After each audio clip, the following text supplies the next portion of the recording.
Hello, everybody. Welcome back to Wappleville. Happy Friday, all that good stuff. I guess we're going to go back to the land of the frost right here. Got this frost elf. This is from Lethal Shadows Gaming, and they'll be in the chat with us at a certain point. Oh, look, there's some frostiness out here, which means that calls for something like this, I think, to a Armored Wolf. So I think we are going to be doing a little bit of this. Actually, I got to print out some of this Monster Mini Mayhem. I think their latest, I'll have to show you some pictures of their latest stuff from this particular release. It is kind of interesting, I have to say. But I think we're going to be breaking out the Cobalt Blue because, well, that's sitting right over here. That's sitting over here. Now, of course, last night, it was the return of the Middle-earth landscapes. Hey, Lethal Shadows. Hey, Echolis, how you doing? Nice to see you. Hey, Kalis. I'll just go that way, because I want to say Kalis. You're going to have enough Kalis, right? So, yeah, this Lethal Shadows, this is from last night. Back to the 2D art again. Pretty fun. Now, unlike these very muted colors here, we're going to be going back to some heftier stuff. And I think... So you can see some of the, like this. See all these different ice things down here, the ice shards. That's what we're doing here. Sword, this, the arms for the crown here and such. So I think we're going to be doing a little bit of that. Hey, Crazy Wolf. Achilles, okay. And thank you so much, Blades. I remembered to shoot you a message this time. Finally remembered to shoot you a message. Thank you so much for that. Lethal Shadows. Gotta tell you, that was really fun. That was really fun. Now we're gonna have some fun here. I have to figure out, okay, what are we doing pre-glaze wise, right? Do we want to go with more of a bluish gray skin tone? We're gonna be doing lots of blues here. Well, no matter what, pre-glaze is mostly going to be indigo and Prussian blue. So that's most of your pre-glaze right there. That's boy, Lethal Shadows, boy, I'll tell you, well, I'm gonna try and make a website where I can actually have kind of all the pictures of that stuff. But yeah, yeah, I really, really, really, really want to start doing all the, all the ones that I don't have anymore. I want to do those again, maybe even bigger. Like I was saying with the new camera and such. So hopefully that works out, just like we were talking last night. I'm getting a little bit of Prussian blue out here because what I had, clearly that weren't gonna be doing too much here. How about we fire in some of that Prussian blue here? Just reasons. So let's see, how is that again? Achilles. Okay, Achilles. Hopefully that is correct. Hopefully that is all good there. Indigo, yes, Indigo. So Blades, I hope that you're having yourself a decent Friday, and it seems like the dog has suddenly switched to maybe being a little bit more of the sleeping through the night. Kind of went from, oh my gosh, I'm going to keep you awake all night long, to what? I might actually let you sleep briefly. Let's see, had Frostborn, you're back during the ceremony, gives to all the groomsmen, Lord of the Rings. Wow, Lethal Shadows, that's gee whiz, that's pretty darn incredible. I'm gonna have to see pictures of that, because that sounds really fantastic. So, wow, congratulations, all that good stuff. Congratulations. You know what? Indigo here. Yeah, we'll go indigo here, and then maybe I do have Salo green out on the palette just in case. Yeah, then that's still the same. Is that still the same time frame there, Blades? That 3, 4 in the morning, between 3 and 4, I guess. So say we all. Thank you so much, Lethal Shadows.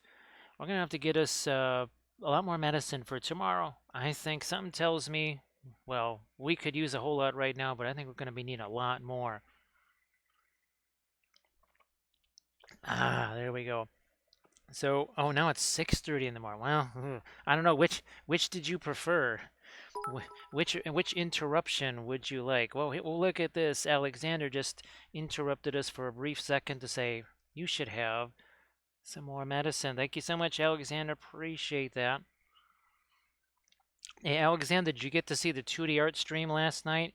Well, I mean, after the fact, not live, but I don't know if you've seen the VOD or not, but believe it or not, after way too long, we got back into our 2D art here. I promised you the Hornberg. There's the Hornberg. So there it is. And thank you so much, Blades. I appreciate that. I do believe, do we need one of these? Do we need one of these? I think we do. Yes, there it is. She's like, I'm kind of new here. What's this? She's gonna exit stage left as this comes right towards you. There it is. Hype train, chugging down that track. Hype train, there it is. Hype train. Thank you so much, everybody, for getting that one going. Ooh, let's not have that over here. Let's have that over here, shall we? Hey, Happy Heretic, how you doing? So, Achilles, yeah, Achilles, that's, if you check out some of the past sessions, and we're talking between, say, basically mid-June to October-ish or so, I was doing, on a regular basis on Thursdays, I was doing some landscapes of Middle Earth. Man, did we have some fun with those. I didn't realize just how many of those I did. I mean, we pretty much covered a huge portion of Middle Earth. There was very little left undone. Blades, no, there's not going to be able to set up anything until the new table arrives, and we'll. It's in that nebulous. It's somewhere between the 6th and the 11th. Well, today's the 6th, and it's 8:22 at night, so we'll have to see when that's going to happen, right? Right, Blades. So And say thank you we so much, all. Lethal Shadows. I appreciate that. Looks like we just got ourselves to a level 2. Oh, I do have the Hype Train cookie. I do have the Hype Train cookie now. We're going to be doing just an awful lot of indigo here. So it's going to look kind of plain at the start here. Not like some of the pre-glazes that we've been doing of late, where we've got a whole lot of different colors in multiple stages. But what do we got here? What have we here? What's happening? What's that? What's creeping up? What's creeping up here? This hype train. Hype train. There it is. Hype train. So say we all. That would be Das Hype Train cookie right there. Yes, the Hype Train cookie. So thank you so much, Lethal Shadows. And Lethal Shadows, while you're at it there, guess what you should do? You should pop your link into the shop. You should pop your. Oh, actually, we'll pop the link to this. Yes, Lethal Shadows. Hey, AWOL Nation, how you doing? So yeah, Lethal Shadows definitely put the link into this figure right here, not just to the shop. Have people go right directly to this. Yes, yes, indeed, the fabulous Frost Elf, and we're just again, we're gonna pop some darker stuff in here. Indigo, whatever. Don't care. You can, you can see just how much we fret over the small things, don't we? So, AWOL, hope that you're doing well. Thanks so much, Blades, for helping to get the hype train underway, because more hype train, more better, right? More hype train, more better. And also, thanks again to everybody that's been contributing to the, oops, Perline Black. Okay, well, that's going in here too. A little bit of the dark green.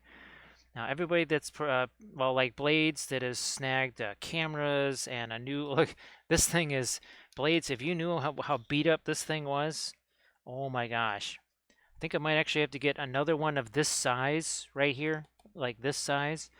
I do love the large size of the one that you got and sent this way. So thank you so much. Thank you so much for that, of course. And there you go. So everybody, please check out the link that Lethal Shadows Gaming just posted. So this is, and of course I don't have, of course I don't have one of the other sculpts here.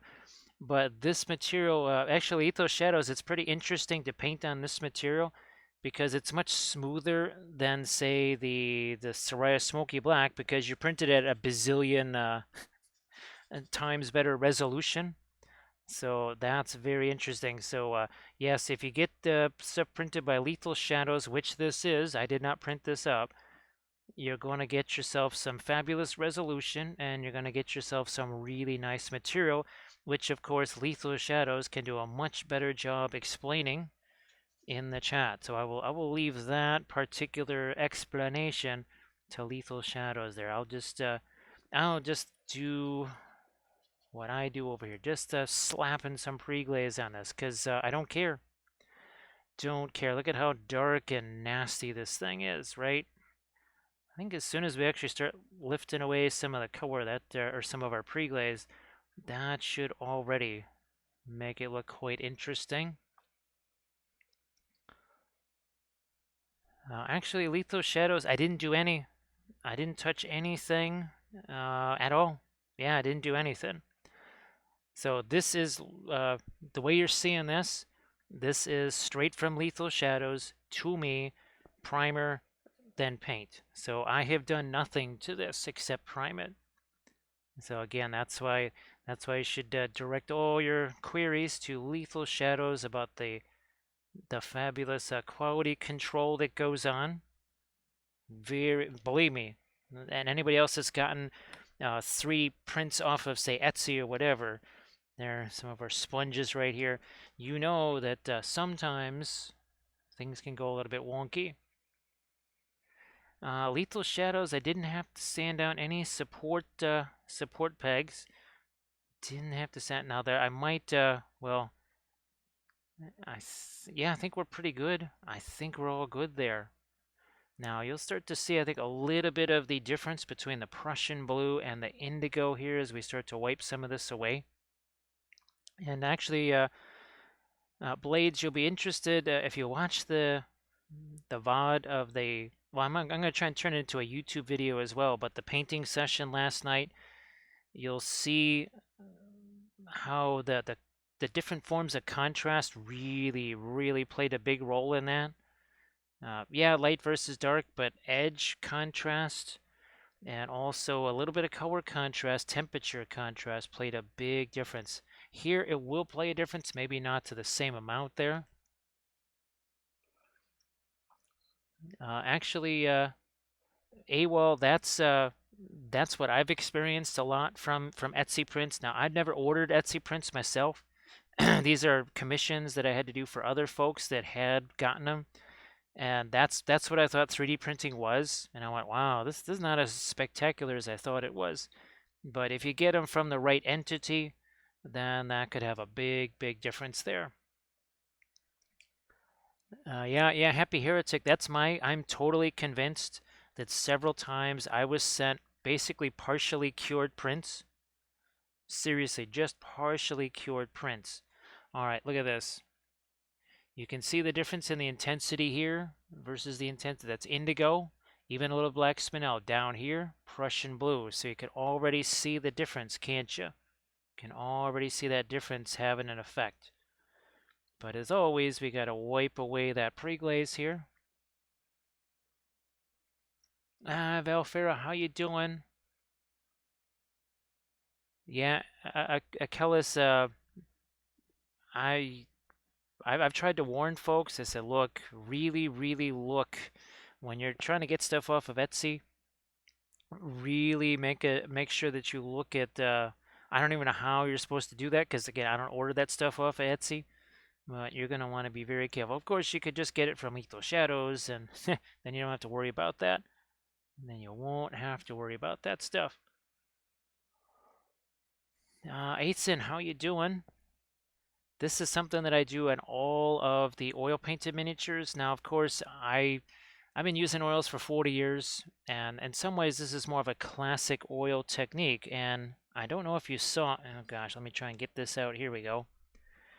Even last night, this is a 2D painting that I just did last night. You can still see in some of these areas here, like right there, that's basically the pre-glaze, where I just took this, the same kind of almost semi-liquidy mix right here, and spread it out all across the surface before I started to get in with the lighter opaque colors, because that's what's going to start to happen here. We did all of the darks, kind of like this, block things in, then we started to pull out some of these lighter colors. And again, that's what you're going to start seeing over here as we welcome in Laminus as well. Let me see. So Laminus, hope that you're doing well. Oh, let's see, Valfera. Valfera, things, well, I'll just send you a private message Yeah, things weren't going very well today at all.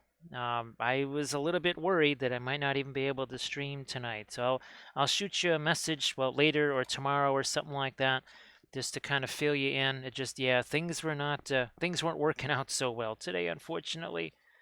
Now we do have a little cobalt blue here.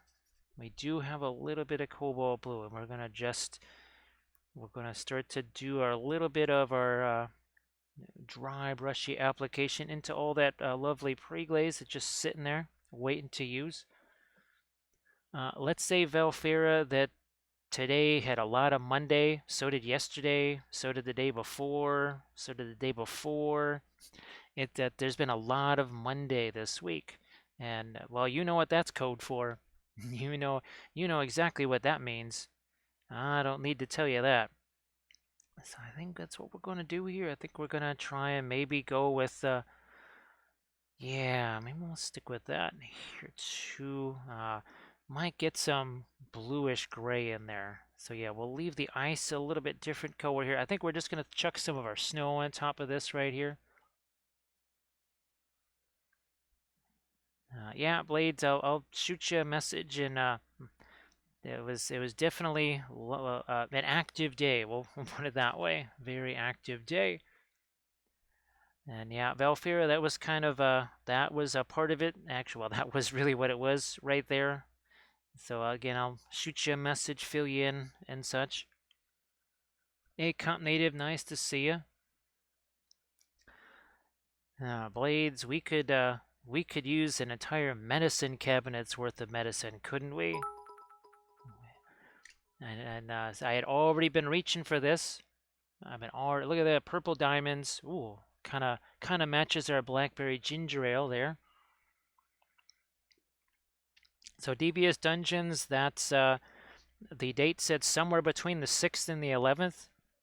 I don't think it's coming tomorrow. I don't think it's coming Sunday. It's coming via FedEx. So my guess is that Monday at the earliest is when that's coming in.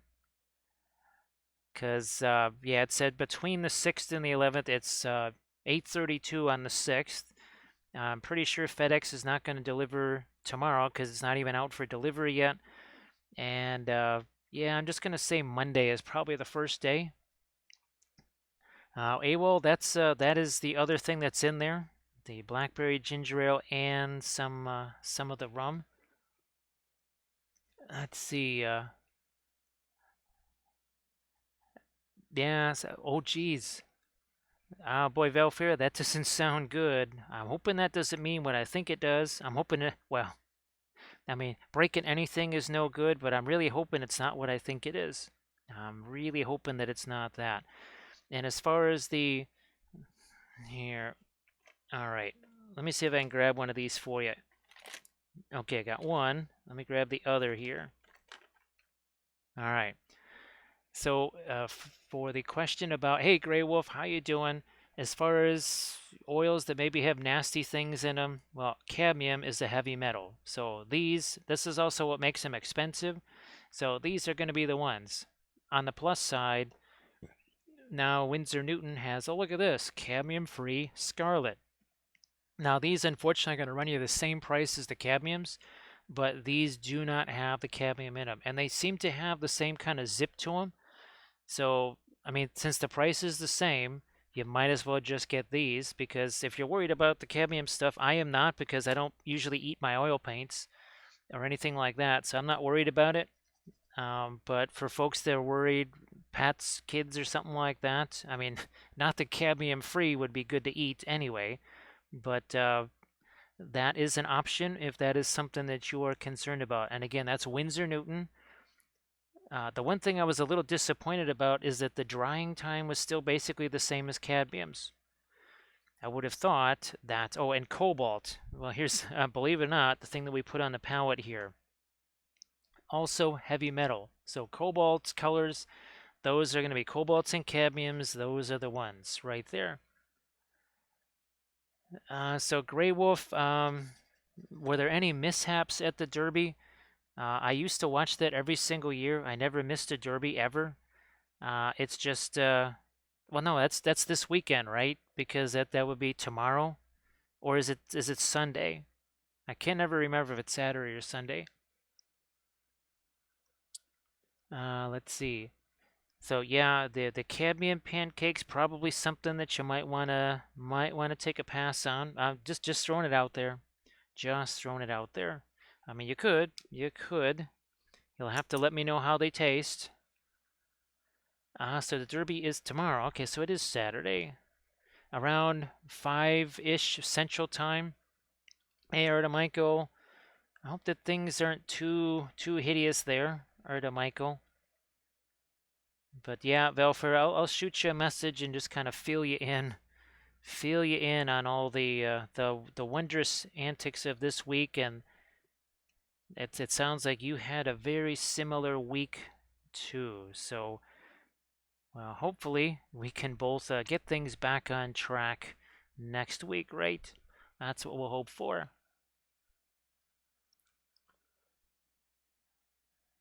So we're just slapping some of our lighter colors over the top here, like so. We're probably going to be coming back in with some darks, because reasons. Now, do I want to go with lighter here, darker here? I think I'm going to go actually with the darker here. Initially, I was thinking of going lighter. Might still do that. But first, I'm going to go with some kind of light grayish type skin. We might still work a little bit of skin tone in here. Just a suggestion of regular skin tone. But we can do that after the fact. Well, Happy Heretic, sorry to hear about that. That's never a good thing. That's well, it's annoying at best. It's annoying at best, and well, we know what the worst can be. So here's hoping that that is easy to solve and gets resolved nice and quick as we get a little bit more of our light in here.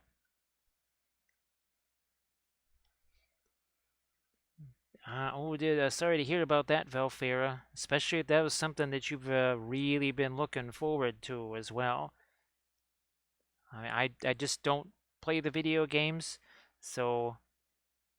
But I can imagine something like that. You've kind of been setting your sights on it for a while, and then all of a sudden that happens. Let me see. Now I might. Don't be surprised if I kind of focus in on this a little bit closer at a certain point, just to get the some of the different areas there. Now we've got our. This is sort of our phase after the pre-glaze, right? Now phase 3 is typically making things darker, right? So while this feels much like we can actually go lighter than this, we can actually go darker than this. So lethal shadows, the oil painting stuff. Ooh, let's play with this. Let's see what happens here. You know what? Oh, we're gonna go. We'll go berserk here. We've got the.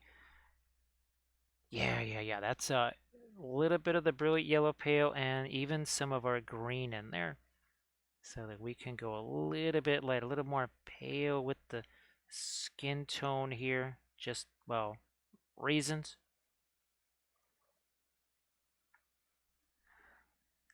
So that's again lethal shadows. That's the neat thing about the pre-glaze is because there are people that will say, "Look, you had me adjust at pre-glaze. Where the heck is he? Here he is."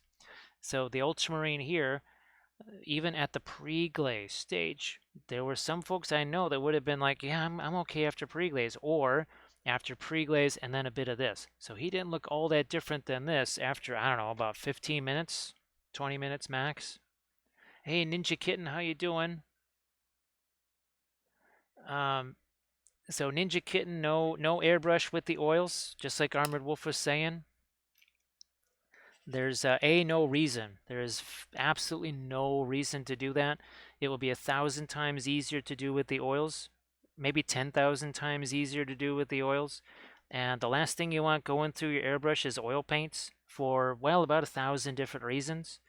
Yeah. The airbrush goes away with the oils. Yeah, unless you're gonna use it for priming. You know the usual, right? Priming, or if you're gonna do the whole put some kind of acrylic down first or something like that. But yeah, Airbrush and oils, those are not a combo right there. That is not a combo platter because first of all, just cleaning that stuff out of your airbrush, wouldn't even want to think about having to do that. And it's so much easier just to blend with the oils like we're doing here, right? Just wet into wet. So yeah, the airbrush and oils, that is not that's not a set that we work together with. Yeah, Ninja Kitten. Well, just you have to figure that the oils are just they're gonna be so much smoother with a brush, right? You try shooting them through an airbrush, they're just gonna go all over the place. And that's if you somehow manage to guess how to thin them, right? You're so much better off just putting that on there, letting it do its thing. And of course, Ninja Kitten, you always have the option of, well, you let it dry. You know, you could always, especially if you're working on multiple pieces, right? You let it dry. Then you could go back if you feel like it's a little easier, maybe control it that way. Yeah, just let it dry. Get back to it later. I'm sure that we all have a billion things, right? That we could be painting at once. So you get to them other things. Get to the other figures that all need painting. Let that dry if you feel a little more comfortable working that way. Any way that you're more comfortable with is, well, always the best way.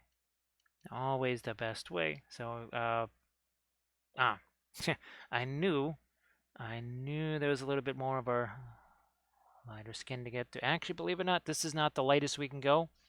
You can start to see the color change. Reddish blue down here. See, that's more of a grayish, but I actually introduced some yellow in there. What does yellow and blue make? Green, right? Yeah, Valfera, that would be a novel way, wouldn't it? And Valfera, of course, what is it we always say? Cadmium makes everything go faster, especially the end. Yeah, it makes the end go faster. All right, here. Why don't we also just see if we can't a little bit of our lighter tones in there now. Down here, going to start going back into some darks over here, and most likely with the indigo, I would say. What do we got here? What do we got brush-wise? What would be a good choice for that? You know what I'm going to do? I'm just going to take this here. I'm just going to get some of the paint out of that, and we're going to head the other direction. Other direction. So Happy Heretic, pretty much Egyptian Violet. That's about your only choice. You could maybe get away with a little bit of asphaltum mixed with maybe Fanchon red, but as we know, Egyptian violet is pretty much the only red-ish color that's got any sort of staining capacity to it, right? So that's something to keep in mind. Yeah, the only real staining color you've got in that whole range of red is going to be Egyptian violet. Now, okay, we got that set. Now we're gonna get into some of our, even a touch of our Van Dyke brown here. And this is a dry brush. And by dry brush, I mean there is no liquid in that paint. Watch what happens here. Watch what's gonna happen there. Oh wait. See how that starts to get a whole lot darker? Yeah, but that's a nice dry. Look at this. Look at this. See, Ninja Kitten, this is why I was saying you really don't need the airbrush. Because look at that, Ninja Kitten, huh? Check it out. I mean, look at that. That took a few seconds, didn't it, Ninja Kitten? And there's no need for masking something, because can you imagine with an airbrush? Oh god, and in a pain to try and mask stuff off, because you know what's gonna happen. You know there's gonna be overspray. Doesn't really matter just what, how low your PSI is. It's gonna do that to you. You know it is. This is just so much. Look at that, right? Look at how easy that is. Hey, trash. Yeah, yeah, Velfera. What is? Oh yeah, don't blink. You know, Velfera, I gotta find that Weeping Angel cookie. I have no idea where that darn thing is. Cause it was always really fun to have the Weeping Angel cookie, right? When it was time for a don't blink moment. Don't blink. All right, we do also have blending brushes here. And oh look, we can make that even smoother with a little bit of blending brush action there. Look at that.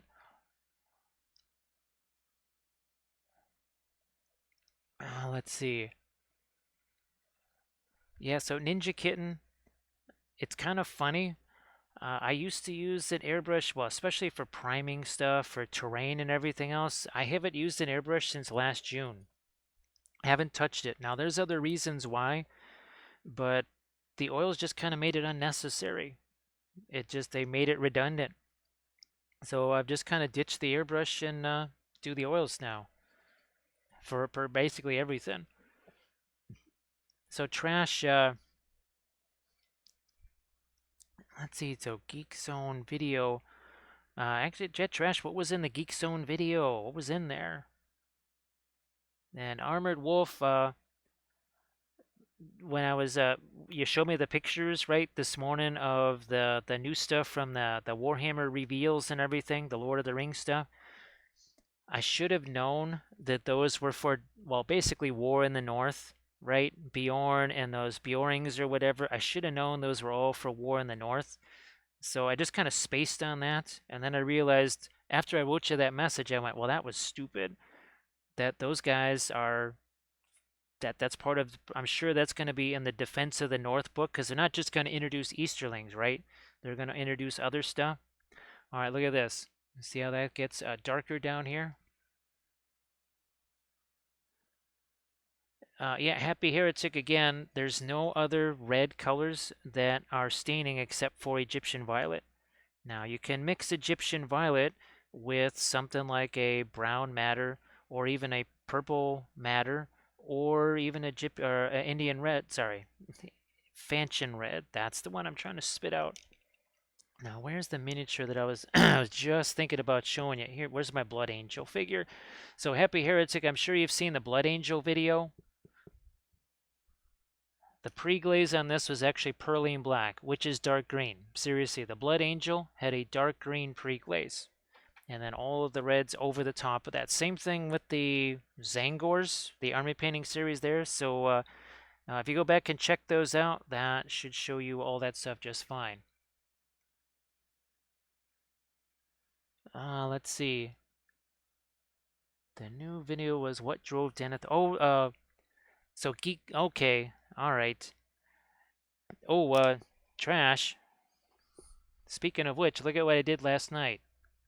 So the first Landscape of Middle-earth, yes, Landscapes of Middle-earth has returned. That was last night. So hopefully on Thursdays, once again, we'll be doing Landscapes of Middle-earth. You know what? Speaking of Perline Black, I'm actually going to put some of that on the brush here. A little bit of that on the brush. And again, doing a little bit of essentially a dry brush there, right? Now, what else do we got going on here? What else have we got? You know, we'll darken these down too. To darken these down will make the skin tones look that much lighter, which is what I'm looking for actually. Yeah, we're gonna do a little change in direction there. We could still do some gold-ish armor. We could still, I might still do that. I might still do that because we're just that crazy and it just might work. Or it'll fail horribly, in which case I'll just paint over it and I don't really care. It could go either way. Could go either way. Believe me, the last thing, there's plenty of other things in life to fret about. I don't fret about miniature painting, that's for sure. So yeah, that was last night's session right there, and hopefully uh, our 2D Thursdays are back. Now there could be something special like, there's a Kickstarter or something like that where we have to, timing is critical, right? But otherwise, yeah, unless something really haywire goes on, I think we're gonna try and stick to a schedule like that. You know what? I might just do the light colored hair. I'm gonna try it. I'm gonna try it. Again, it could fail horribly. Uh, of course, I don't care. Because I can always paint over it. Hey, let's see. Hey, Dano, how you doing? Yeah, and Lethal Shadow, it's all about establishing that as quickly as possible. And that was the same thing with the 2D art. It was the same thing there. It was, no, we're not going to fool around. No fooling around. We're going to get right into it. Really go hard into those lights and darks. No playing around. Hey, Megan and Tukale. We got a Megan Alay. Thank you so much, Tukale, for joining us. And Megan, I hope that Queez, like you say, he's still able to have fun. It sounds like, even though, well, the game didn't quite go the way he wanted. When I saw the picture there, I thought, oh well, I figured you had to be there. I figured that you must have been there. So hopefully there was no weird shenanigans. Not like that one game, like pretty much was it the first game where there was, shall we say, a little bit of fudging of the rules, perhaps, maybe. Yeah, hopefully there was nothing like that. Hopefully nothing like that happened. All right, so we will switch this over to a goal. I think that'll be more fun. So it was still fun. And oh, that's good. That's good, Megan. That's always good. And Dano, thanks for sending that list there. I really appreciate that because even though all of that was what I'd been saying for, I don't know, the better part of a week, to be reading it off of an official list like that, it just, well, it gave it the extra gravy, so to speak. So thank you so much for that. That really, that did help a bunch. Now, I'm gonna see what happens here if we really try and make the hair not just lighter, but also a cooler color here. So Valfair, this should make for an interesting film noir, don't you think? Should make for an interesting film noir. What we're hopefully going to have lots of different color temps here, even though it's all in one limited range. So I think what we'll be doing, the whole crown there, we'll treat that as the same kind of ice shard thing. That was another reason why I wanted to go lighter with this, and then potentially also go with more of a gold for the armor, because that might make a nice little bit of color contrast there. All right, let's keep going with our... Again, it's not just lighter. We're looking to make a cooler color here. So not just lighter, but also cooler. There might be some areas on this that I don't paint until much later in the process, because you can see I need to get my hand in some places, so don't be surprised if that happens. Now, Laminus, I hope that your week was a little bit better than most of ours. Most of ours seems like it was a week of Mondays. Hopefully your week had fewer Mondays in it. Hopefully it just had the one. Hopefully it just had that one Monday in it. But that's kind of how things seem to be going lately for everybody. I don't know. Now we're talking about a little bit of skin tone here. How's this? That's just a touch of Terra Rosa. Just the slightest touch of it. Give it a little bit of a pinkishness here. We'll do the same here on the face and the ears, wherever we got the skin tones. You can see it starts to almost become a little bit more of a grayish tone as well. So we're going to kind of juxtapose the cooler tones and these somewhat warmer tones here and there on the skin where possible anyway. Now, that's good, Laminas. That is good. Somebody needed to have an easier week than a lot of folks here have had, so I'm glad. Very glad about that. Ooh, yeah, this Terra Rosa over here, like this. Now, I'm going to show you again the painting last night. A lot of indigo back there, indigo here, and even in some of these lights and midtones. But then the Terra Rosa, right? Even a little bit of the brown matter, and then brilliant yellow pale.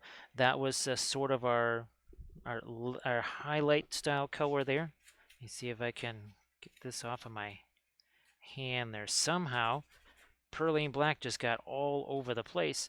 That is one of the things I'm looking forward to with that new desk. Yeah, Terra Shard. A lot of folks in the chat have been very, very, very generous. Uh, you can see here the new table fund. Someone was really, really generous and helped that come about. And Dano and Megan and Queez and Blades and Valfira, they've all been super, super helpful in trying to get either resin or makeup sponges or whatever this way, or printer cartridges. Uh, sorry, Valfira. I still, that is one of the more bizarre things ever. And of course, Deviant, thank you so much also for all that helpful equipment too. That is going to make a huge, huge, huge difference. How it's all going to play out together, still a mystery just yet, but and it might take some finagling, might take some trial and error, but that's how new setups go, right? Some trial and error. Oh, look at that! See how that's starting to change? Almost has a little bit of a violet tone to it now. Well, now this it's not the first of its kind technically, but it's sort of like it. We got Lethal Shadows Gaming with a raid. So Lethal Shadows, thanks for being in the chat. Thanks for the raid. You know what? Actually, we're gonna zoom in a bit here. We will zoom in just a smidge. There we go. So again, this is from Lethal Shadows Gaming, who just raided. There you go. We are painting this with our oils, and we're just, what are we, 40 minutes in. We are 40 minutes in here, just getting underway, and we're starting to figure out what all kind of colors we're going to use. Now imagine our icicles. This is the Frost Elf, yeah. So you can see some of the things we're going to do down here. This is actually one of the next areas I was going to hit because we haven't really done much with those just yet. So here, I'm going to get me one of these brushes, and now we're going to start to work on our ice shards down here. Look, we got some green. We've got ourselves some phthalo green. We've got cobalt blue. We got all kinds of fun colors out here. And there you see, we're starting to not just put more lights in there, but now that has changed more towards the green.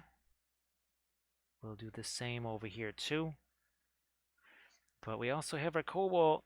We also have our cobalt here. Let's get some different colors on the ice shard slash sword. Let's do some stuff here. Also up there. And again, we might do some kind of a gold there for the armor. That's at least the direction that I'm leaning right now. So yeah, lethal shadow. We're gonna more turquoise. Yeah, let's hit the turquoise a little bit more. You must have dark to show the light. So the reason why any of this makes a difference is because we already have some dark there. We're going to be going back with even more though. We'll be going back with some more. We'll show that in a sec here. All right, how's that? Okay. And we'll get some of that reflected back over here. Even down there. And over here, because all of these kind of basically have to look like gemstones, don't they?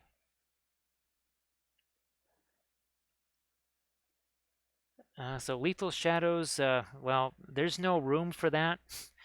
Maybe in the new area there might be some room for that. Actually, if you want to show off the coasters, lethal shadow, why don't you pop a link to the coasters in the chat? Yeah, pop a link to the coasters in the chat. So hopefully, maybe once we get the new area, there might be some room for that. But it would kind of get well, there's no physical room for it right now. It would also kind of get destroyed. It would basically be covered in oil paints in about 2 seconds. So yeah, hopefully that's something that the new area will allow us to do. All right, now we're gonna come back into this with some darks, strong darks. Phthalo blue, maybe a hint of phthalo green in some spots here. See that? That's gonna make things a little bit different there, isn't it? A little bit different. This is exactly, again, what we did on our... No, no, we don't have the ice trolls. Oh my gosh. Remember the ice trolls? Remember the ice trolls. Those the Frostburn horrors from Archvillain, and there was tons of ice shards on them, and we did the same thing there. All right, right here. See, bam, gonna go in strong with some dark right there. Here we're just gonna use the crushed glass snow, and that's the crushed glass snow from Armored Wolf, and it's gonna be mixed with the heavy gloss gel, which, believe it or not, that same combo here that we normally use for snow, that was actually used to create the foamy water here for our waterfalls. And we're going to be using that same deal over here. Let's see.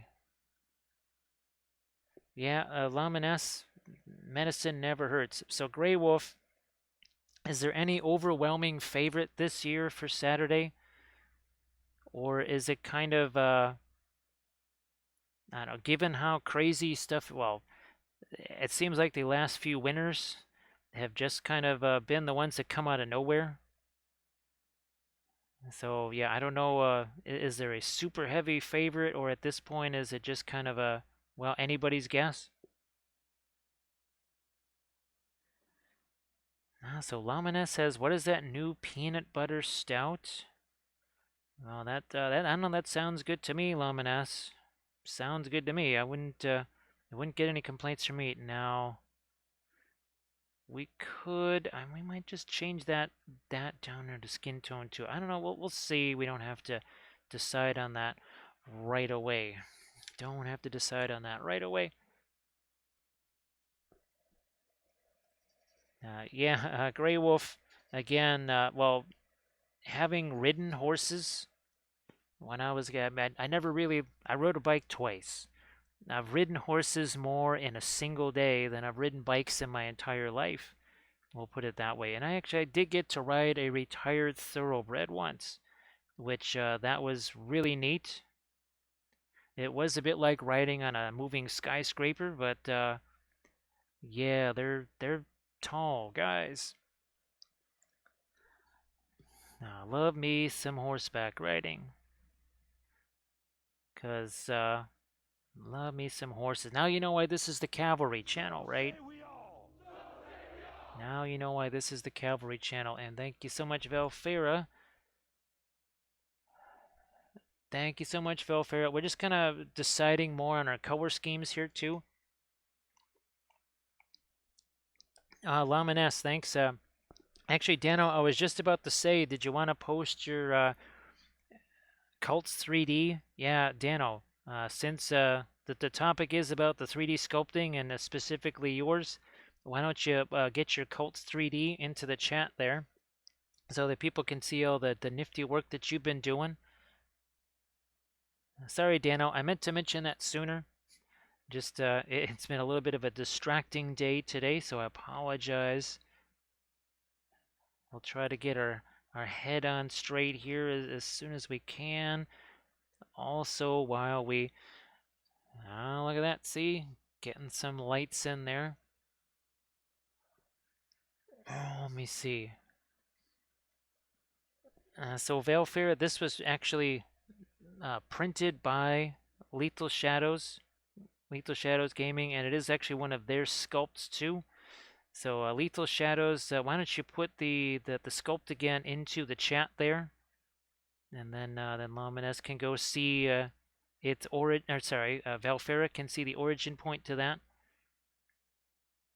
And I actually didn't print this one, Valfera. This was printed by Lethal Shadows. A very interesting resin, nice and solid for sure. Very pretty darn strong, I would say.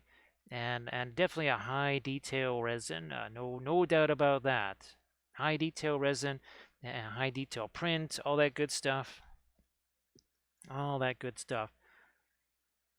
Now it's time to start maybe thinking about some more of our lights here. You know, I'm gonna grab me one of these guys, I think.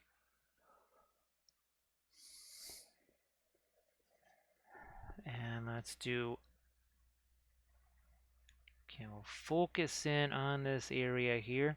And the more of these we start to work in, the more the sharper all these edges are going to get. I wanted to get these in before I really try to do, say, the final darks or whatever, because it's just a whole lot easier to cut some of this away with the dark colors than it is to just paint it all on straight away with the lighter colors. Believe it or not, that actually is kind of true with the acrylics too. For whatever reason, your lighter colors, the more opaque stuff, it's just going to be more difficult to apply thin lines of that.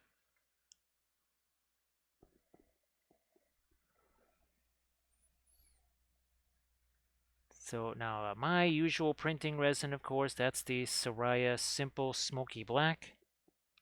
But that is definitely a much different resin than this, no doubt about it. And I'm sure, sure, this resin probably costs twice as much per liter or whatever.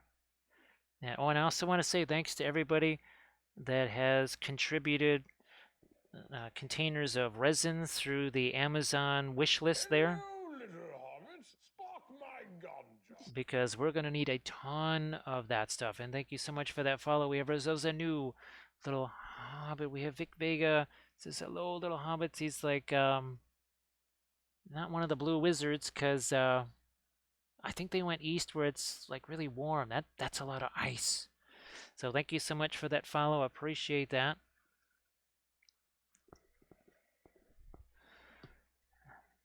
And, oh yeah, yeah. Let's get some more. Again, starting to work in some of our lights here. Then we'll come back in again with those darks. We'll be cutting some parts of this away. And even this is not the lightest that we can go. We can go lighter than this. Now I think you can see that I dropped a couple of drops of thinner into the white sort of preemptively at the beginning there. And that just starts to break down the paint almost as if I had done the whole thin it in advance or whatever in the little jars, which I don't do anymore because I don't have time to do anymore. And it's once you work with the oils enough, you kind of don't really do that anymore. You just say, you know what, I'm all good, don't need to do that. But if it makes it easier for starting out, well, by all means, definitely do that. Don't feel like you can't.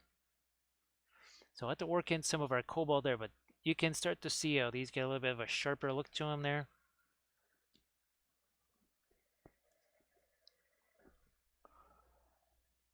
So Grey Wolf, I actually had the great pleasure to go to, God, I think it was Arlington, back in the heyday of Arlington, and it was really neat being down on the rail, and you really kind of get that sensation of those horses with the power and everything. That was really nifty. I only ever got to do that once, and basically spent the entire time down there, down on the rail, just waiting for the pack of horses to come by and just kind of get that rush of the power of the horses going by.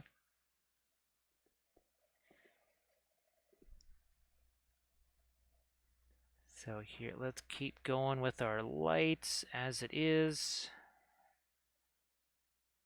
Down here, we've got this kind of focused in a little bit more, just zoomed in a bit so you can see all this action that's happening here. You can see we're letting all those different colors mix together. You can see some of the phthalo green that's in there. Lamines, believe me, the resin lasts a year basically, right? I'm going through at least one container of resin a week. So yeah, there's no need to worry about it going bad because of time. Oh, it'll all get used. Believe me, it's all gonna get used. Because Lamines, you have to factor in once I start doing the mono X printer. I mean, you know more than me just how much resin that's going to start chewing up, right? So we're gonna need Lamines stocks of resin. I think. Don't you believe that? I think we're gonna need stocks of resin like you got. So Lamines, you can just go to the About on my home, the home page there of my Twitch channel. So yeah, there's the home page of the Twitch channel. You go to About, and there's a list of other things too. There's a list of other stuff. Um, I know that folks were kind enough to get me, geez, how many boxes of rubber gloves? Because, well, we go through those basically weekly. Even when I try to extend the life of those things, they still pretty much just get all used up in a week. So Dano, it's gonna chew that up pretty good. Oh, thanks, Vic. Appreciate that. So Vic, we've done a whole bunch of different icy things here, especially of late. Now here's some other. Oh, actually, we got them here. There was a whole series of these. These are all saved as past sessions right here. So yeah, not so much with the crystals on there, but this whole frostburn guys there. Now where's the there he is. So yeah, see all the ice shards right there. That whole release had tons of ice shards like that, and we spent a whole bunch of fun time doing that. Now let me get back to my scene where we can show this. So the next thing what we've got to do, we have to get some more of the greens that you see here. We're going to get even more of those turquoises in there. This is why the skin tone here, I'm trying to get a little bit of almost a bit of a purplish tone in there, so that it's one more contrast to all of the colors that we've got going in the icicles. So Artemichael, I don't reuse the gloves in the way that most people might. I've got sort of a rotation. So the interior glove, because I triple glove Artemichael, yeah. So I triple glove. So the outer layer is usually one that's been, say, the second layer. The bottom layer becomes the second layer. So the only new glove is the bottom layer. And they really only get used maybe 3 times tops that way. But again, the glove that's closest to me is always a first time use. So you don't have to worry about that. Yeah, the glove that's on my skin, that's the first time that's been used. Oh, thanks, Megan. Megan has posted the Amazon wish list, and again, there's more than just resin on there. Don't be surprised if you see stuff.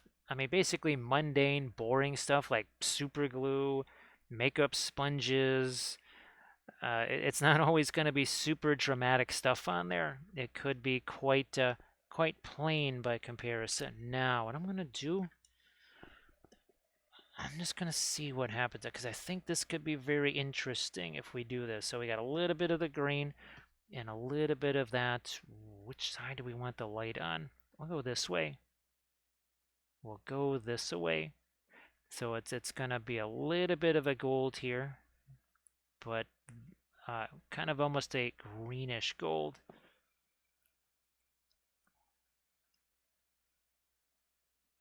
So Grey Wolf would rather watch the cadmiums dry. Now Grey Wolf are you talking about cadmium yellow? Are you talking about cadmium red? Are you talking about cadmium green? Because yeah, let's switch this up. I'll switch this up here just for funsies there.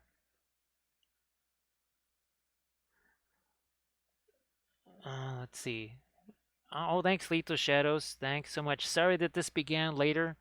Yeah, it was well. Again, I'll shoot you some more messages after the stream, kind of fill you in. It was I wasn't quite I was expecting a little mayhem today. I wasn't quite expecting that degree of mayhem. It's a little more than I thought was headed my way, to say the least. Let's see. Ah, oh, thanks, Bukrusa. I appreciate that. Appreciate that. Anywhere else with our here. Let's do it just a bit there and maybe there too. So just again, a little hint of something there. Oh, now we'll do something like this. Indian yellow into a little bit of our Terra Rosa. Just to change that a smidge. Get a little bit more reddish. Now let's start doing some more darks again. How's about some Van Dyke Brown here? What the heck? Let's go strong with some darks on this.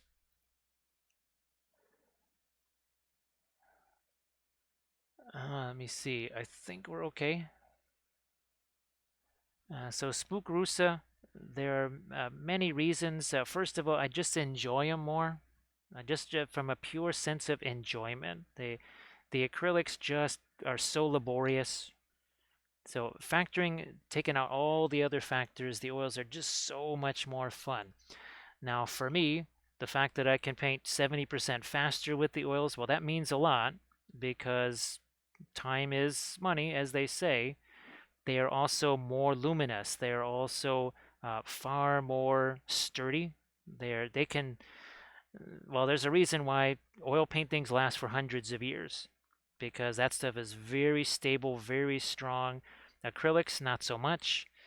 And again, the difference between the oil paint, just the colors themselves, the strength of the color is just amazing.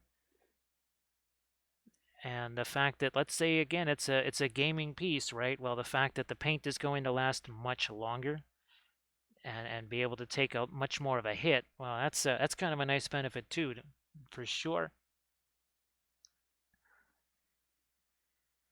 And of course, you can always check out the previous sessions that we've done on the channel here. The highlights are saved basically like a YouTube channel. Now, I also have a ton of videos on the YouTube channel, and by ton I mean hundreds. And there's hundreds, if not thousands, more on the Patreon page. Thank you so much, Abadoo. Nice to see you again. I hope that you're having yourself a good Friday. Hey, Maiden, nice to see you. Nice to see you. So, now obviously this is a much more compressed color range than say this. So our golds that you see here, they're not going to be as spicy as here because here, look at, we got the reds to bounce off of them. We got the blues to bounce off of them. So that's a whole different deal here, right? Very different type of a color palette. Here's a little bit different. Now, Blades, I'm glad that you're able to get all of that. Glad that you're able to get all that. And again, yeah, the videos that I sent you, you might want to, again, check out things like this, right? Where you've got the color chart, then we did that little bit of a portrait, and then we did a miniature afterwards, right? So you might want to check those out, especially at the start. Hey, Deuce, how you doing? Nice to see you. All right, I think we've got, you know what? Oh, what the heck? A little bit more of the Van Dyke Brown and Indigo combined to make this even darker, because we can do that. We can certainly do that, make that even darker. And we've got some gems that we're going to be hitting here on the back of the cloak. We're most likely going to do some freehand on this, just something fun. I have no idea what that's going to be yet. It'll be something. I promise something. Again, I have no idea what that just might be. And here I'm actually changing once again, a little bit of a change of color here. I'm trying to warm that up just a smidge in some of the shadows there. Now here, tempted to go with no. We'll leave that more as it is. I am going to darken this still with some Van Dyke Brown here. We will probably be coming back in with something to lighten that up after the fact, but for right now, we'll just stick with something that's darker. Let's see. Yeah, well, Grey Wolf, like we were talking about, right? You know, the opening stages in the oil, and then well, it's gonna dry, right? Because you got so many figures to do. It'll dry, and then you come back later, just like we were talking about. I think you'll really enjoy the heck out of that. Nah, no problem, Blades. No problem. Again, I think you'll have some fun with that. All right. Brown matter. No, Egyptian violet. Indian yellow. Ooh, that is such a strong amber type color. Look at that. My goodness. Just looks probably black on camera. It even looks almost black to the naked eye. It's a heck of a powerful color, though. Yeah, let's get this bit over here. You must have dark to show light, and that's what we're doing. We're starting to build in some darks here. We might even, for funsies' sake here, I don't know, I'm just trying to build up a little bit of a pin line wash here, and we'll just pop some of that into a couple of areas here, and let that do its thing. Now, I've got good, in the around the eyes here. How do I want to do that? Prussian blue, indigo maybe?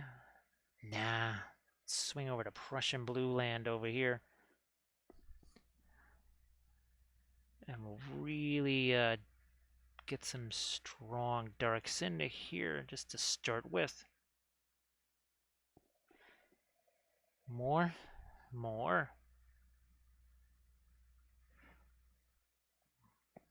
Hopefully yeah, okay, that's on screen now. And now let's switch over a little, phthalo green. Get that up here. It's another little color change that we're doing there. Good enough. Now the little color change. Ice shard here. Which way do we go with this? Light to dark. So this one also, ooh, look at that, cobalt blue and phthalo green, little cobalt turquoise.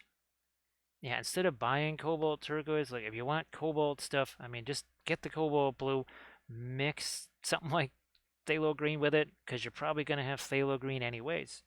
Yeah, no sense in busting the bank to try and have, that's a little redundant as far as your colors go, and cost-wise, that's a little bit of an unnecessary expense to have on yourself. So Vic, there is no the oils are no more harmful to it than anything else because, well, there's a whole layer of primer in between. I always use the Stynylrez primer. I'm sure I've got a whole bunch of primed miniatures sitting around here. Oh, like this. Yeah. So this is a printed resin right here. It's the same for plastic, metal, cast resin, all of it doesn't matter. And the oils last, well, forever again, and they have no harmful effect. But let's say you've got, well, pieces like this, gaming pieces, right? You can go back and watch the session where we painted all of these. This was on almost a sort of bones plastic right here. So that's a whole different type of plastic material, and it does just fine. Now here, we just did this diorama. This is also printed out. This is DAS air drying clay. So again, the oils, no problem whatsoever.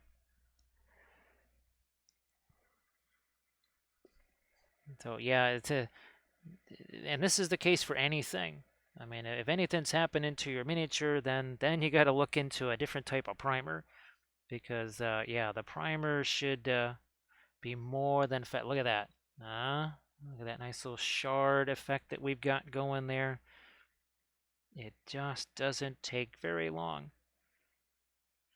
And for all the folks new to the oils, again, I have a ton of videos on the YouTube channel. We have tons of sessions here.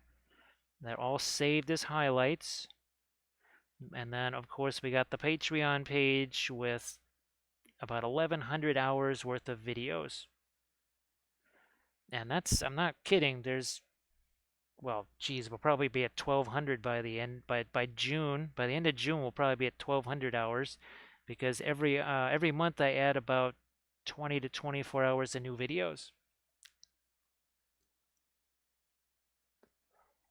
So say we all. And thank you so much, Ninja Kitten. Appreciate that. Thank you very much. And of course, you don't need a whole lot of the brush cleaner. And actually, yeah, Gray Wolf. What's funny is it'll take the paint off of here. Yeah, if you get that stuff on your hands and then you go, well, because it will take away paint, but it is also a brush restore too. So it's easy on your brushes. It may not be easy on the handles of your brushes.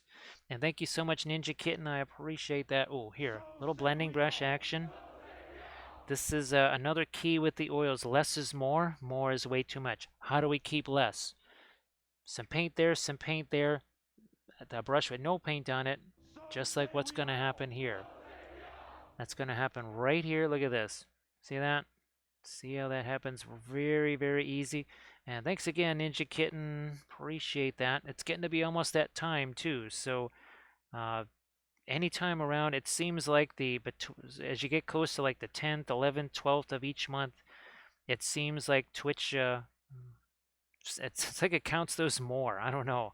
It's really weird. Now, speaking of which, though, just at a certain point, it looks like Twitch is going to start taking 25% more of subs and all that kind of stuff.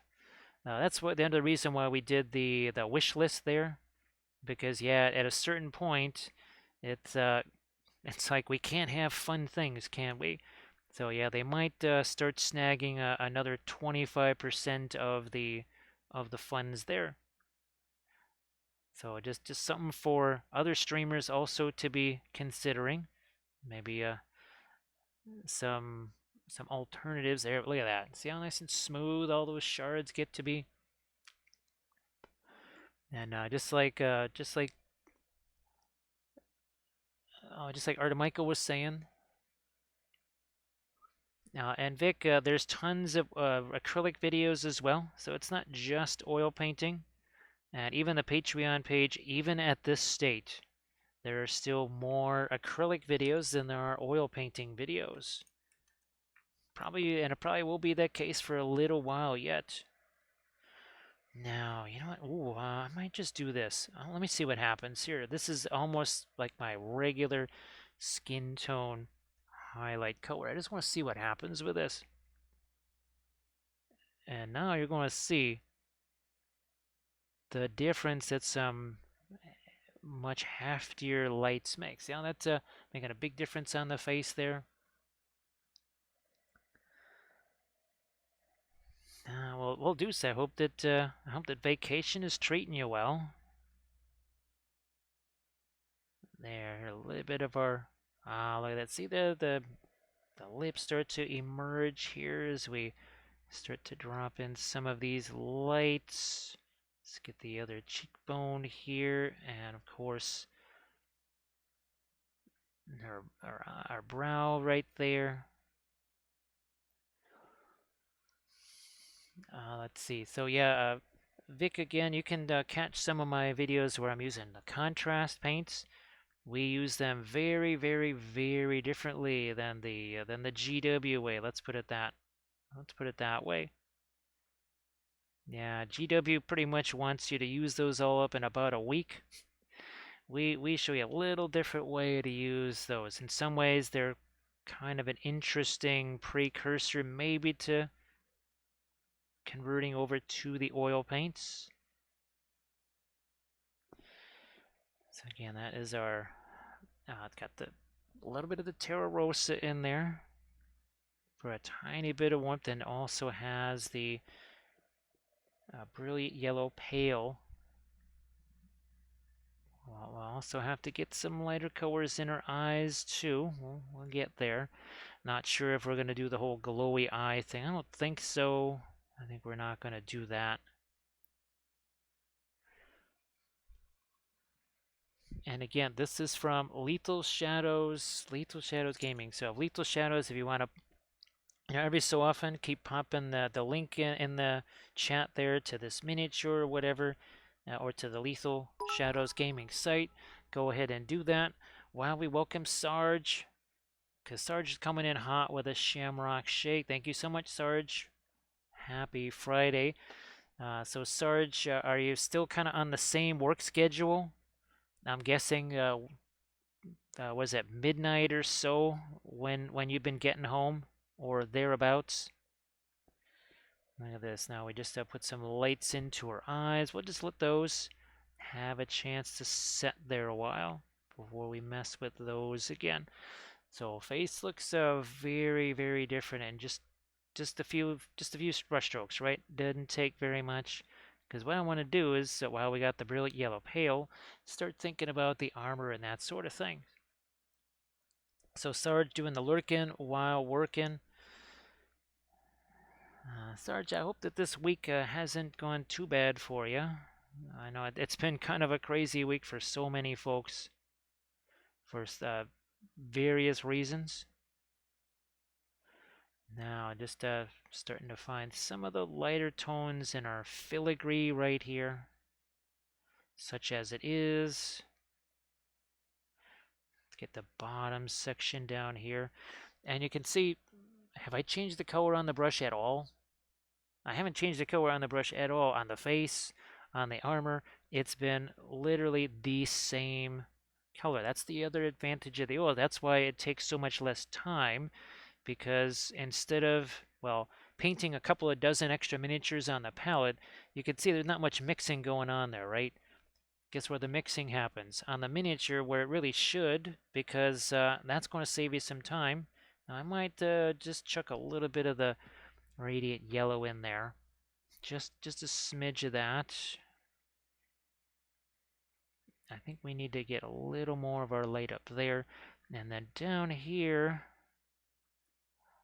it's sort of in shadow. I'll let some of the blues and such reflect there on our golds, so to speak. So again, we have to figure out what we might want to do freehand wise back here. I'm sure there's something we can sneak on there, something very diamond based. I think we won't do something too much involved with filigree. I think we're going to go a little bit more angular with any potential freehand there. Now, 10 tonight. So, wow, it's Sarge, you're almost out. Geez, you're practically out of there. It's 9:32 already. I know that's about 28 minutes longer than you would like it to be, but hopefully you can get out of there and get on home. And actually, well, what you gonna have, Sarge, once you get back to the casa? I know you've had some really fun, tasty treats the last few times when you got home for chow. I'm gonna stick with that. I'm gonna stick with that. And here, that might be a little too much. I don't know. Let's see what happens right there. I like the fact that there's that blue there. Let me do this. Let me just do this, and if I feel like it's too much, we can always come back and take some of that away. I'm just going to do that for right now. See how that looks a little bit more glinty? A little bit more glinty. Oh, Megan, did you get a chance on that bust?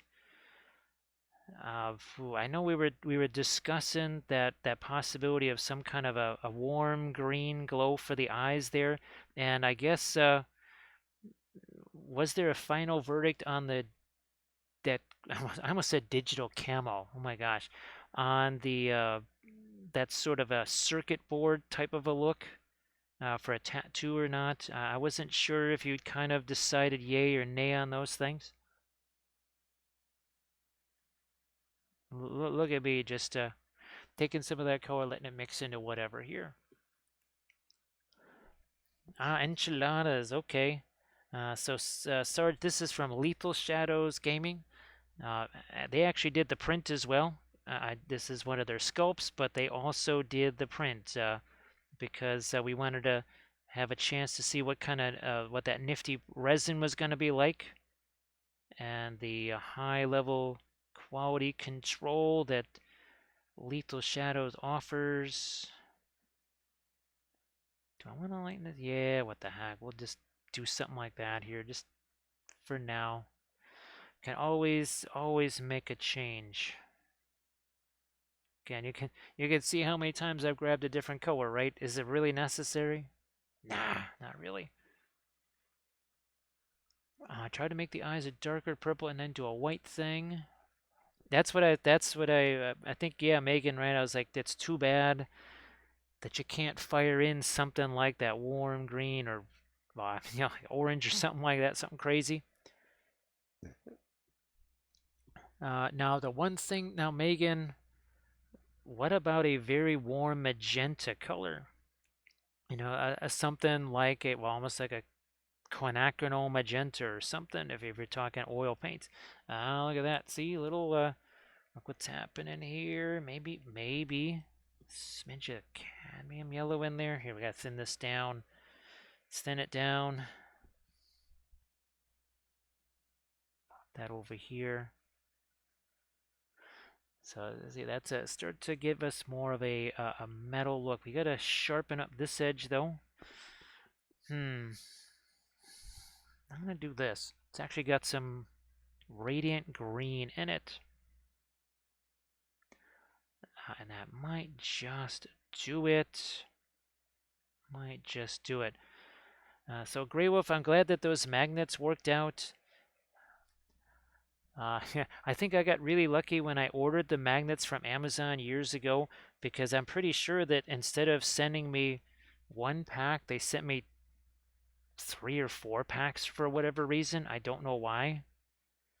I didn't. I just ordered. I think I ordered one just to see if they would work out, but I think they might have screwed up or something. It didn't really occur to me till I was like, wait a minute, why am I not running out of magnets here? And then I realized, maybe they sent more. I don't know. All right, Megan. Well, looking forward to seeing those. Looking forward to seeing those here. Let's get. See,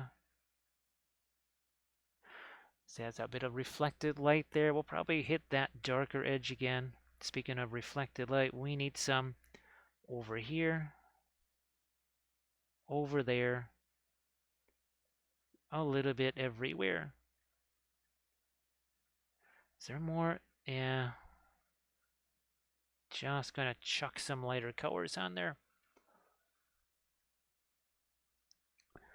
Oh yeah, let's do a little bit of our gold on these areas. Spark my ganja. Gonna welcome in another new little hobbit. We have Warp Dog. Warp Dog, how are you doing? Thank you so much for that follow. And he says, he's like, dude, looks like you could use a little bit of frost. He's like, no, no, no, I got my brother Schmandoff can take care of that. He's like, what the heck is Schmandoff? He's like, oh, I'll show you. Speaking of lighter blues, there's Schmandoff, the much bigger and tougher older brother of Gandalf. He's like, yep, Maya right here. It's like, sorry for my little brother. He's got that bad habit with the weed, right? Thank you so much for that follow. Appreciate that, Warp Dog. So yeah, well, we have Schmandoff, we have Schmaladriel, we don't have a Schmeebeard yet. Well, we sort of do. I just haven't had a chance to paint those. I do have some printed up tree men. We have a Schmalrog. No, I actually have a couple of Schmalrogs now. We've got, I think, at least one from Kurzlook, and technically one from Monster Mini Mayhem. Yes, that's right. Can't forget that Schmalrog. Prussian blue. I don't know, little cobalt violet or a little cobalt blue, because we're going to darken this and this, and we'll let those just set for a while again, like we did all of these shards down there. Where's my Van Dyke Brown? We'll just hit this for now, like so. Van Dyke Brown here. Whatever. Okay, this one, we already did that side, it looks like. Not quite sure what we want to do with the collar. I think mostly darker is going to be better. All right, Grey Wolf. Yeah, definitely let me know how they go. I'm sure they're going to be. I'm sure they're going to be fantastic. I'm sure they'll work just fine. Am I gonna do any more dark? No, I think we got a few strong darks in here already. A few strong darks. I think I might try to get some lighter tones in the crown slash ice shards up there. Devious Dungeon, believe it or not, I've got. Well, I have the metal Sauron figure from GW, but I think I even printed it out from Arena Studio. Now, I think Lord of the Print has their own version of Sauron, but I don't know if I actually have that file. I have a number of Lord of the Ring and Lord of the Print files, but I don't know if I have that one Sauron Lord of the Print files. Sorry, I keep mixing those two up. Uh, maybe I do, but I'll have to try and locate that. That's the only other potential Sauron figure that I have besides the actual GW one. So Laminus, now we're talking 3 build plates on a Saturn, right? So is that thing going to be about 4 feet tall? If that's 3 build plates on a Saturn, because Daniel, how many build plates was the Lilith on your Saturn on your Sonic 4K? Wasn't it five? No, was it six? Or was it five on mine and six on yours? Or the other way around? I don't remember. It's been too long. It's been too long. All right, just got some cobalt blue there. Some cobalt blue. We're just, again, trying to do something a little bit different here with our blue. Getting a different blue there. Now, turquoise. Turquoise. A little bit of the radiant turquoise. Some of the phthalo green together. Let's see if we can put this around the eyes. Could be interesting here. Oh, was this 6? Oh my goodness. Yeah, that's because I think on the Sonic Mini, it was going to take me 5. Never did bother to print it out because I thought, I'll just wait till we have the Mono X going. There's an awful lot of files like that are just waiting to get printed up here. Oh, you know what? You know what? Let's do some of our turquoise over here. Some of that right over here. Not going to forget this back there. And actually, Valfera just, well, I know it's Friday, but I don't want to miss it. Obviously, it'll probably be relatively soon for a little film noir, which we haven't done yet, Valfera. That would be the first film noir. Nah, I'm not going to do that.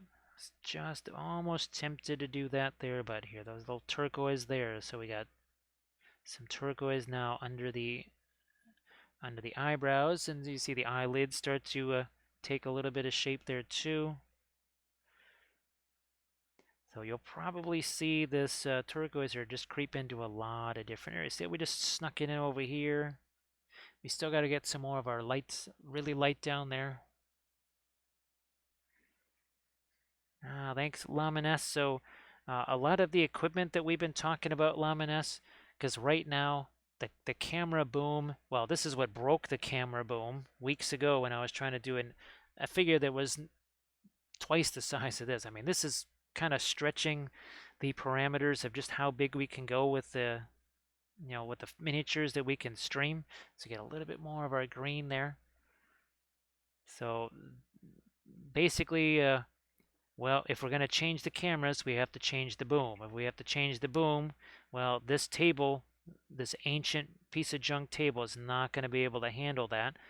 So it meant a lot of changes, and we've been making a ton of those changes here.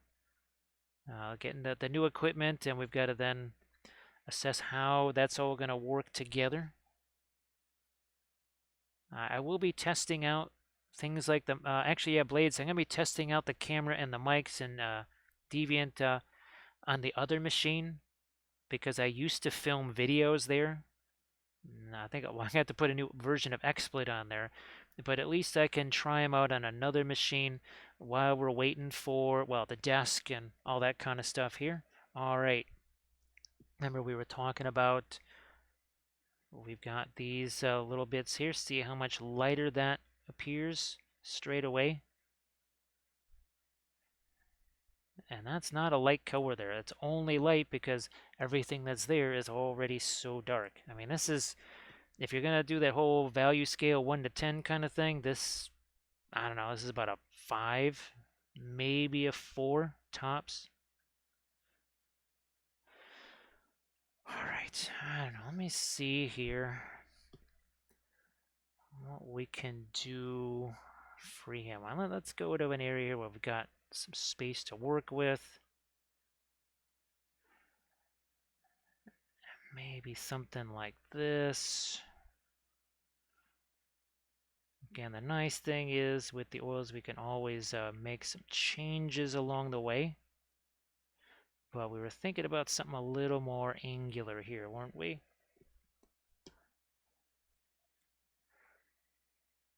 So yeah, lethal shadows, just like that one, right? That's the classic thing that we would need that larger format for. So hopefully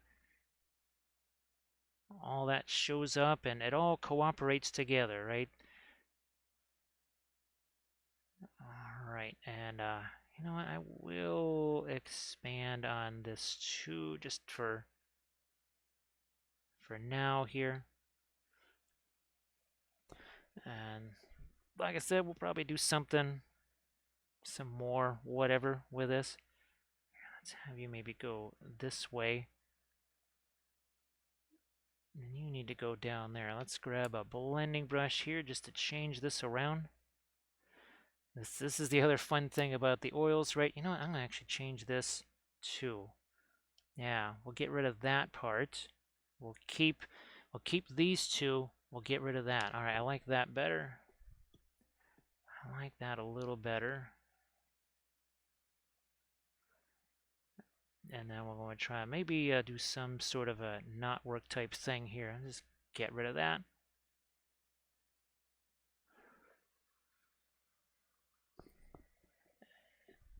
And we'll probably maybe do a little bit of a like a shard inside of this. Yeah, we'll do something like that.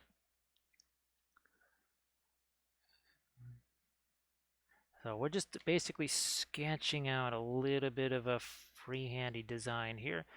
And that was the same thing when we did this. And actually, this is a YouTube video you can check out. So there's a wee bit of a tattoo pattern there, right? Just a wee bit of a pattern.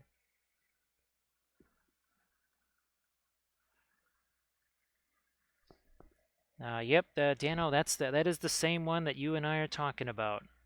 The the Highland miniatures. That would be the uh, sorry, what am I thinking about? The arch villain. I always keep wanting to say artisan guild all the time. I mean, we love our artisan guild stuff. Don't get me wrong. Don't get me wrong. All right, now we're gonna do, I think, another set inside of here.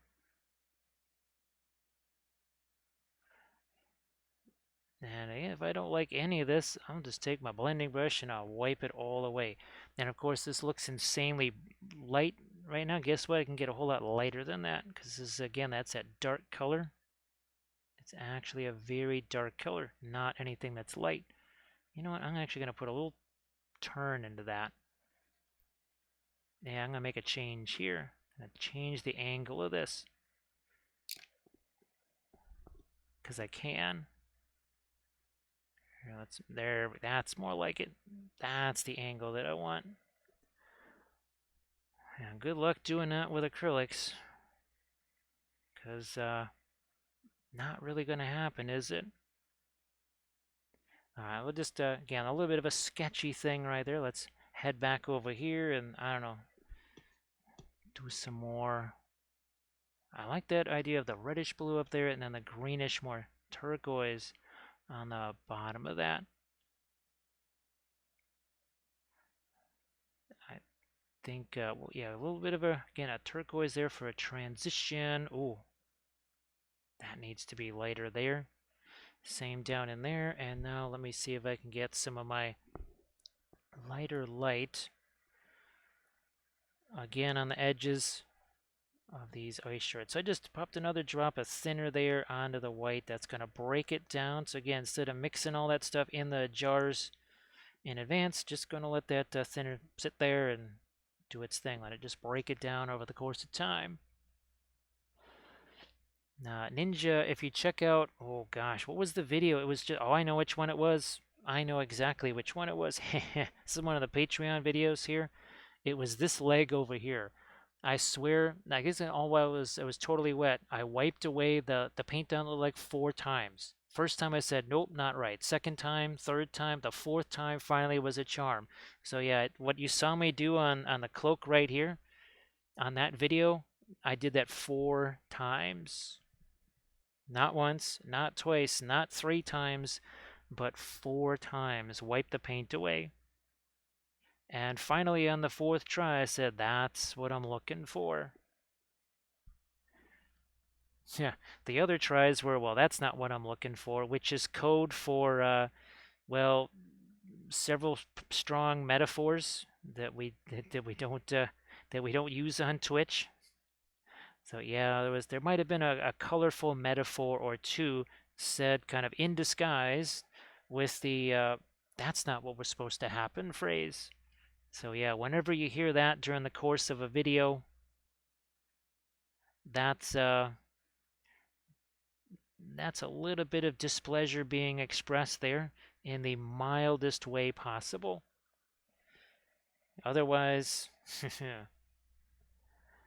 yeah, let's just say that the most worldly sailor would just kind of be hunting around for a safe place to hide.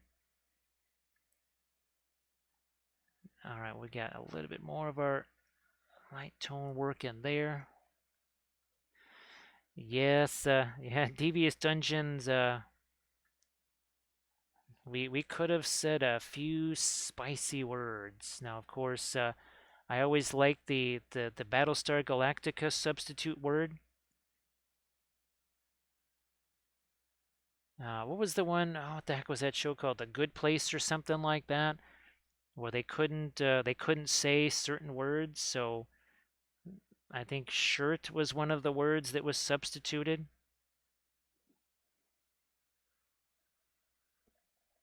Oh, what was the other one? Forks. Yes, yes, that was the other substitute word.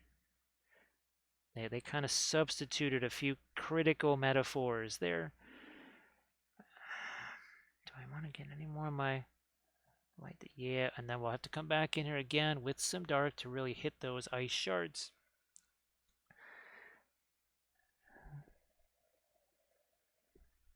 So yeah, that was one of my little secret favorite things about B5, which of course hard to believe that was it was over 15 years ago. That's pretty wild. I always keep thinking of B5 as being the older show, but no, that would be BSG now. Look at that. See, we just created a couple of more ice shards out of that because, well, reasons, right? Well, Velfira, we've been saving this. We've been saving this. I'm gonna, you know what? I'm gonna actually back out a little bit further here. All right. So yeah, this is okay, right? Here, Velfira. Let's see what happens.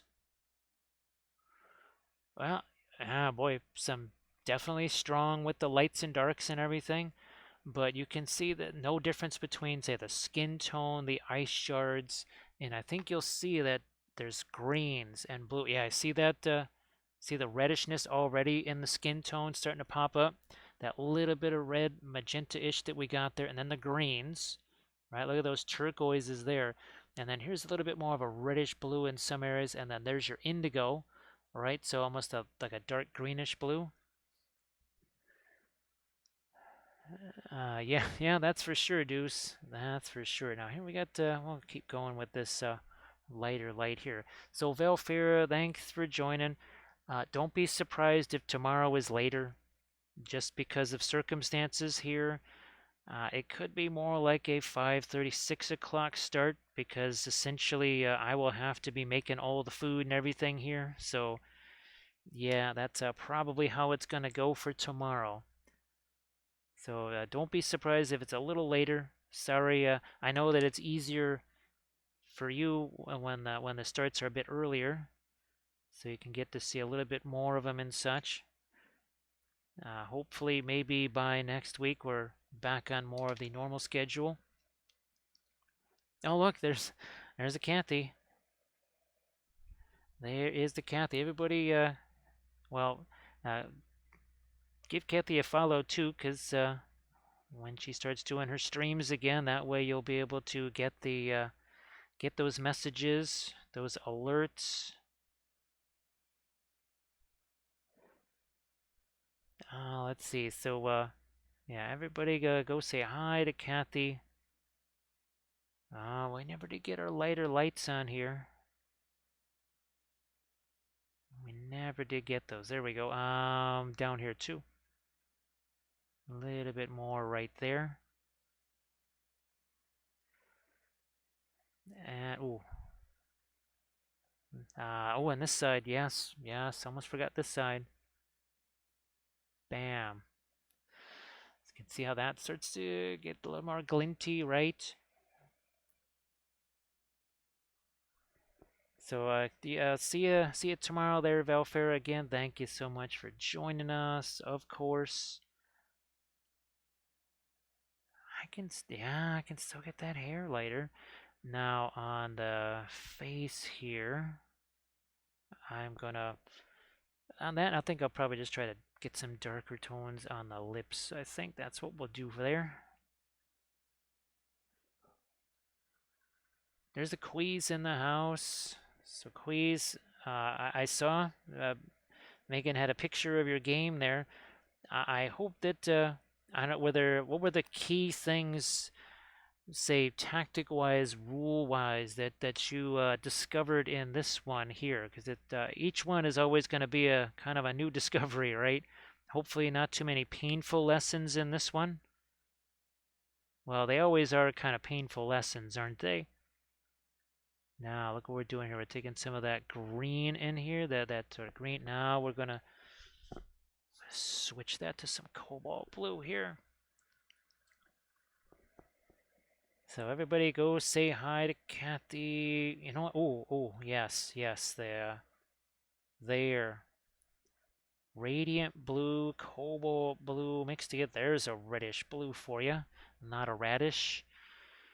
That is a very reddish blue. Poof, there you go.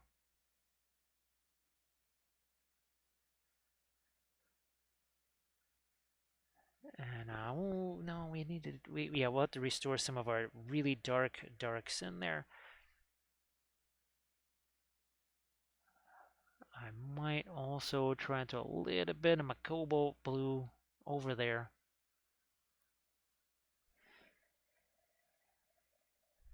Yeah, so did Megan sit there and as soon as he was touching a miniature or something like that, did Megan say, "You sure you want to do that? That's your final move? You sure that's what you want to do? You're positive? That's what you want to do for your move? Okay.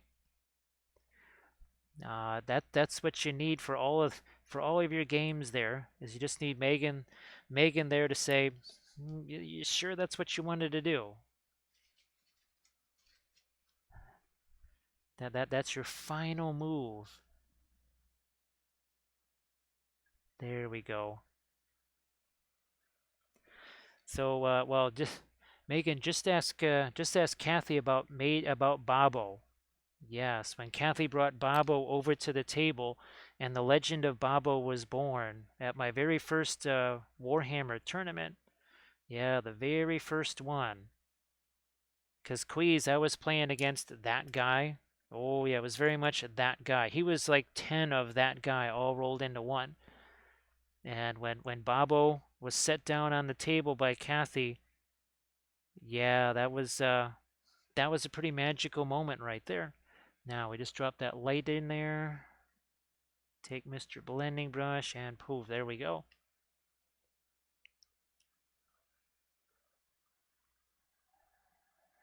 We did have a soda for the first time in a year. Now I'm going to start to see what we want to do here that's maybe a little lighter on that freehand. Start to bring out some of the some of this pattern. You know what? I'll have that be the over. That'll be the over. This will be the under, like so. I'll take my brush here. We'll just take that lighter color and just pull that up this way, like that. Some more there.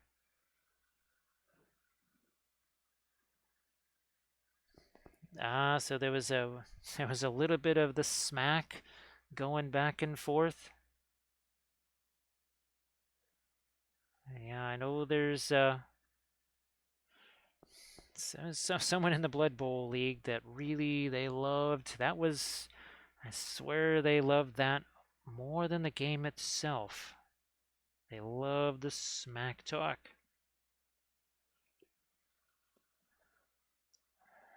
And let's now of course here let me do some of our more recent ones. What did we do before this? We made things darker, right? Because these lighter tones that I'm putting on the freehand, yeah, well, they're not going to do much if we hadn't gotten all those darks in place at the start. Same thing with our ice shards, right? We're doing that. And what did we just show with the Velfera, right? We did the film noir where the contrast, it's not just, I mean, light and dark is a big deal. It's important. Is it everything? No, it is not everything. And here we're talking about color temperature. Like, well, it's all just blues, right? No, there's reddish blues, greenish blues. There's a whole range of different blues. And there's also different color intensity in the blue as well. Now, I'm not sure if the film noir showed it, but see, these are more intense blues right here. Grayed blues, much more gray, more intense colors everywhere. You got phthalo, you got Prussian blue, same thing here. Even in our golds, there's Indian yellow in there. So all of that has a big effect. So thanks, Abadu. And Abadu, happy Friday. I hope that you're doing well. Oh, we were over here. Yeah, let's hit this too. Let's hit that, and then let's get some of our light down there to essentially sort of reflect a bit of a gemstone type of a thing. And this is to be our over. It's got to be the over. The other one is the under. Come on, there we go. Where is a little smidge of our indigo here? There we go. We'll just clean up some of those edges. So how long did it take to just put this tiny little bit of freehand on there, which we can expand on if we so choose? I don't know, it took just a couple of minutes. At least that's what I think, right? Just a couple of minutes to do that. I don't know, there's just a weird industry around making things more difficult. Not quite sure why that is. You would think people would want to make stuff easier. But instead, everybody chooses the route of difficulty, and I just don't know why that is.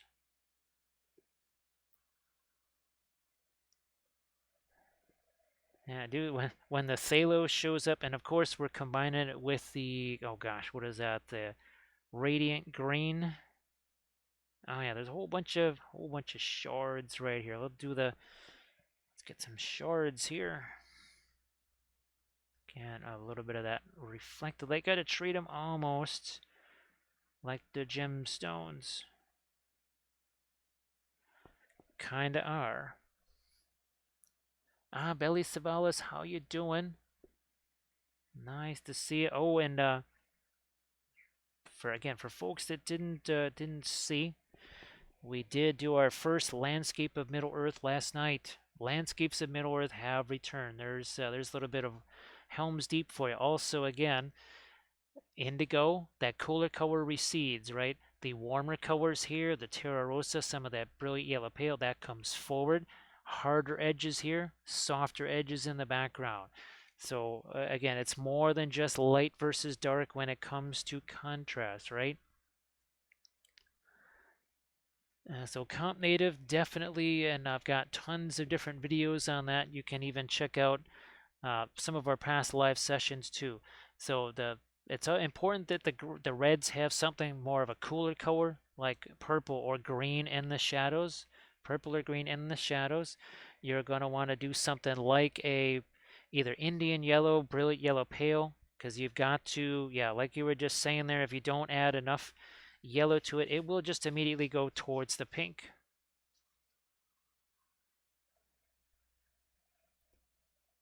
Oh, thanks, Maiden. Appreciate that. Yeah, I had done an entire massive series of landscapes of Middle Earth. We painted Rivendell, the Shire, Osgiliath, Minas Tirith, the Argonath. Uh, Here we've got just one. So these were the first two that we did, Minas Morgul and Barad-dûr. But we did a Gandalf versus the Balrog. We did uh, Edoras. We did Lothlorien, and I think there's even a couple of other ones. Oh, Isengard. Yeah, we did Isengard too. We have to do another one of those to keep Saruman happy, because Saruman's wondering where his digs are. Because those made really fun backgrounds for our puppet shows. Ah, yeah, cool. Yeah, Maiden. Some of them are YouTube videos. I think the Edoras one is a YouTube video, possibly. Let's see, not the Rivendell one. I think maybe the Isengard one is, but they're all saved as highlights, so you can definitely go back and check out all of those. So, look at there. What do we got? Nothing on the brushes. I just plopped that thing on there. And now we're going to take this, and quite magically, those edges start to disappear, don't they? Hashtag no layers. Hashtag no layers. So Maiden, yeah, I told him that we have to see. I'm sure the pictures from that are just going to be amazing because that really sounded fantastic. So yeah, I'll definitely have to see pictures from that, no doubt. Ours wasn't Lord of the Rings, but it was around the time when the first Lord of the Rings movie came out. We did actually, well, we made our own wedding cake. We sculpted our own wedding cake topper. We baked the wedding cake. We did all of that stuff ourselves. Lots of fondant frosting. All right, oh geez, yeah, it's definitely, especially as things are, that's definitely late for Kathy. So we all say good night to Kathy. Good night to Kathy. What do we got here? Is this the right one? Yeah, we'll just go with that. So yeah, Maiden can't wait to see that. I think that's going to be very fun. Yeah, let's do. Now, of course, it would have been much different if a bunch of Urukai showed up and tried to crash the wedding. I guess that would have been a little different vibe to it right there. Or and of course, you don't want to be in the wedding boat and get sent over the falls on the Anduin River there. That might not be a happily ever after kind of ending.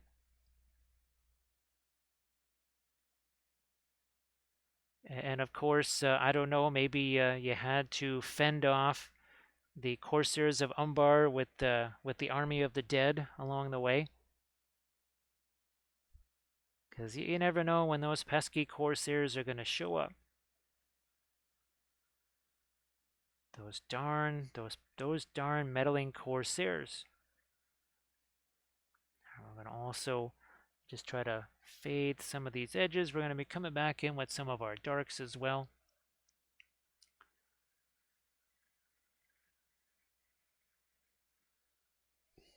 Do we want to go? Yeah, we can still go lighter down there. We'll do that. We'll make that lighter here. We will lighten that up a smidge. And there. Oh, yeah. And again, folks, these are printed by Lethal Shadows Gaming. It's also a Lethal Shadows Gaming sculpt. Lethal Shadows, every so often, has been putting the link into the chat there so people can go check out the sculpt directly. And this is a very nice resin here that it's been cast in, and of course they make sure that the quality control is top notch on the print itself, and no funny business with support leftovers or anything like that. So for folks that are just either maybe I have a printer, but maybe you just can't print out something that's large or whatever, maybe Lethal Shadow can handle that for you. There we go. The next thing I just have to do is get Lethal Shadow to print out an entire Osgiliath terrain board for me, and a Minas Morgul, uh, and a Khazad-dûm, and oh, let me see, a Rivendell board, a Lothlorien board, because that wouldn't take up a lot of expensive resin at all, would it? No, not the least bit. All right, look at there's some light for our ice shards again. Now we'll head back up here. We got some other things we can do here with some of our later colors, like this, like this. Let's see what we can do here with these. Remember, we've been waiting for these to have a chance to set for a little bit. We still might come back in there with some of our deepest darks too. That's possible.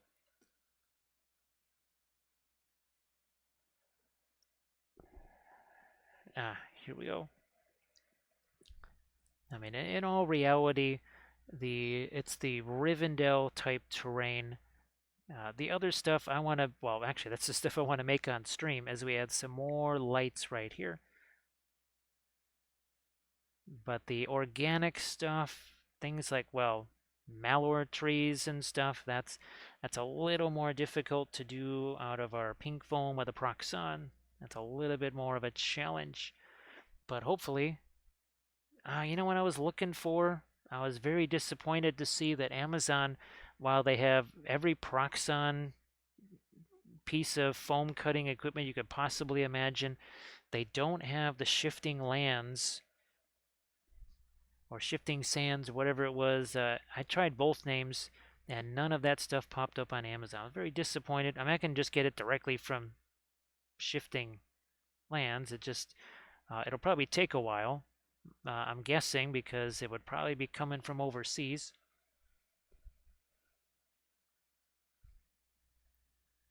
We never did get any light over. And again, see, look at this. We're just letting some of that light mix in with the existing color there.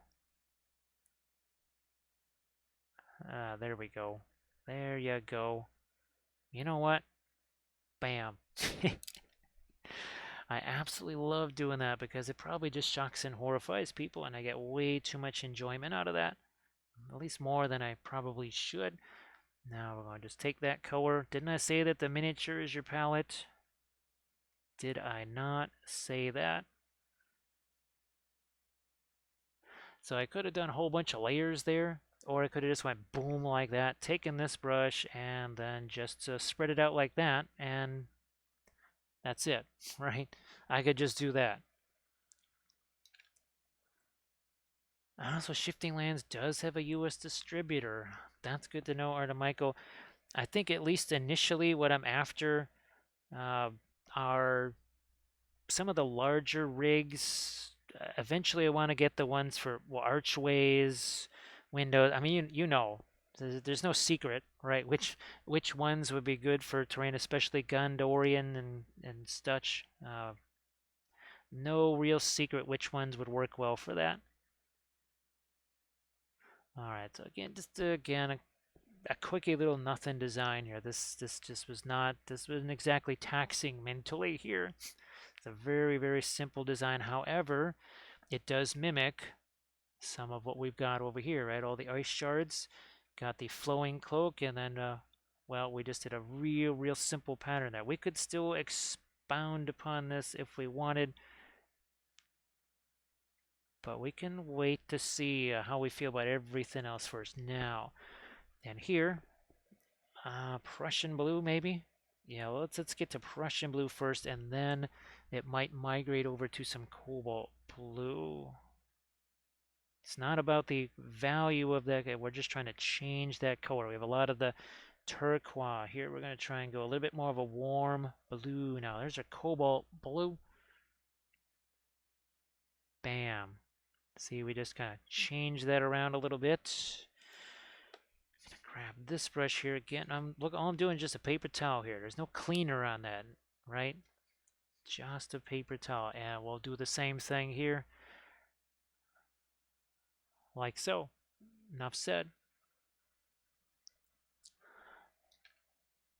Let's see, only took a week to get that. Takes a lot less time. Okay.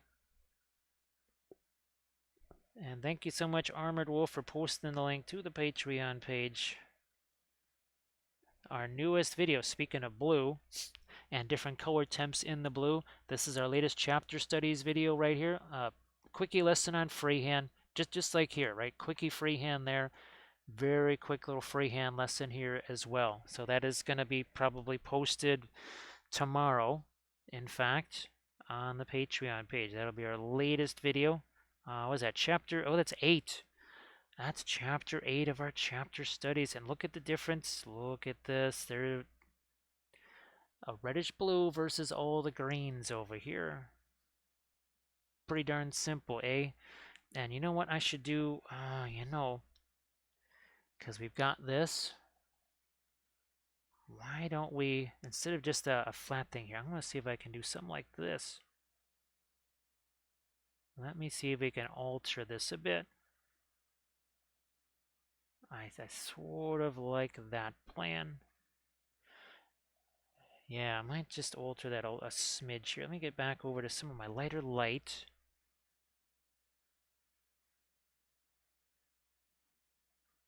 And actually, no, we might just do this. We might just do this. I might change it back if I don't like it, but let's give this a shot first. All right. Change-orama here. Prussian blue, a little cobalt. Some dark. Saddle up to that edge there. Because, well, reasons. Oh, and then this side here. Okay, and now we'll get a little bit of our lightest light here focused in the center of that. Looks like it's on screen, and there we go. There's some of our lightest light there in the center. Carry some down this way. So there we go. A little more of a diamond shape, just a little more action, just something a little bit more interesting maybe than just a flat diamond. Now we've got a diamond that has a little bit of dimension to it. Also, yeah, I'll put some light along the edge there too.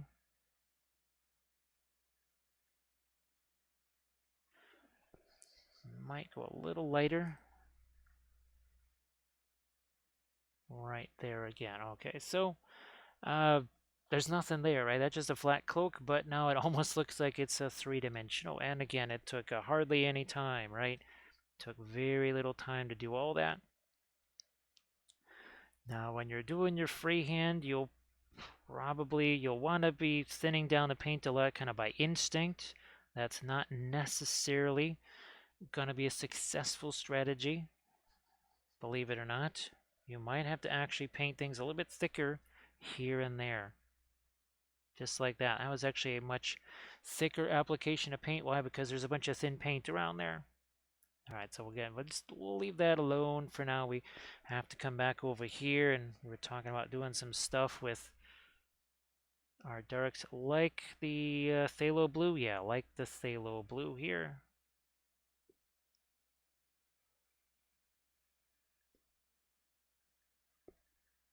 Oh, like lethal shadows.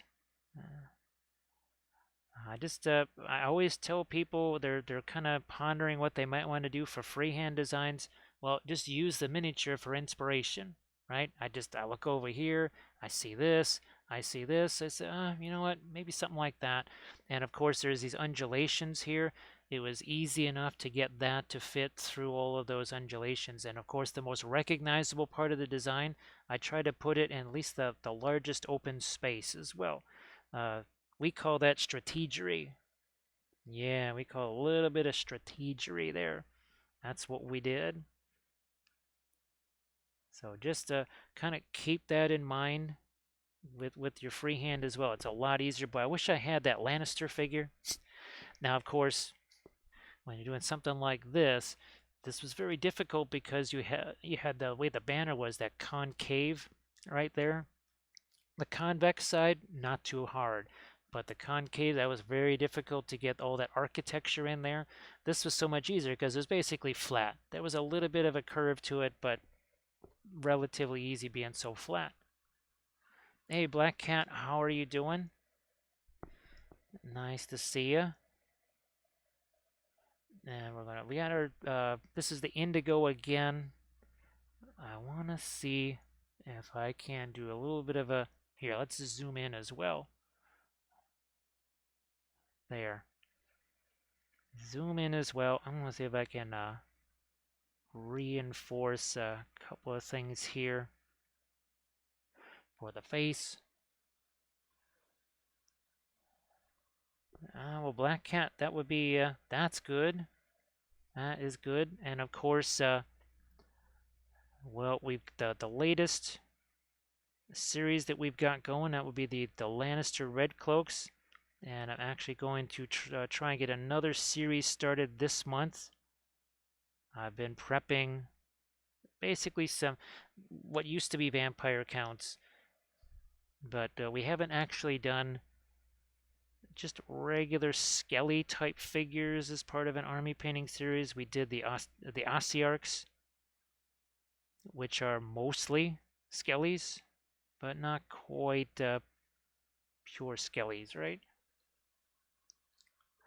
So Black Cat, that will be fantastic, and of course, always a good idea. Even you know, if you're starting out with the oils, to try and tackle some of those color theory and oils episodes, right? Just to don't want to jump right into your army, like we say all the time. Always a good plan.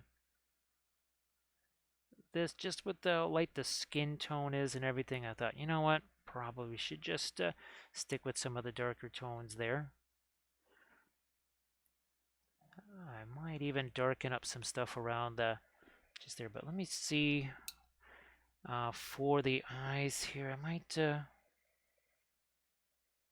actually got phthalo green and cobalt blue of all things in combination. Let me see what we can do here for the eyes. And which way? That way? This way? See if we can have a decent direction here for the gaze of the miniature. This is also something I might do once or twice. You're not stuck with it. Can always make a change. So here, let's have her looking off in this direction then. Something like that. Because yeah, there we go. Kind of looking off to the side. It's actually a little more interesting doing that, believe it or not, than having the thing staring right at you. And it's weird. You wouldn't think so, but when the miniature's just kind of staring at you straight ahead, it looks very static. Looks more like a statue and less like a character that's mobile. So again, see, it's on a little bit of not just darker color there, but actually that's cobalt blue mixed with phthalo green in the shadows of gold. Seriously, just did that. I'm not saying, I'm just saying. Something to consider. Let's see. And, oh, and Black Cat, of course, obviously, I'll After the stream is over, I'll try and get you your email. Now, we may have discovered why for some reason, the Patreon emails end up in people's spam folder. Uh, uh, Someone offered a suggestion as to just a technical thing of how to put it in there so that that doesn't happen. And it doesn't happen, obviously, it doesn't happen to everybody. It only happens to 1 out of 100 people or something like that. I think it's just because of how they've got their spam folder settings or something. But yeah, I'll try and get those sent off to you. And yeah, it's not just the darks and the golds, but also a little bit of a greenish color at that. Now, let me see. Dano has returned. So Grey Wolf, of course, everyone say, "Hey Jim, you're getting your Tomb Kings back." It's like they're made of bones. It's like they're bone constructs. So if you look at oh yeah, there's skeleton or their skulls inside there. So I was thinking they're just skeletons, right? But no, they're actually bone constructs, which I mean it's kind of a clever idea. Clever idea. Oh gosh, was I gonna go with do something lighter for the skin tone here?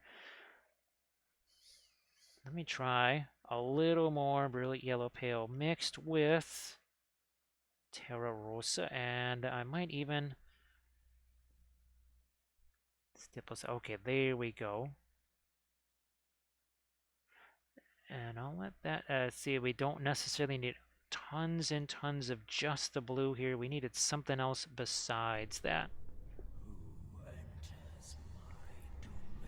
Well, looky here with that. There's a monster in the house. It's Holly Monster.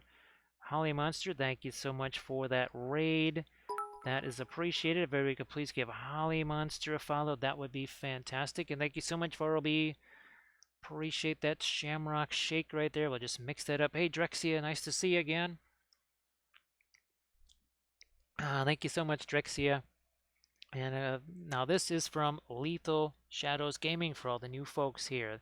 I didn't actually print this out myself. This is a print from Lethal Shadows, and we just were working a little bit of freehand over here, just something very simple. Lots of ice shards, and then maybe even kind of a bit of a shinier leather surface. We'll be putting some more reflected light on this. We were just doing the eyes on the face here. We're getting into some of the skin tones again to change that around. If everybody could please give Holly Monster a follow, well, that would be sensational. And of course, Holly Monster, I know you just finished your stream, so you don't really have pictures of what you were just working on. But if you got any Instagram links to what you've been doing, Discord, anything like that, feel free to pop those into the chat as we lighten up some skin tone over here.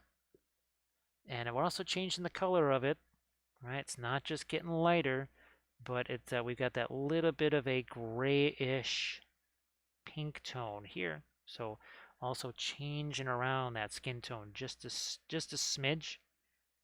It's more than just making it lighter. Let me see. I think we're all caught up. I think we're all caught up. Yes, indeed. And of course, last night we are finally back to our Landscapes of Middle Earth series. It's a little bit flatter than the usual miniatures we work on, but there you go. There's the Hornberg sounding once again in the deep. The Hornberg. Just painted that up last night on the channel here. I don't need that fuzz on the brush, but I do need some more of my lights over here. And thank you so much, Loim. Geez, Loim, sorry I didn't get a chance to catch that one. But, well, the plan is to keep doing those for sure, right? Plan is to keep doing those. Yes, I kept thinking, oh man, gee whiz, Loim's got to see this. But it's okay, because we got to redo all the old ones, right, Loim?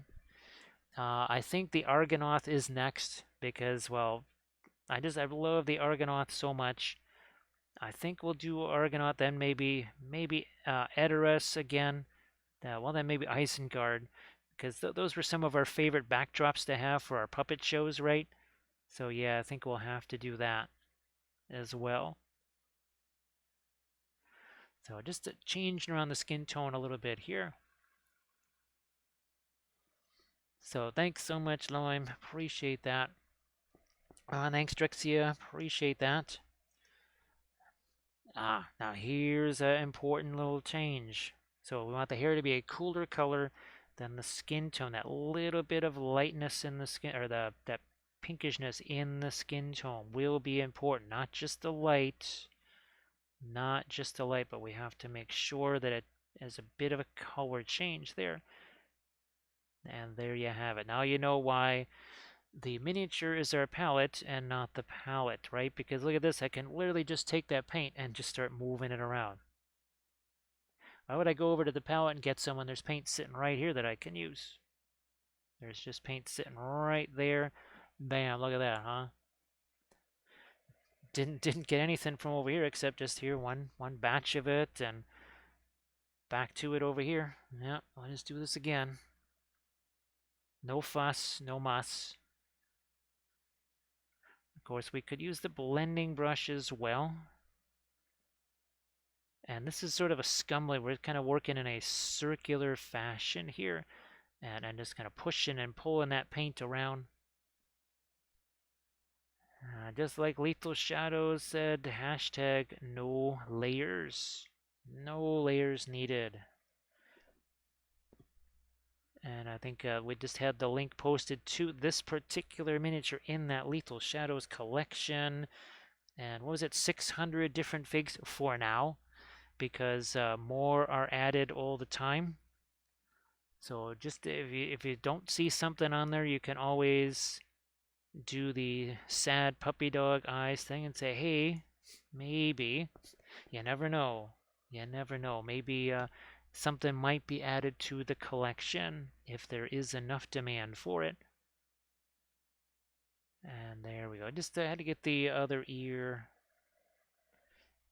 Do this again because of the Prussian blue. That Prussian blue is a strong color. Right, so it took a little bit to tint that the way we wanted it to. So that is definitely something to think about. I know folks will say, "Wow, but I wanted this particular whatever." Just inquire. You never know. One never knows. I was tempted. I almost no. I don't. Maybe Egyptian violet or something like that, but not. I was almost tempted to use something else, but I think we're gonna take a pass on that. So again, Holly Monster. Ooh, we gotta get some lights on that side. We did these over here. Gotta get those on that side. But first, blending brush action here. Just in a couple of spots. Maybe even up there on the cheekbone, I guess. Also here. Also over there. Okay. And why don't I do a little bit of that? Yeah, that paint, it's just been there, I don't know, a good 15 minutes-ish. That's kind of how long it takes for the paint to set before it's a little bit easier to get back in with your blending brush and do what I just did there.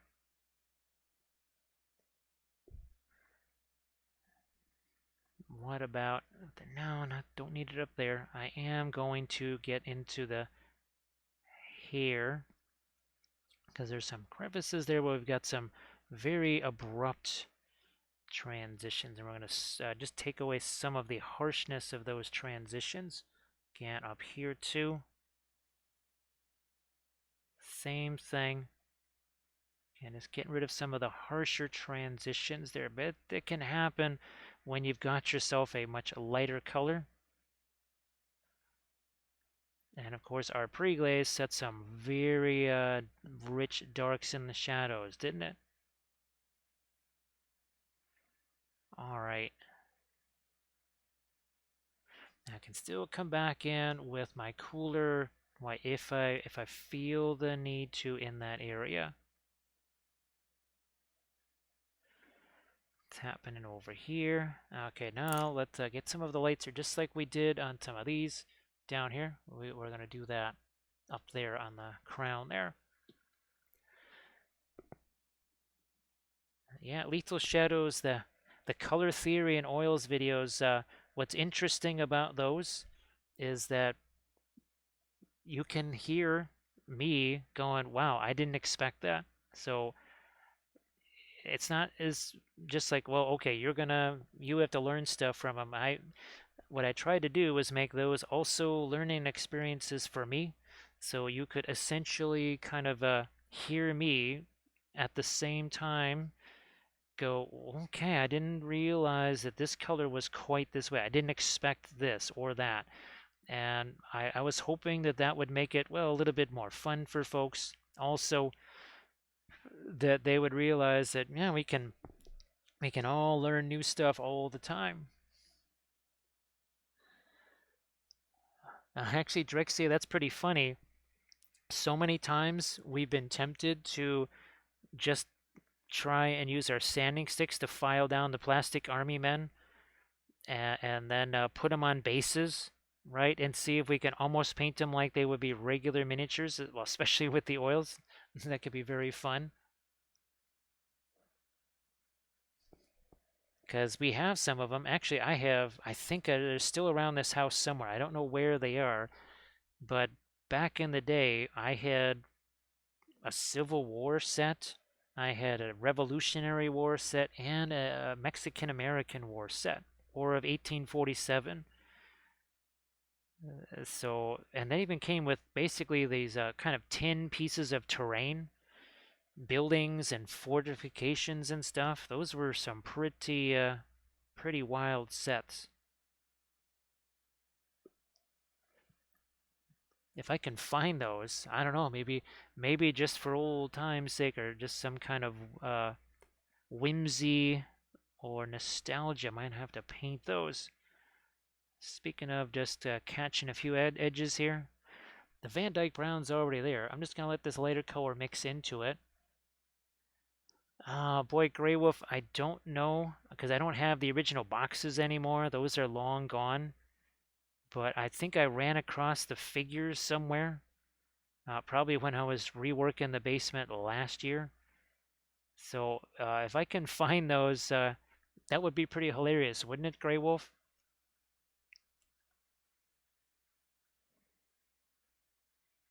Oh, that's right. Yeah, everybody, check out Lethal Shadow there with the kit bashing stuff. So I will see again. I thought those were just gone, period, but I did run across them again. Unfortunately, with all the mayhem that started last June, those kind of went back into some kind of a, well, like the Balrog that we discovered last year. Remember we discovered the Balrog? We dug deep. I didn't think it was too greedily, but we dug deep and we found the Balrog, our metal Balrog that we painted. Now this is going to get a little bit of that yellow, because armor here, right? So let's get a little bit of yellow-ish there, but if you look at this, there's very little yellow there, right? There's more green than yellow. Seriously, I'm not kidding. There's more green than yellow on the armor there.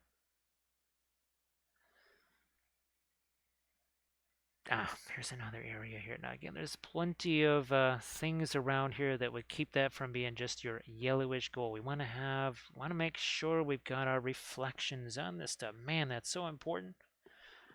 I cannot overemphasize how important the reflections are. And I think we also have a couple of edges to these straps right here that I think I want to do, like that and that. Maybe this too. A little more of a light here,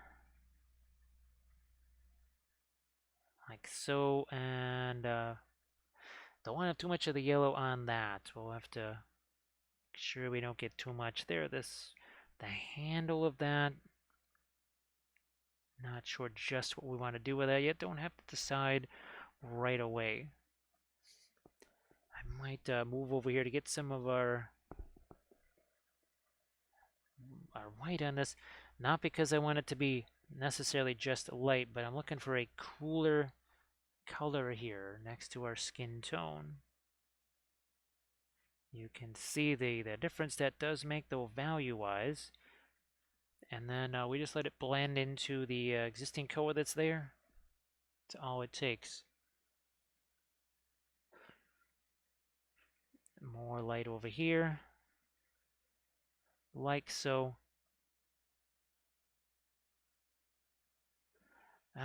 Yeah, let's let that get back here. And we also still have to put light down there on the ice shards slash gems, and then of course, I think the freehand design is okay. I don't think we need to do more there.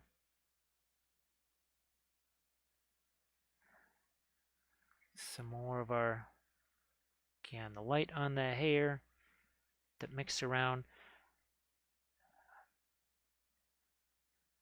Okay. So Loim, yeah, it was so much fun getting to paint the Hornberg at last. I've just thought about it so much. You see it so often, right? Finally getting a chance to actually paint that was very fun. I can maybe try and paint some other views of it as well, maybe more close-up type views and such. Here, let's get down here and think about some of our lightest lights on this too.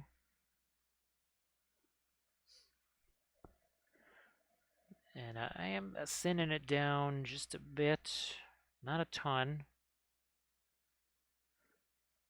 Something like that. And of course, I have to remember the other side, right? We got to get some of our lights in there. I think on the other side, though, I might stick with more of the cobalt blue slash Prussian blue on the other side. Let's see about how it's based on real placing at Helm's Deep. Okay. Yeah, Loim, and I always try to remember, it's the Hornberg, right? Oh, Loim, I don't know if you saw Games Workshop, they announced, well, they still have to announce all or show all the no Easterling stuff, right? But in addition to the Easterlings for War in the North, well, as they call it, Defense of the North, they've got a new Bjorn figure and a bear, and then of course some other Bjornings. I guess that's what they're calling them. So that was the newest, the latest news from GW there. And Armored Wolf was kind enough to alert me to that. I mean, in addition to what I think it was Warcry stuff today. So yeah, Armored Wolf. I just kept thinking that they kind of, well, sort of borrowed the imagery from the cultists or from the dragon acolytes to make that particular Warcry warband.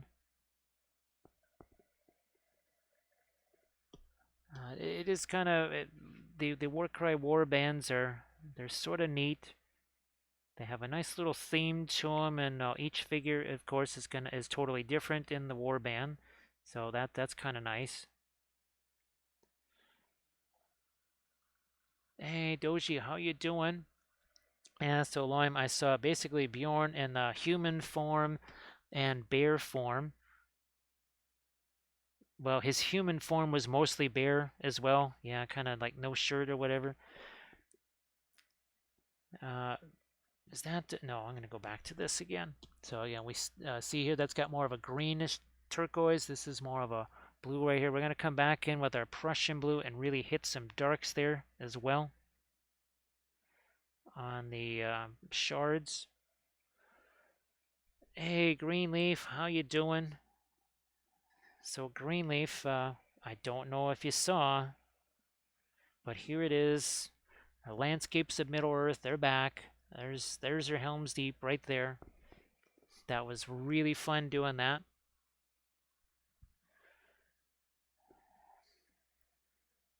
I'm gonna, yeah, I'm gonna head over here to my Prussian blue because there's a few other areas I'd like to pop in some darks as well. We'll start over here.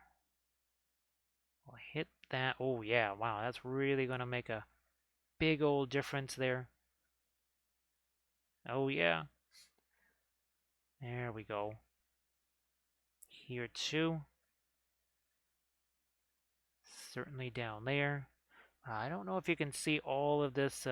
Sometimes, actually, Kathy and I were just talking about this. There's things you can't paint on stream because there's just no way to get them on camera. So in that case, you just kind of say, well, we'll do that off camera.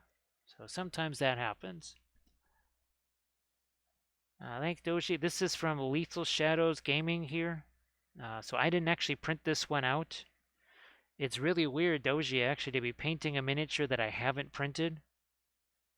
I keep thinking, like, okay, so, yeah, where were the supports on this thing again? No, I didn't have to print this out. This is done by Lethal Shadows Gaming.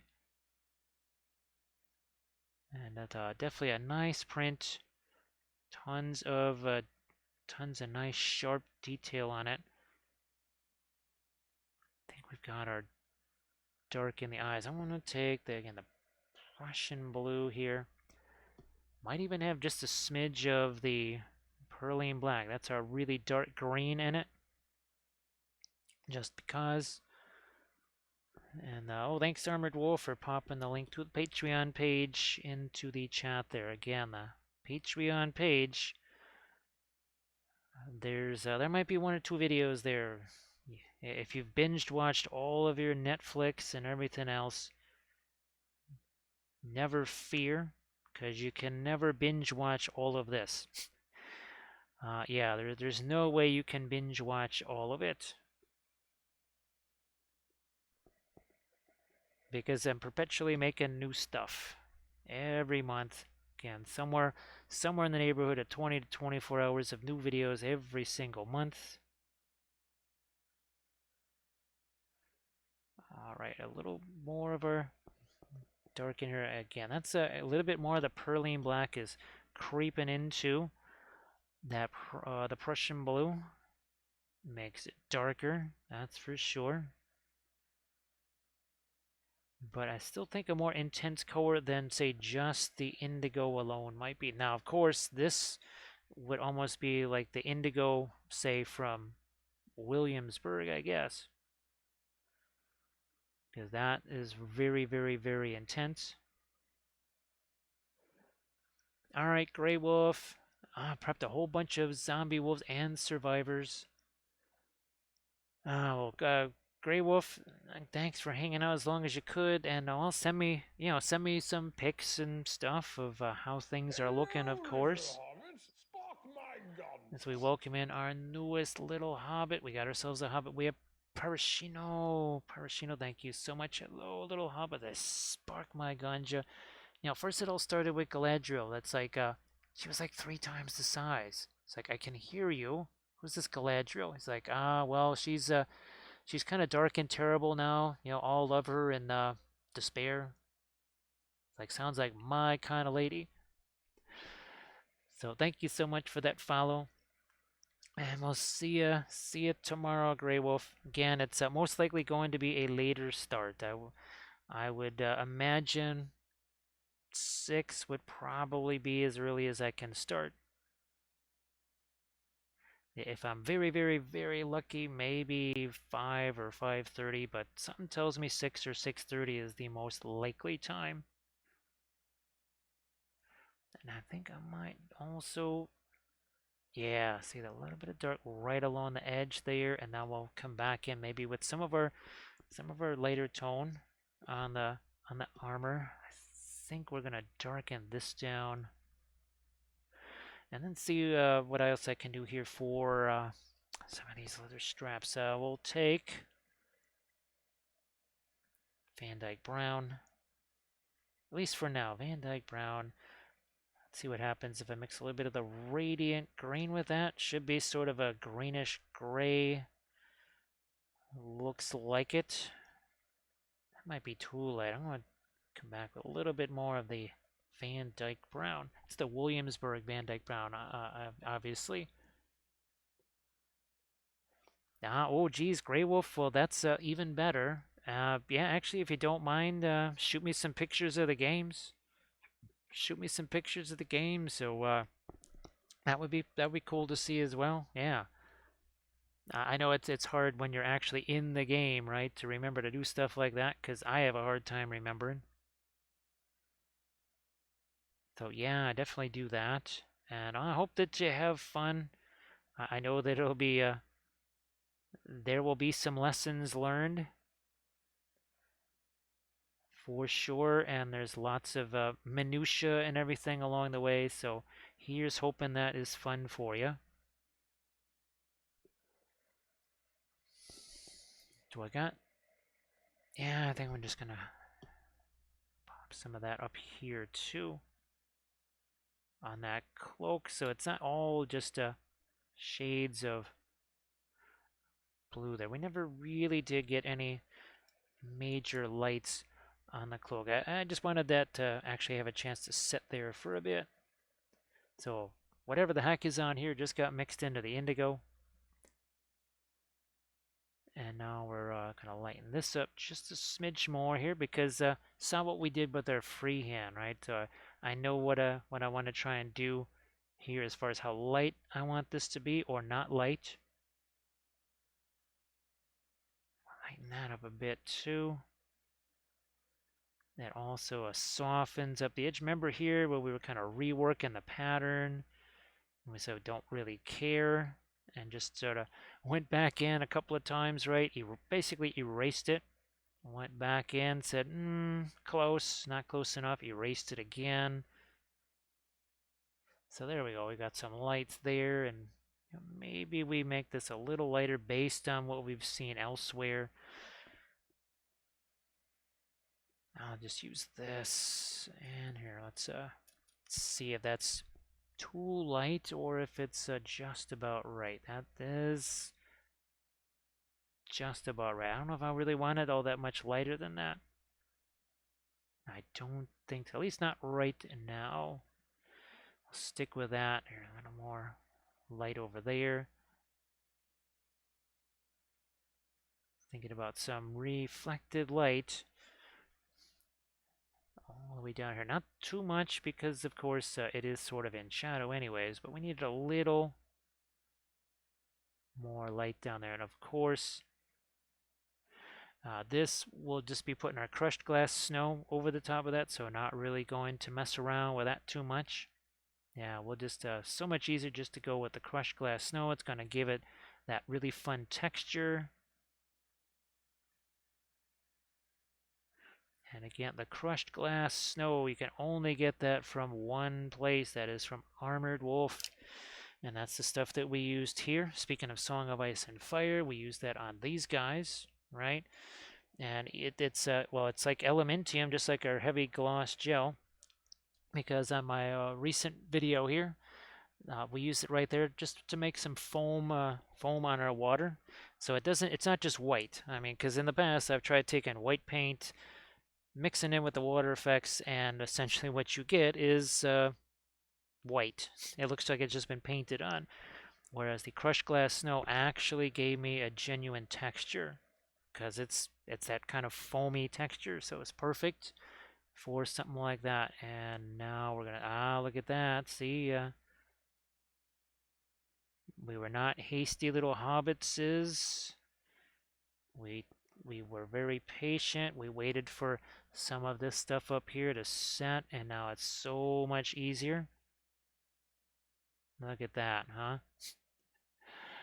And unlike acrylics, right, your white here is going to cover. It's going to cover it like a blanket. All of your opaque oils are very much opaque, and that all your lights, for the most part, yeah, those are going to cover very, very well. So see, we started to add some lights to the crown there.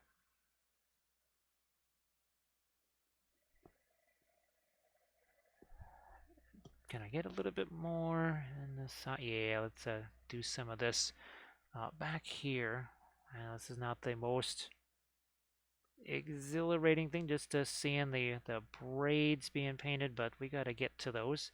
All right, here, so I got that blob of lighter color. I'm just going to take it and just drag it over this way, and that's all it takes. Gonna make this lighter as well. Turn a couple of more lights over here, down there,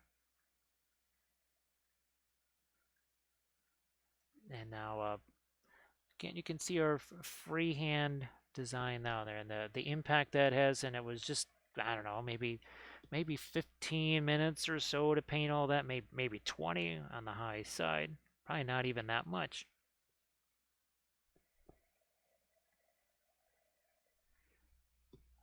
And look where my hand is on the brush, closer to the back of the brush than the front of the brush. So blades, yeah, this is what we're talking about, right? The don't caress or caress the brush, don't crush the brush.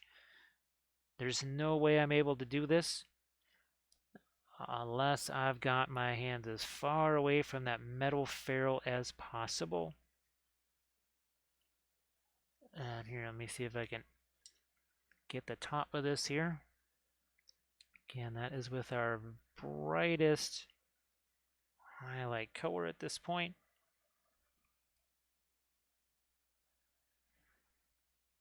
And we'll hit some light here,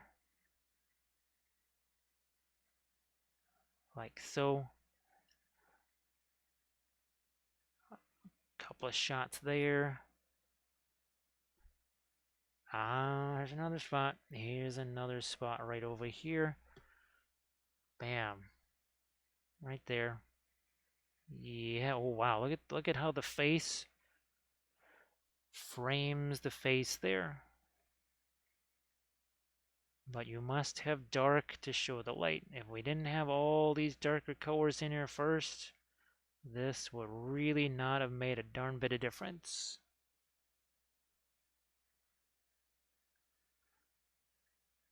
And we'll also, come on, there we go.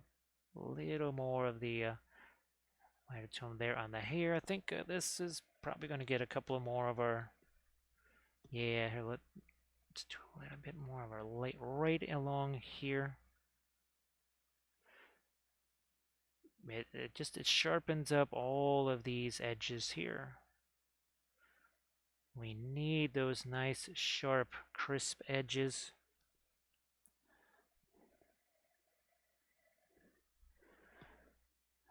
Now here on the side of the armor, on the shoulder there, we need that same. Actually, I'm gonna try and get rid of a little bit of the white paint there, and now come back in here. So there we go. I just got rid of a little bit of the paint, and now we've we've kind of solidified that edge a little bit there. Now we need some reflected light in here. We've got basically light that sort of transitions over here into, well, sort of a lighter color, but we need to push that a little further here. And then maybe even another little, yeah, some kind of in between, something in between. I'll just, whatever this is here, I think that's got a little bit of the radiant lemon in it too. And you can see it's sort of a chain of lights, and a chain of lights that comes down. I'll let that also mix. And then we've got, okay, I see what that is now. All right, we're going to change a little bit of a tactic on this here, on this element, I think.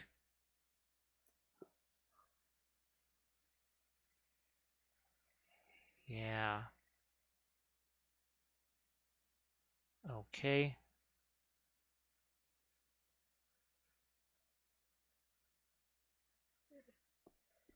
know, where's my? There it is. Wait a minute. Where's my Terra Rosa mix? There's a little bit of it.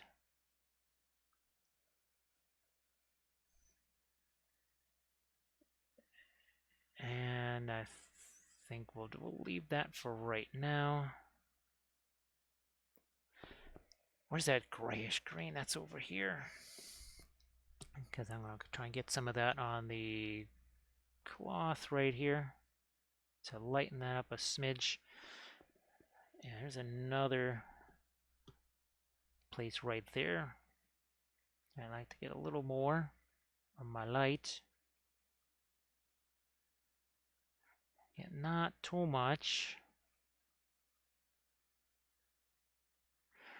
And then here too, I think we're going to change that over to more of a skin tone. So that's not all that difficult. We'll just grab whatever we got here. Some Terra Rosa, more brilliant yellow pale. We should be able to dry brush some of this in here and make a nice little change. There we go. A nice change here. Getting that back to more of the skin tone that we probably needed here. And same on the interior. Can't really see that very well, I realize. And you can see the blue on the end of the brush, right? That's the paint is mixed in with it, and it's going to be mixing some more. Look at that. See how your bluish color mixes in with that each and every brush stroke there? So we come back, we get some clean paint. But let that all mix. So see how easy it was to change that around? All right, Doji, it's, oh yeah, breakfast, that's 11:01 here, so I should have realized that it was going to be just about that time for you. Doji, it's probably going to be a later start tomorrow, like I think you might have heard. It's going to be a later start tomorrow. I don't think we'll be able to manage our 4:30 or 4 o'clock start, which is more preferred. Over there on the facer, do I want to try and get some more light there? Let me do this first. Let me try this.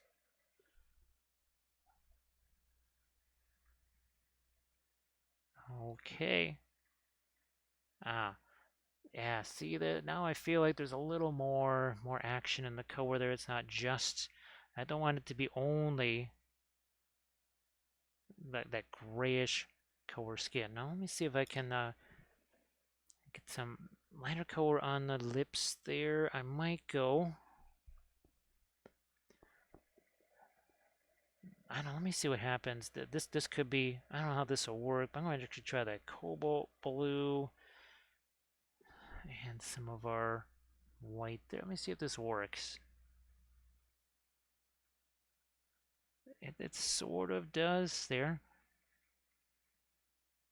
And actually, in a class that Armored Wolf had at Adepticon, he sort of reminded me that, especially on the lower lips of figures, if you're doing anything like a bust or whatever, anything larger, 72 mil or something, you're gonna want to get some of that, some bluish color in the bottom lip, especially the bottom lip. Not much, but just a little touch of it.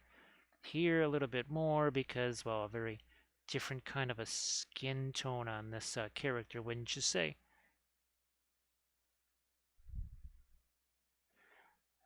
Okay, so now the lower lip stands out a little bit more. I think we're zoomed in, right? Yeah, we're zoomed in about as, we are zoomed in as far as we can be.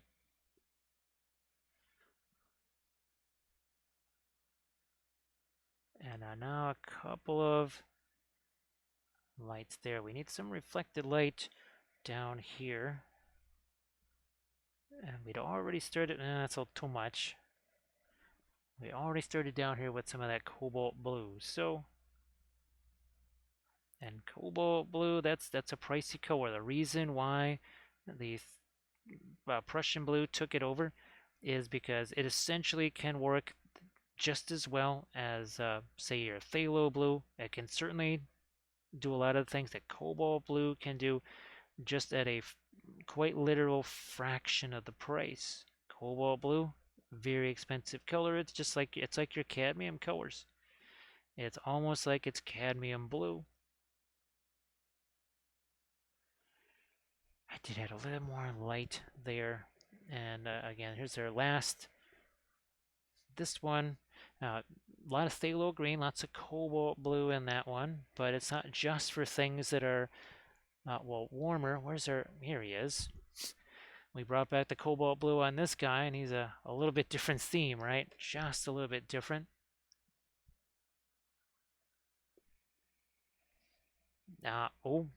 See in here. Where's that same greenish gray here?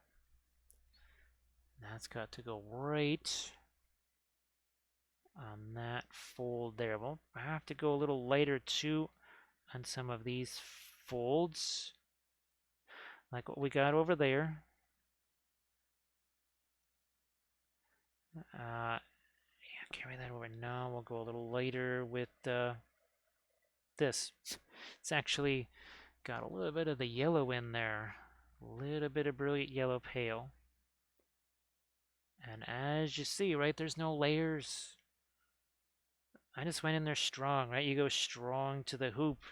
You know, take that weak stuff down the lane, man. You're gonna end up on the floor. Well, at least when I was playing basketball, that's what was gonna happen to you. If you go weak, you're on the floor. At least if you go in strong, we'll both end up on the floor. None of that weak stuff. Same over here, and I'm looking at the outer edge, which is here, because this is the part closest to us. So let's see, we're just that one part of, not gonna do the entire thing. This is, and of course, just as important in the 2D art, right? Get your highlight in that one area. We're gonna do same sort of highlight here. Oh, by the way, this is less than 3 hours. Yeah, less than 3 hours ago, 2 hours and 51 minutes ago, there was no paint on this. There was nothing. There was no freehand. There were no shards. There was no armor, non-metallic metal, none of that stuff. None of that stuff. And again, just 2 hours, 52 minutes to do all this. And that's on stream. So obviously, you folks would have much more efficiency there because you're not having to try and show specific things. Again, if I was just working in a vacuum, I would probably be dead because I couldn't breathe. There would be no air or oxygen at least. But if I was just working, I'm out like I used to long before the days of all the live streaming goodness. I would have dozens and dozens of figures just lined up. I mean, I still have dozens and dozens. I don't necessarily, get to work on all of those at the same time. Not the way it was. Let me see. Okay, Varl B, you have a good one. I just wanted to see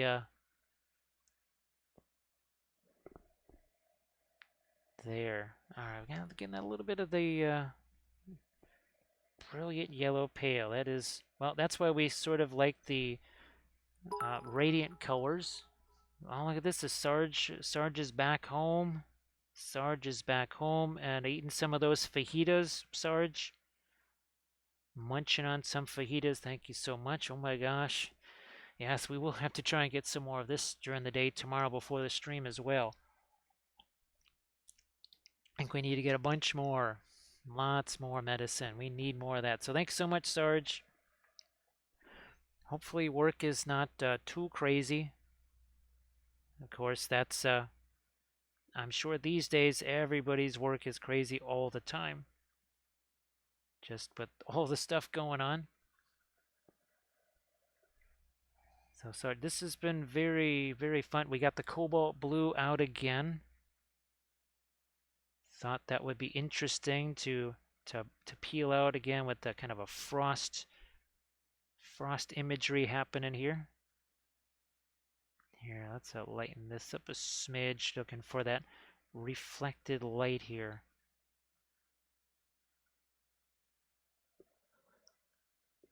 Nah, I'm glad that's yummy, Sarge. Yeah, that sure sounded good. That sure sounded good. Well, after the stream, I think I've got one last bagel. That's pretty much what we'll have. Or just scoop out some peanut butter. Literally just been eating peanut butter out of just a jar of peanut butter with a spoon after the last few streams. Just to try and stock up on some proteins there. Good enough to get that a little tastier, a little lighter.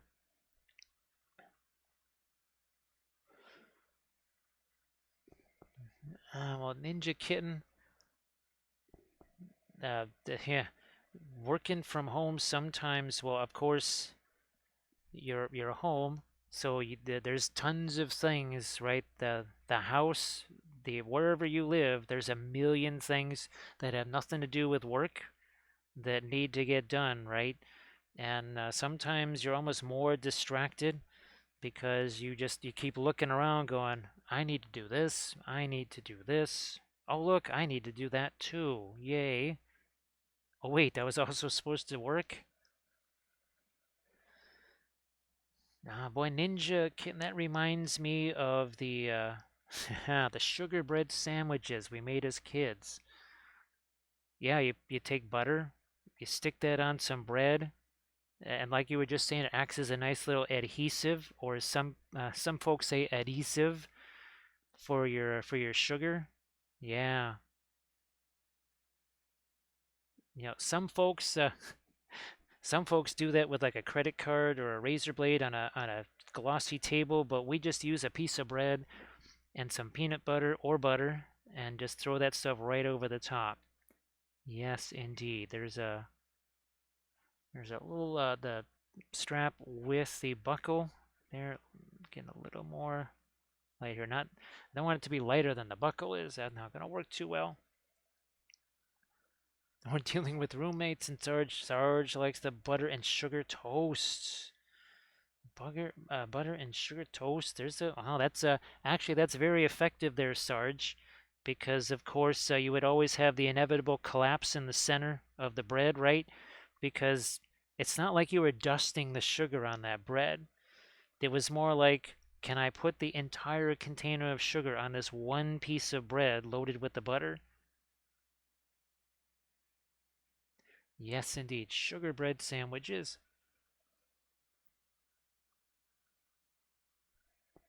Now, now Ninja Kitten suggests a little bit more of a gourmet style, maybe with a little bit of cinnamon on there. This might require experimentation. What's a sort of gourmet version can we create of sugar bread sandwiches? What else can we put on there? Who knows? Maybe we could put a nice mousse on there. Maybe with a few, I don't know, maybe with some strawberries or something. Yeah, we could certainly make that as unhealthy as you could possibly imagine, because that's what kids do. Try and create the most lethal but yet very tasty meal you can. So Lethal Shadows suggest a bit of an egg wash. Oh, gee whiz, Art and Michael, wow. Do they still make that stuff? I couldn't tell you when's the last time I had that. Good grief, that has to be, oh, that could be decades ago, the last time I had fluff. Almost didn't get there. We go. All right, that's a little better. Getting a little bit of that warmer skin tone here in the shadows. Same on the other side. Same over here. Again, I know you can't necessarily see what's happening. I just gotta hit those while I'm thinking about them here. Ah, so they still make that. Ah, so bananas. Oh, it melts the butter and holds the sugar very good. Okay. Yeah, see, well, have I not said This is not just a Lord of the Rings channel. It's not just a cavalry channel. It's not just a an exercise channel or an oil painting channel, but it's also a culinary channel. Yes, indeed. We cover all topics here. Well, at least the ones that matter. I mean, gourmet food matters. Hey, Punishment, how you doing? Nice to see you again. Oh, I'm actually painting a miniature that I didn't actually have to print myself. This was printed by Lethal Shadows Gaming. Now, Punishment last night. Oh, look. It's also a 2D art channel again, because yes, we were able to paint up our first 2D landscape in forever. And hopefully that's going to be our Thursdays from now on, doing our wonderful landscapes of Middle-earth on Thursdays. Hopefully we can keep that going. It was rudely interrupted last year. There's a couple more lights over here too. I think, I don't know, I'll try and get a couple of these on the armor, and then maybe we need some more darks. I don't know. We'll see what that does for now.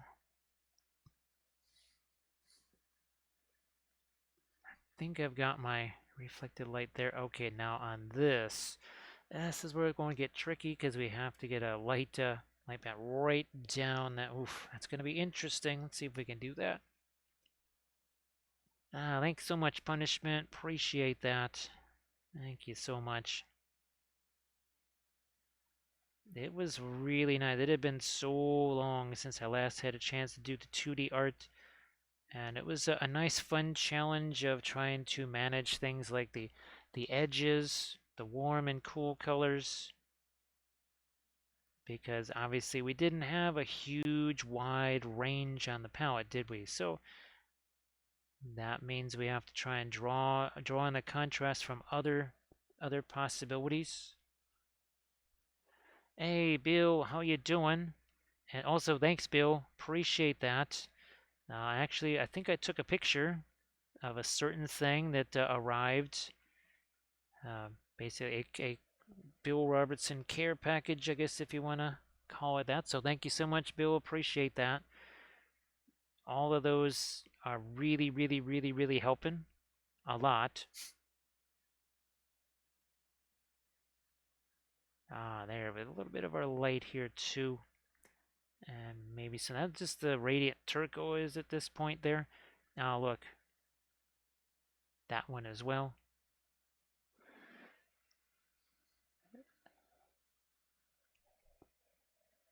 Yeah, thanks, Bill. I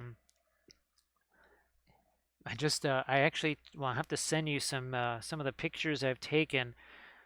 Just as I was, I don't know, cleaning out another file folder, I ran across the pictures that I took of this area when I first rebuilt it. Oh gosh, I want to say a little over a year ago, I guess.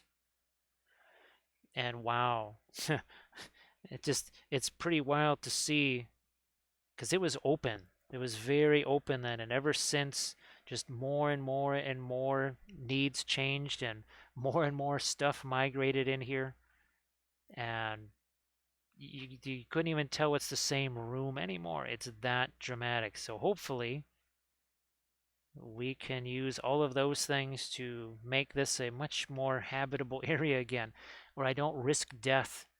Seriously, I don't know how many times in the last 3-4 weeks I've almost basically fallen over and had shelves of miniatures fall on top of me. It's kind of like the classic, what is that, Midsummer Murders type of thing, where the big, I don't know, the guy's in his wine cellar or something like that, and somebody tips over one of the shelves and all the wine glasses fall out, or wine bottles fall on top of him. Yeah, that's almost been me with miniatures a couple of times in here. So hopefully that makes a difference. What am I looking for here? What we're looking for? A little bit more of that dark blue, I suppose. Same over here. Same over here. That's the Prussian blue. And as I said, you get with the white and stuff, it can be a little bit hard to keep that edge thinner. It's easier to do with those darker colors.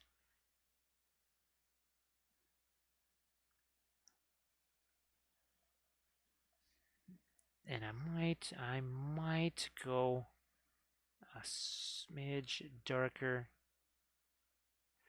there, and then get some, again, reflected light over there. Where's my, I'll use this one. Where's, oh, whatever. I'll just use this here. Boy, it only took a tiny bit of thinner to really reactivate that. So just like we were last night on our landscape, right? We're using these filbert brushes here.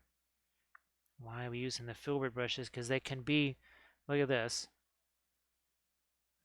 Look at how thin that can be. It's a multi-purpose brush, right? So see what we can do here?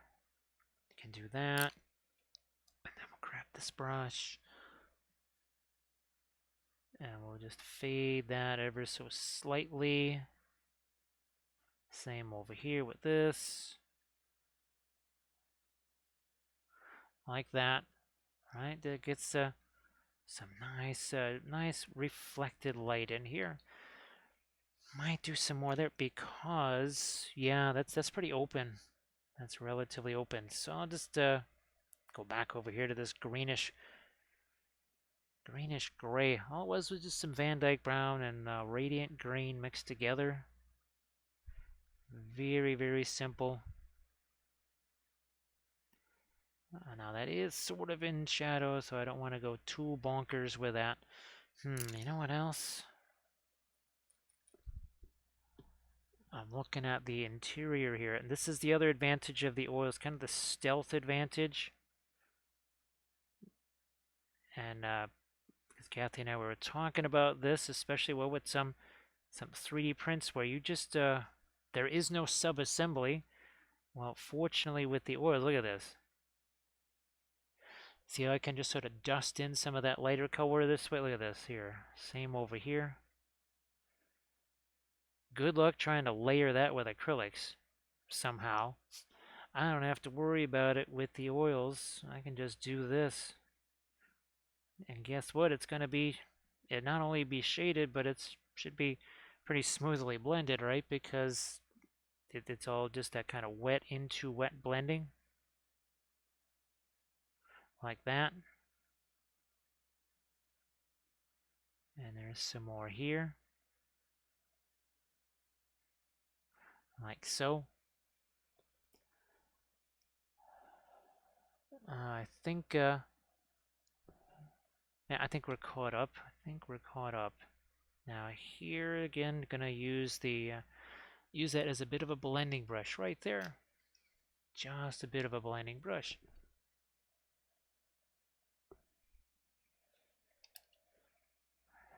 And again, we're what, 3 hours, 8 minutes in. That's it.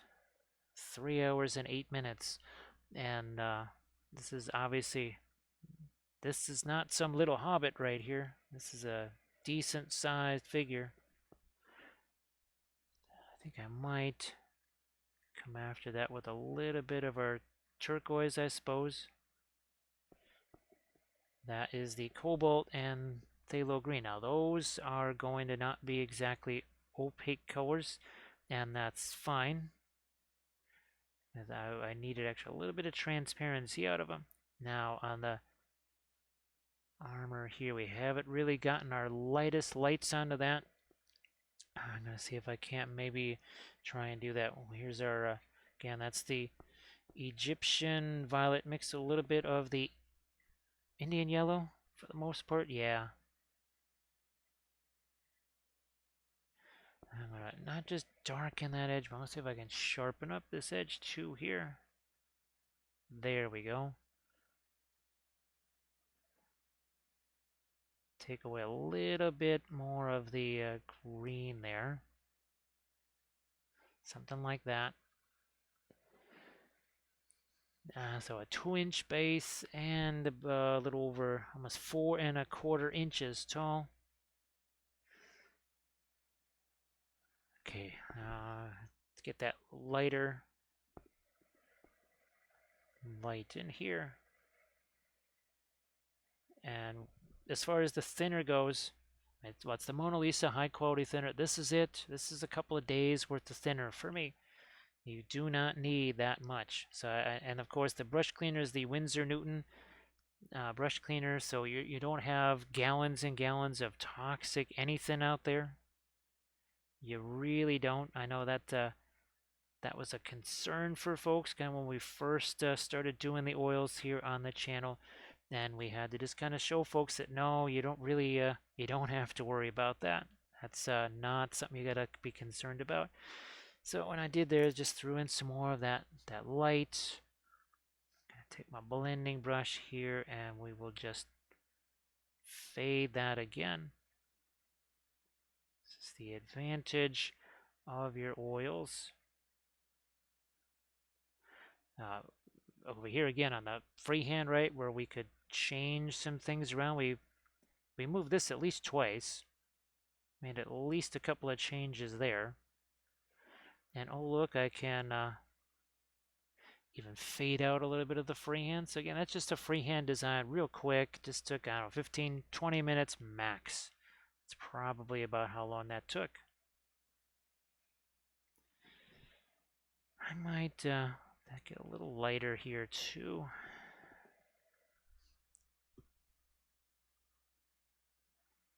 Same right here. Yeah, let's do that. Just do a little bit of a stippling there. That sort of lets it mix together.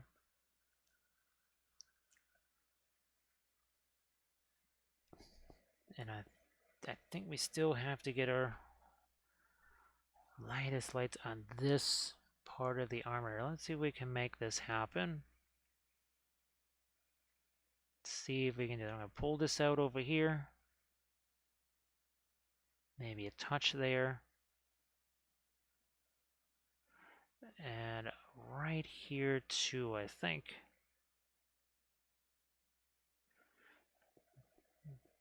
Let's do a little more of that. I'm just letting it mix with the color that's already here. Because we have plenty of darks down there. Now I'm going to see if I can't keep going a little further with this. Right there. Okay, now let's do that same deal over here, right about in this area. And a little more there. Again, a suggestion possibly of reflected light. Hey, Primordial Traveler, nice to see you again. So Primordial Traveler, I had no interest in those. I always loved oil paints themselves. This is kind of a, I don't know, what do you say, not a, well, I guess a nostalgia thing, but they are so much more efficient, the actual oil paints. The water washable stuff, it's just, it's not quite this, well, it's obviously not the same as your regular oil paint. And also, well, you don't even have the same range of colors either.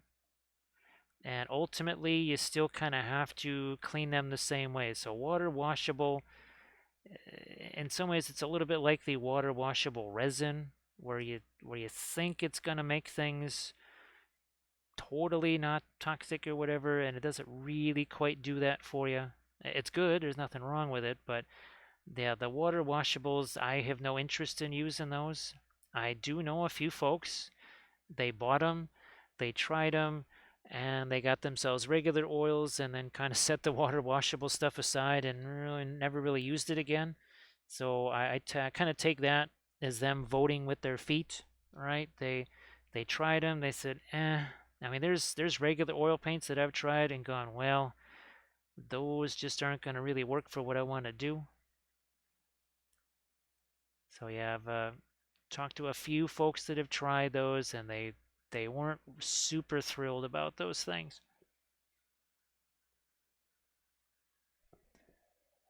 And again, I didn't even know such things existed. I had just really didn't have the interest in that. A couple other folks, they thought they'd give them a try, which is great. We love it when folks try things and they say, well, actually, you need to try this because this worked really good. And there's other times where they've said, well, yeah, I thought it might work this way. I mean, there's stuff that same thing for me. I think, well, maybe this will work. And then it doesn't quite work out the way I thought it might.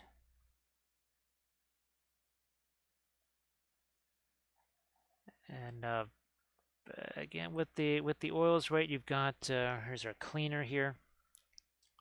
So, and look at this. It's for dried acrylic and oil color, not hazardous, no vapors. So you're getting a twofer. You're getting a twofer, and not super expensive either.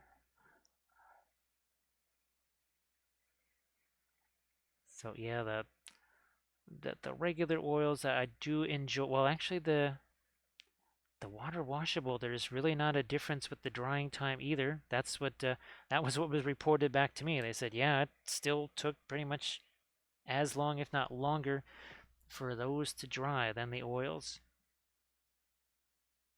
And I think they also had a tendency to have a bit of a glossiness to them. Now, of course, that can happen with oil paints too, especially oil paints that are just chock full of linseed oil, and we know who some of those are. So it can happen with the oils too, if there's too much linseed oil. Well, not too much, but if they've added a bunch, I guess we'll just leave it that way.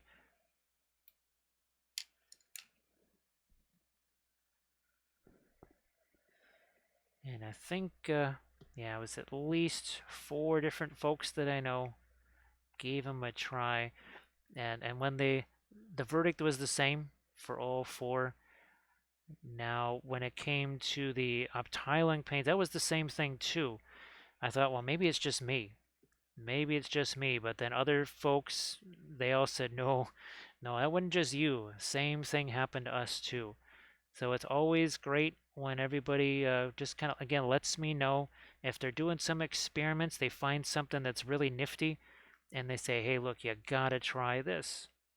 We'll try and get that so that we can give it a try too.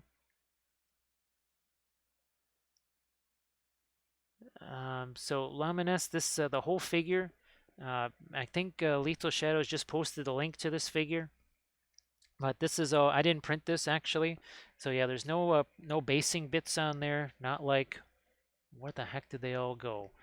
They were right here somewhere. Nope, they're not there either. But I had. Well, here we go. We've at least got our Galadriel figure. Oh, they're downstairs. That's right. So these are the 3D printed basing bits. I've been printing out a bunch from oh gosh, Goon something whatever.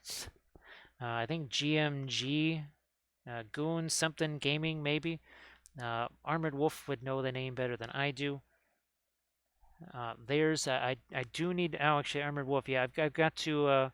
I'll be printing those again smaller. I think the ones I printed out are just maybe okay for Sigmar. But yeah, any Lord of the Rings stuff for Dark Sword, definitely will have to print those again.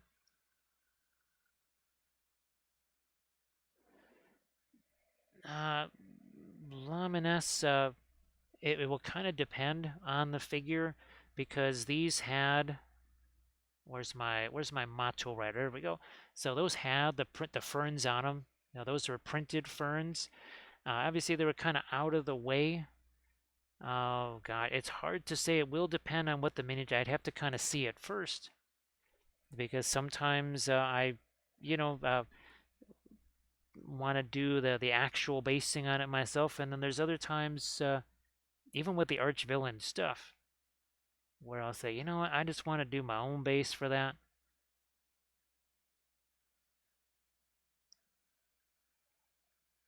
Hey, Rascal, how you doing? Nice to see you. Yeah, Luminous. Now, of course, if it's any sort of a Lord of the Rings figure or a dark sort, well, obviously I like the 3D printing bits or printed bits because I can just kind of put those anywhere, right, on anything. So Rascal, nice to see you. So Rascal, we got back into our landscapes of Middle Earth last night. Painted the first landscape of Middle Earth again since in a long time. So that was really nice. That was really cool. Now here I need to do the same like we did here with our latest lights. We still have to get those on this side now. Thinner paint sticks to thicker paint. I think what we've got there is relatively thick. One way to find out, yep, what we had there was thick. And by thicker paint, it doesn't mean paint out of the tube. When I mean thinner paint, it doesn't mean just completely all 100% thinner. Thicker paint could just mean, I don't know, 80% thinner versus 50%. It could just mean that kind of a difference.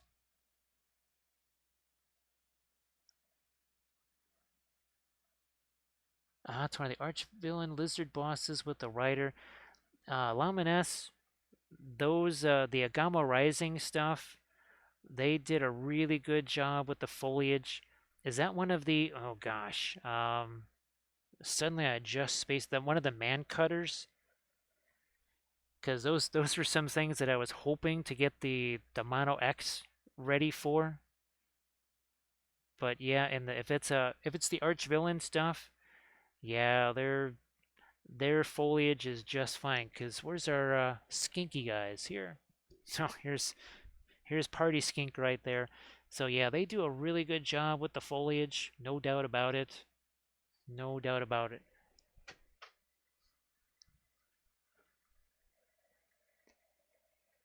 So yeah, I am totally up for some love me some ferns from Arch Villain. I got no problem with those. They really do a spectacular job with them. Thanks, Drexia. You know, there's actually still one more skink apparently. I guess there was 4 poses of the Mega Skinks. So we'll have we're gonna have to get him put together and do skink number 4. Yeah. All right, there, just enough. Yeah. Yeah. Though, thanks, Lemoness. Yeah, I think and some other company they don't necessarily do as good a job with stuff like that. It tends to be either too weak and too fine, or the other way around. Now, I did actually find out was at the Make It Epic basing. I printed out the cattails and the reeds as separate, just using their supported ones. They printed out much better as separate ones instead of a whole, basically a sprue of 5 or 6 of them. So just that was something I learned the hard way. They went from 1 out of every 12 printing to 100% success rate. So I take that as a sign.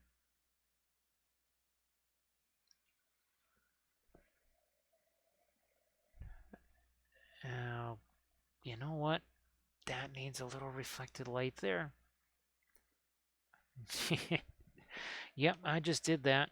I just did that because I want to take my blending brush again here. I don't know, maybe I'm going to wipe a little paint away from that brush. And then we'll just do a little bit here of editing on that. Look at that. That's not easy to reach area. So it's even more important that we're able to do that so easily because that was a tough spot to get to there. It was not easy. Let me see. Might sharpen that up. Also, the scabbard here. I think we need to do a little bit of cleanup on some things. Little bit of cleanup on some stuff here. So, because there's a little bit of a a pattern. It's actually kind of the same pattern that I did here with the diamonds there. And then of course we've got gotta do something more with it. That's a little bit flat on this side. I think we need to maybe somehow get a couple of areas of reflected light. Let me see what happens here with a bit more of an orangey reflection on that perhaps. And then this other way around, not enough reflected light over here either. Can you see? Yeah, you can see what I'm doing there. And then there's this. I'm going to take the brown matter, if there's anything left of it here. The heck with it. We'll just use Terra Rosa. Mix with our purple there, actually. Yeah, that was a little... There was too much of the indigo happening on this, and then we have to probably get into some of the filigree. Yeah, it was look a little too similar to all the other blue out there. Let's see what happens with it. Okay. Yeah, that might just work. Same up there, and now actually going to try and get some of that Terra Rosa to this a little later maybe. So I can take more of the radiant green that I really needed. I'll take a little bit of the radiant green. We'll mix it with the Terra Rosa. And now I'll hit that right over here on the strap there. Do a little bit of that right here. You can see how we're not doing that the same thing all across. We're just hitting this one area here, right? The same way we lightened up this. And where is that RNA Studios? There it is. Now this, of course, had the object source lighting on it, but you can see here light, then the dark, and then that light band there, but it's at the part that's coming closest to you as you're looking at this. That's the same setup we're trying to do here. Same thing.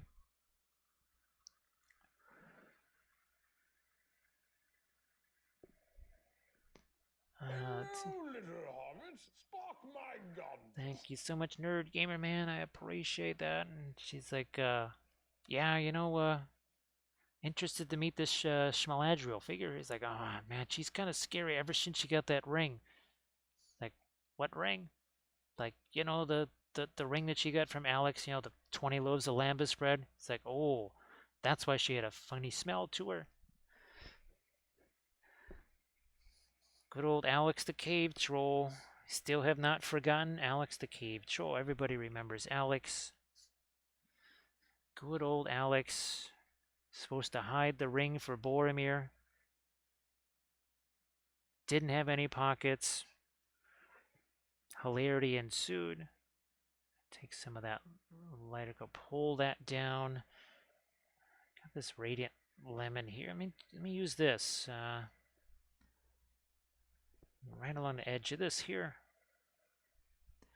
That's got almost a little bit of a greenish tint to it. Right along that edge. Oh, gee whiz, that's the other thing. Yes. Hello, that edge too.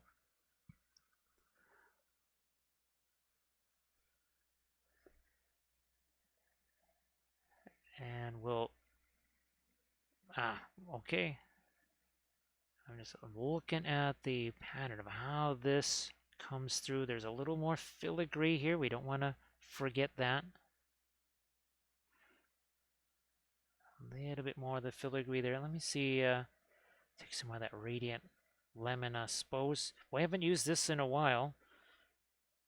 That is very much a cooler color for a yellow. Even yellows. There's cooler and warmer reds. There's cooler and warmer browns. Heck, there's cooler and warmer greens. Any color can be a bit cooler and a bit warmer. And that's so important with, well, not just the oils. It's important with everything.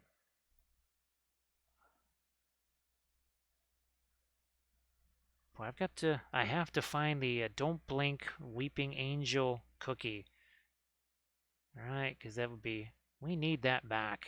It's always, whenever anybody says I blinked and what the heck happened, we really need that. It's always entertaining to have that. I'll let some of that radiant lemon work its way down here into some of these reflections. Just kind of figuring that's what they are.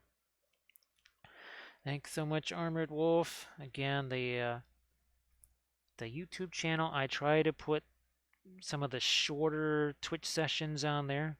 That painting of the Hornberg, I'm going to try and tonight turn that into a YouTube video because I think we only painted for about 2.5 hours. So that could be turned into a video for YouTube. So I'm going to try and doing that later tonight after the stream here. I'm going to see if I can't pop in right over here. Just a set of lighter. There we go. Like there's some ambient light or something like that. Maybe reflecting there, whatever. Something along those lines. Now I'm back to the cooler toner in the hair. Again, see, I can still lighten that. But you saw I don't know, it was 45 minutes ago-ish, or at least 40 minutes ago when I last worked on the hair.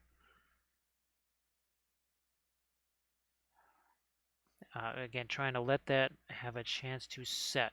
It's not going to dry, but it is going to set. Now, let me see if I can get also some lights here on the crown. Just try and pick up a couple of edges there, sharpen those up if I can.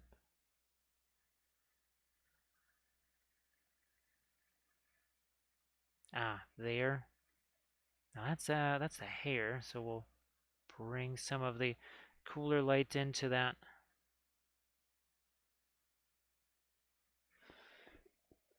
And we never did get the lightest light here. Right there above the forehead. I think that does it.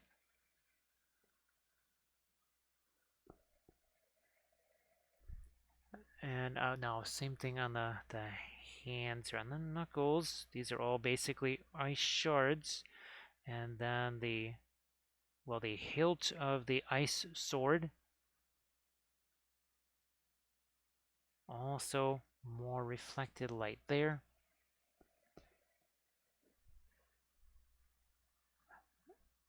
Even here. And I might do that more of a, see, we're kind of doing a bit of a stippling type of a brush stroke there. And with each and every brush stroke, it picks up a little bit more of the indigo and such that's already on there. Which means it's not going to get any lighter up here, but I can always go back so you get some more paint and then come back and you can see it's now a little bit lighter. And again, that's just a sort of a stippling type of a stroke there. We got a little more of a shine to that now.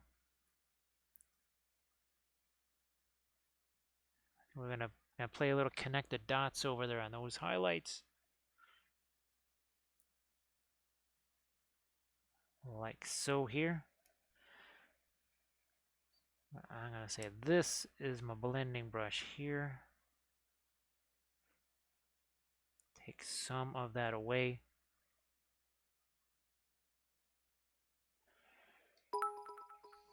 And the Rooster Rhythm, holy smokes. Rooster Rhythm, thank you so much.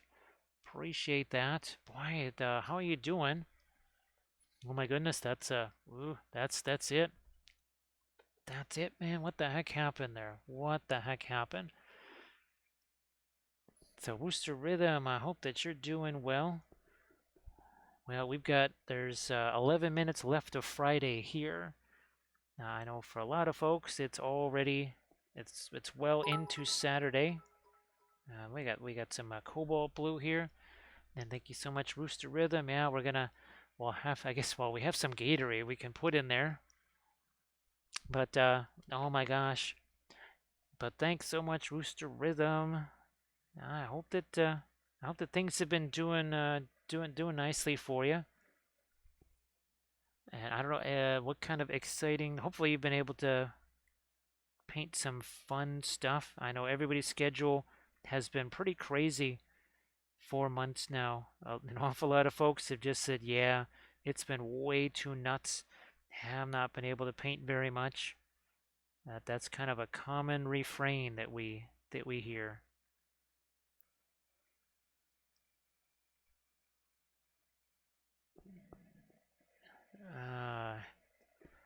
Uh, Primordial Traveler, just as someone who loves historicals and basically doesn't get to paint those anymore.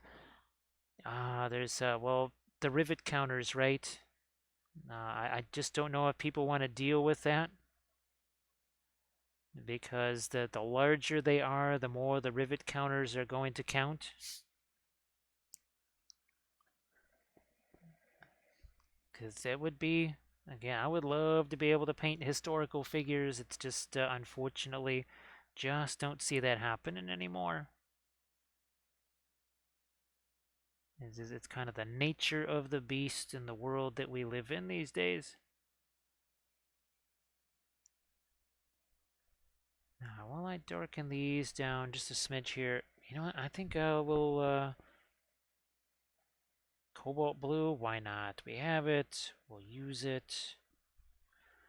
I mean, it's weird how it can cover more readily than I thought it would. That's been a surprise and sort of our bringing it back out onto the palette again. It has surprised me that way. Now I'm all the way back to the Prussian blue here. So really enhance the dark on that part of the shard. So you can see we got light, dark, light. It kind of goes back and forth, right?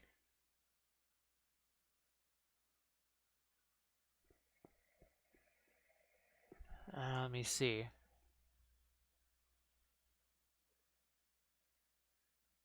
So yeah, Ninja Kitten, unfortunately, uh, just with some of the mayhem that can happen on Twitch and stuff, and because we also put these things on the YouTube channel, right? Like the session that I'm hoping to from last night. YouTube gets really, really, really, really crazy about things. I mean, you basically there, and it will see the words in the chat too. So, and there were some folks that just kind of this is more in the past, I suppose. They just couldn't understand. It's like, nah, you can't do that. So yeah, we had to kind of crank those up to super max. So I do apologize when it does a super max thing like that. It was kind of a necessary weevil, so to say. So again, I do apologize if something gets moderated. Now, what we're not trying to moderate here is our darks. We want to get some decent ones down here. Of course, we want to go with our crushed glass snow. That's going to finalize this very, very nicely for sure. And I'm even going to let a little bit of this also get stippled on there, some dark again. Like that.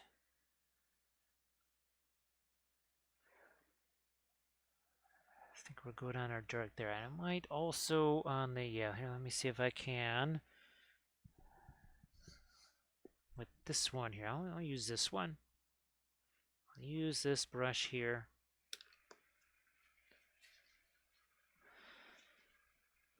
Let's see if we can lighten up this with same routine here. Touch of Tail Rose, a touch of that red. And this, you can see we're almost kind of using it as a micro filbert brush. But look at that, see how much lighter that can get? If I tried doing that a couple hours ago, nope, never would have stuck there. That is the difference of being patient, letting that paint set. Is it dry? Oh, heck no, but look at that. Yeah, see how I could take that and do all kinds of fun blending with it. We will do the same over here. Again, doing that same little stippling version, but I had to go back. I had to get some more of that color because with each and every one of these little stippling brush strokes here, what's happening? It's picking up the paint that's here because it's mixing, right? But now we've got ourselves a nicer transition there.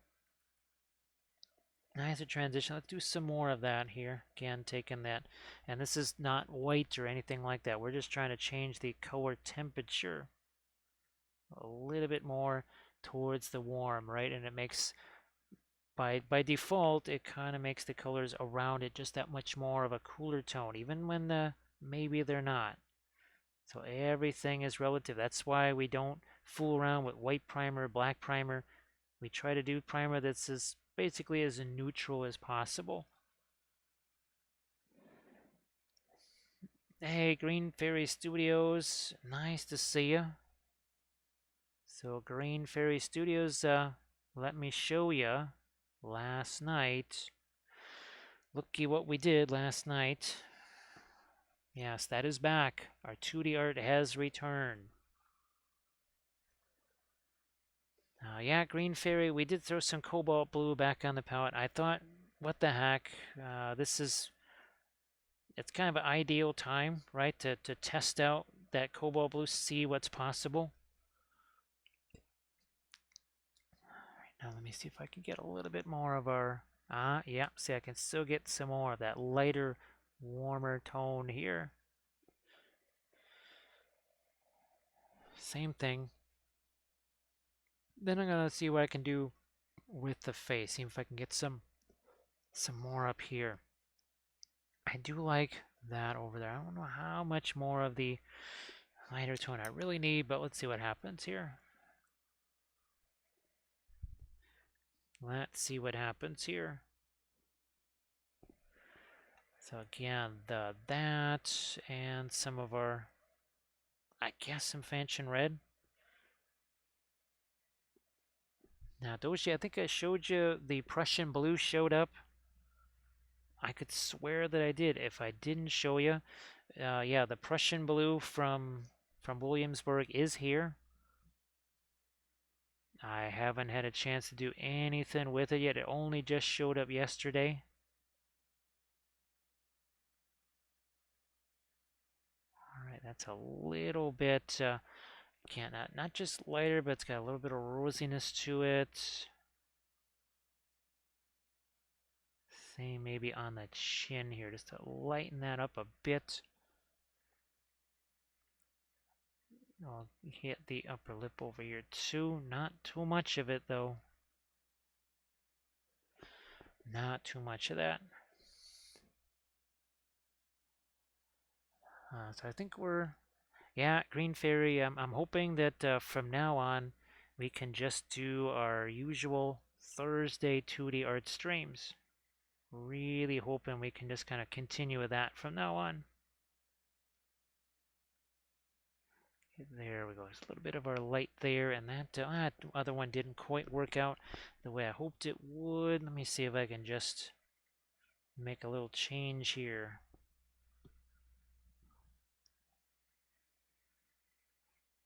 On this side of the face, there we go. We just needed to, there we go. We had to soften that up a little bit. Same thing over here. We put the turquoise in there, and now we just wanted to change that now. Here. Treat it as here. Oh, treat it as here. I guess that might also, oh yeah, that might make a nice little contrast here to our warmer red. And of course we got some fuzz on that brush. Pop just a little bit of that here and then some right there. Might, I guess we'll carry that a little further here. See how that works right here. And so that, yeah, actually that does, see it, okay, so it does make that side of the face up here darker. That's kind of what I was hoping for, and it worked out that way. Doesn't always work out that way. So Green Fairy, I hope everything's going well for you. It's been a bit of an unexpected week here, for sure. All right, well, I guess we'll lighten up this little bit of the strap here. And then on the sword hilt here, there's just this pattern that we've got to make sure stands out. Green Fairy, sometimes I think it's probably because I'm just taking paint maybe from, like from last night or whatever, and then transferring it onto this palette. So that could be where some of the fuzz comes from overnight. Uh, the wet paint there, some little bit of fuzz will get on there and stick to it. And then I go to transfer it over to the new palette. That's very possible. Or it's just happening on the new palette too. In fact, that's possible. All right, now here we gotta do something on these straps here. Where's that? There it is. There's my grayish green. Don't want to make that too light. Not too light. I'm gonna bring back our blending brush. We'll tone that down. Yeah, and Green Fairy, we had a lot of fun doing a little bit of freehand right there. And of course, well, I think you've seen the new video with the water effects slash waterfalls. I think you're going to be seeing the next chapter studies video soon. That's going to be our Space Marine, our Ultramarine. Yes, we did a Smurf Marine finally. It's the first Smurf that I've painted since probably 2012. Actually going with a little bit of the cobalt blue in there. I want to have just a smidge of some light in here. Not a whole bunch, a little. Just a little bit like so.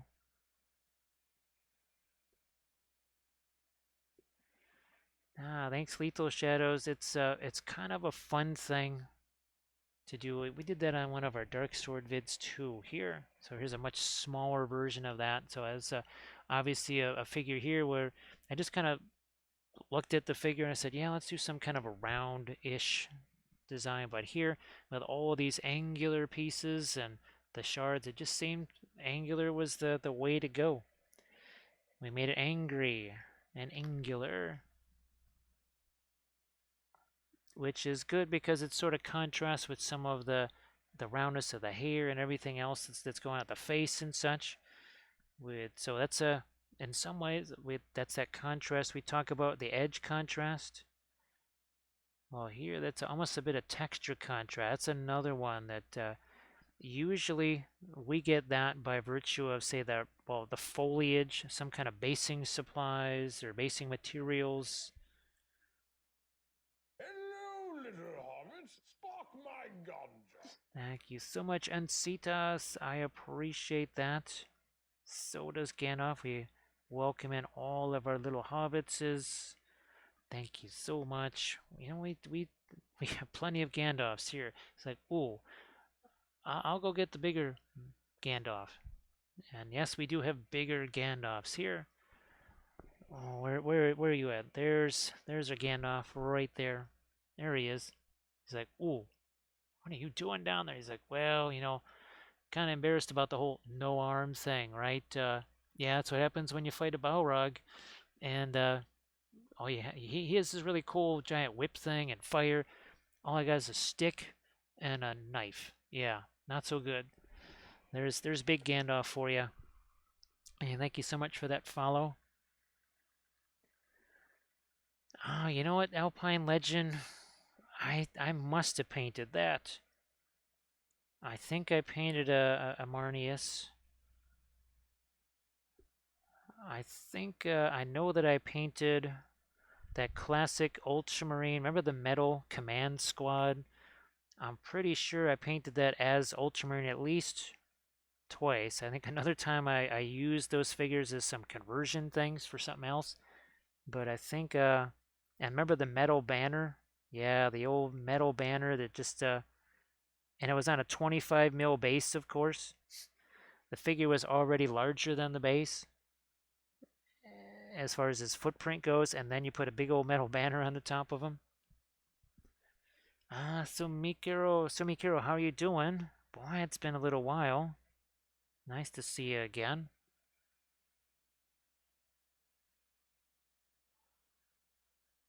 Let's see. So Sumikiro, there's the glossy miniatures. They don't photograph well or at all, and they're hard to, well, you can't really see them in videos, especially when you got smaller stuff, right? When you've got the little small 28 mil scale or even 30 mil scale, any kind of shininess there, it just looks weird. And so that's why folks are always just putting on the anti-shine of one form or another. I just use the Army Painter anti-shine. That works very, very well. Really love that stuff. Where is my blending brush? Here. I'll just use this. So I threw some dark, you can see that darker blue in there. We're just going to carry that down a little bit. Same over here.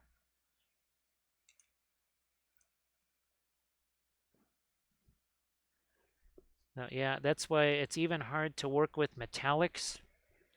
And of course, I've done plenty of metallics with the oils, but it's really hard to stream and it's very hard to film because it's very, very shiny and it's really hard to photograph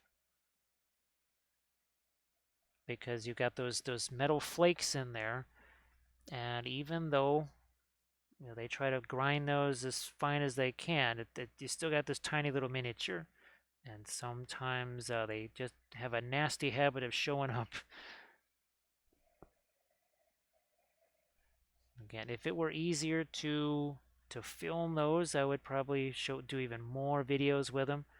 But it can really be difficult trying to get that stuff to show up on film, and even tougher on stream. Do I need to? Yeah, I'll try and refine this one edge right here. I don't know if you can see it.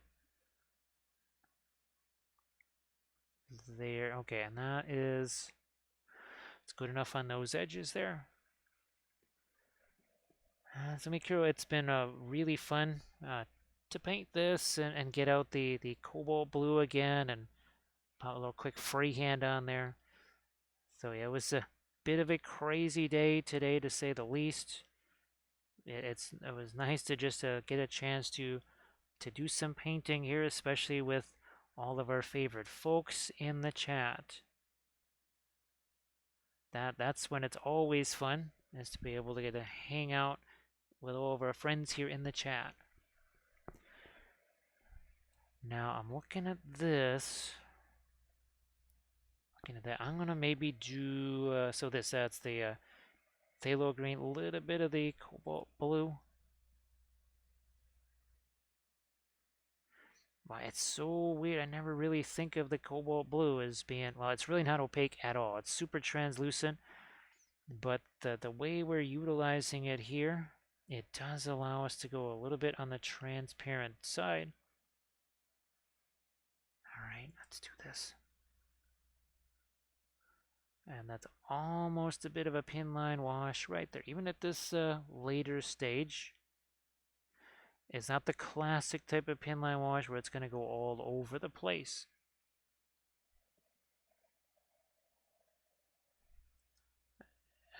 Here I need to separate though, and here's another area where we got to get some, I think some of our lighter color back into that. Yeah, we do. Yeah. So these couple of shards right there as they work their way over the sword, we got to go back. We got some lighter color here. These two, one here. There's one edge, and then this one. There we go. Yeah, I was like, wait a minute, how come the light's coming down this way and there's no light right there? Yeah, Green Fairy, I think, yeah, because we have the bust, right? We've got, well, I guess we don't have a 54 mil, but we could obviously do that. Heck, if I just printed the Gandalf from RNS Studios, that's practically about a 40 something millimeter. That's about Conquest scale. Ooh, speaking of Conquest, uh, I don't know when that's going to show up, but gosh, I have to remember that when I start reworking the area and stuff. I gotta make sure I leave room for the Conquest stuff. No wonder that's I was like, there was one other thing too that I've got to make space for in addition to the 10,000 boxes of Song of Ice and Fire that showed up here. It would be Conquest stuff. So see, we've got a little bit of a reflected light action going right there.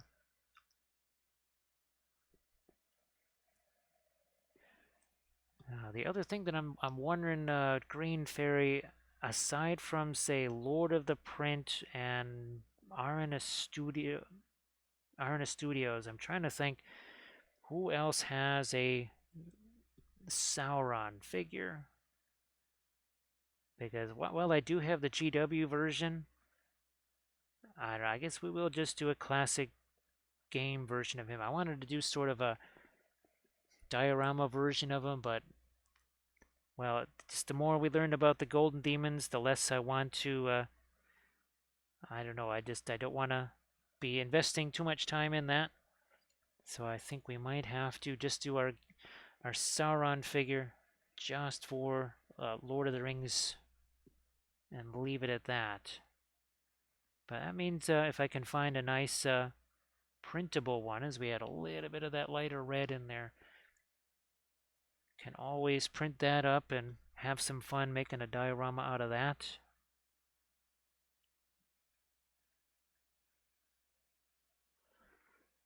Now, well, Lethal Shadows.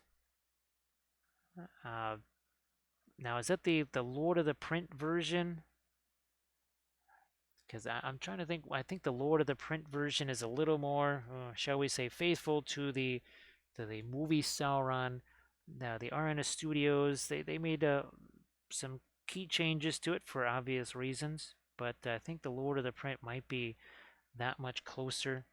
But yeah, a nice Sauron figure would be very fun. Kind of do the Barad-dûr lava base type of a thing. A whole bunch of object source lighting on them, of course. That would be very fun. See if I can't lighten up the shoulder here. Just a smidge. And again, let that mix with all the stuff that's already there. Oh, that's good. Lethal Shadow. That's fantastic. As we lighten this up. I thought it was one of theirs. Well, I know I've seen it on their objects or whatever. I just didn't know if that was one of the files that I might have had around here. I have to hunt that down because I'm not sure what they call it. It's not like you can just sit there and type in Sauron and it's going to show up, right? No, it's not going to. I don't think it's going to work that way. I have a feeling they called it something else, just for safety's sake. Now we need a little more of a lighter edge on that. Let me thin this down here. See if I can't get a little more separation between the two parts there, and then we'll lighten this up too. Oh, what the heck? I'll just mix the Radiant Lemon in with this, and we'll see what happens. That works. That's good to know. That's good to know. Lethal Shadows.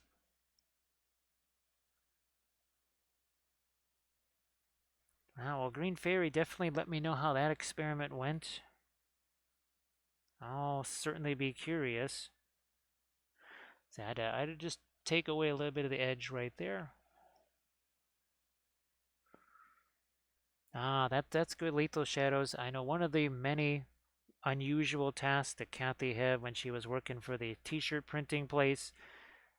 It was her job to do tags and keywords because they weren't very good at doing those.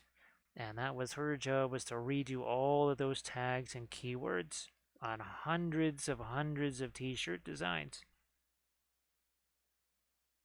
And also kind of redo the descriptions of them too. Now here I'm going to throw a little bit of that not indigo lighter color. Hey Kane, how are you doing? Nice to see you. Well, we just hit the 4 hour mark. Let me see if I can. I'm gonna maybe do a little bit of our darker indigo on that lip again. I'll try that. No, actually, kind of it does gives her a little bit of a bit of an attitude there. So I think we'll leave that be. And I'm gonna try to create a little more shadow for the nose, and then maybe create a couple of cooler darks here in the hair. That's the indigo basically, such as it is.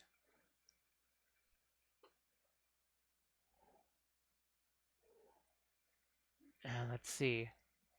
Yeah, that's well. Yeah, I'll tell Kathy that. Yeah, if she loved that so much that she can revisit that task once again. She just absolutely loved doing that on hundreds and hundreds of designs.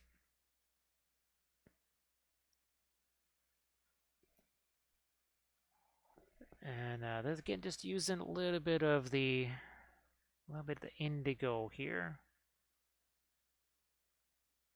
because it's not just a cooler color, but it is of course more of a grayer tone. And that's kind of handy because we don't really want to draw tons of attention to the hair, right? We're trying to have all of our lightest lights on all the shards and the armor and everything else.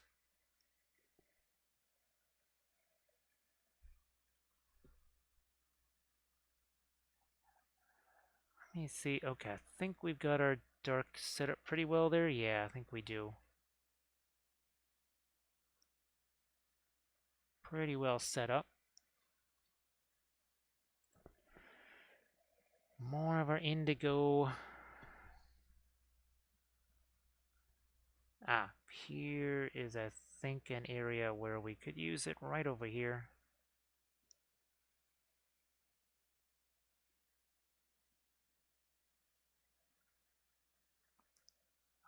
No, let me see if I can.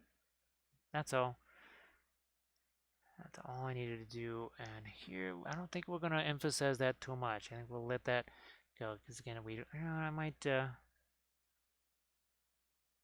emphasize the over and the under a little bit more here. Actually, I'm just going to do a little bit of cleanup on our freehand design here. Just realize there's a couple parts of this that we can tighten up. Like so. Here, let's move this way. You can see I just push that line over a little bit that way.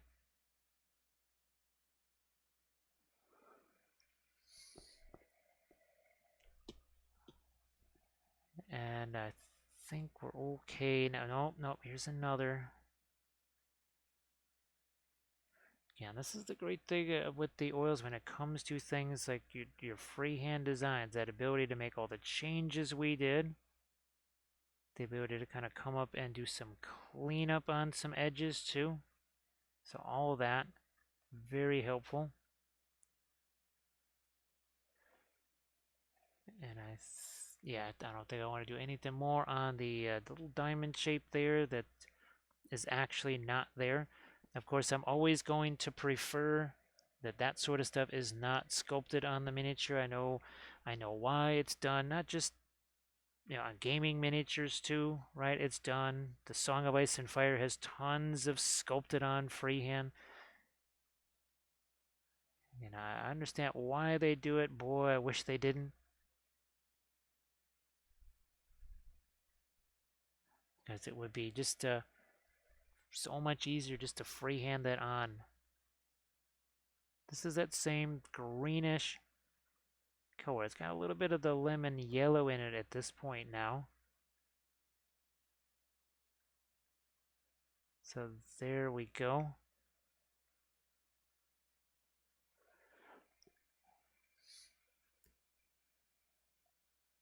And do we want to do a little bit more there? Yeah.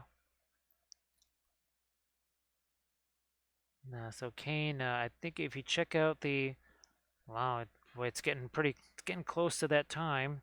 The Dauntless that I painted, where I basically instead of, well, I didn't have the decals anyway because I didn't have the right insignias that I wanted. I just freehanded all that stuff on.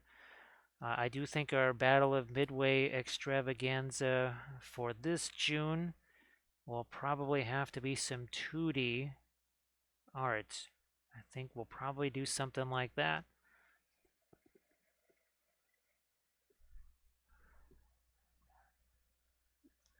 Unless somehow I'm able to get a 1/700 scale Enterprise, Yorktown, whatever, uh, constructed. I just don't think that's going to happen between now and, say, June 4th, 5th, 6th.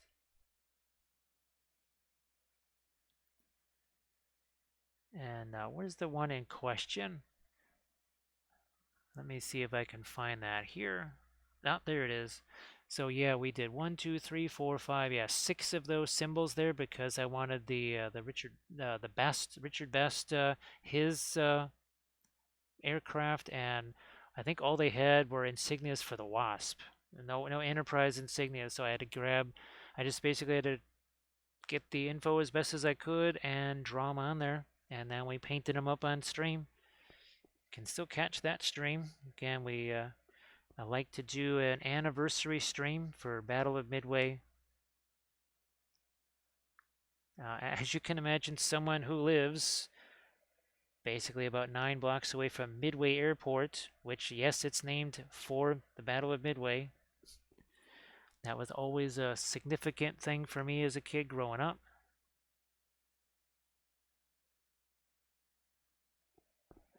So I think we'll just have to uh, figure out what kind of an interesting scene we might want to paint or something. Because that was the only 1/48 scale Dauntless, well, that I could even find at the time.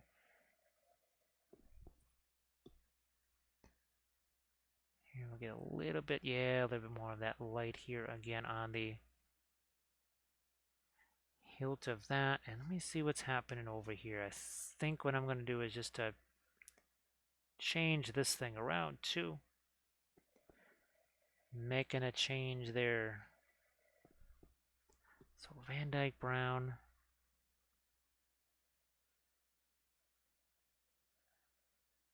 I think that's going to work out a little better maybe than what we had. Let's see if we can do something else here.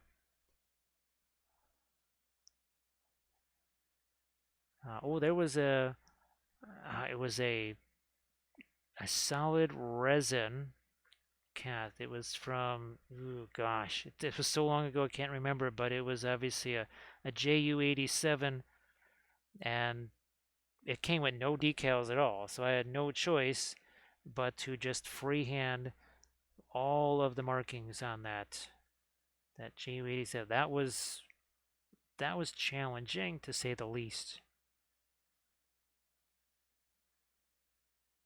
That was a significant challenge, but it was fun.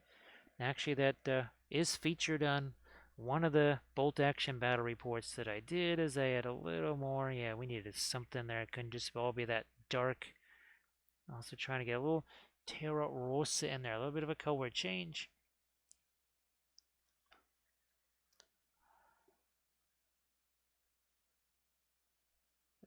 Bill, that's a,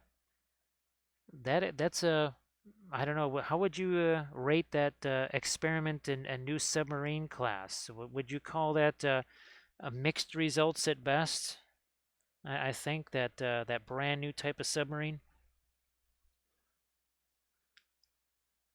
Kane, I've always been fascinated by that, right? That that particular deep blue, and it always was interesting to see. Actually, obviously it would have no effect today. I mean, camo means nothing today, right? Of any kind on planes. Might as well paint it pink and orange. Doesn't matter. But it would be interesting to see modern day aircraft. I don't know, say you get a Raptor or something like that with that sort of classic color scheme on it. That could be very interesting. Now, of course, I don't know where. Oh gosh, there's no way I can reach that from here. Remember the Ghost of Kiev that we did?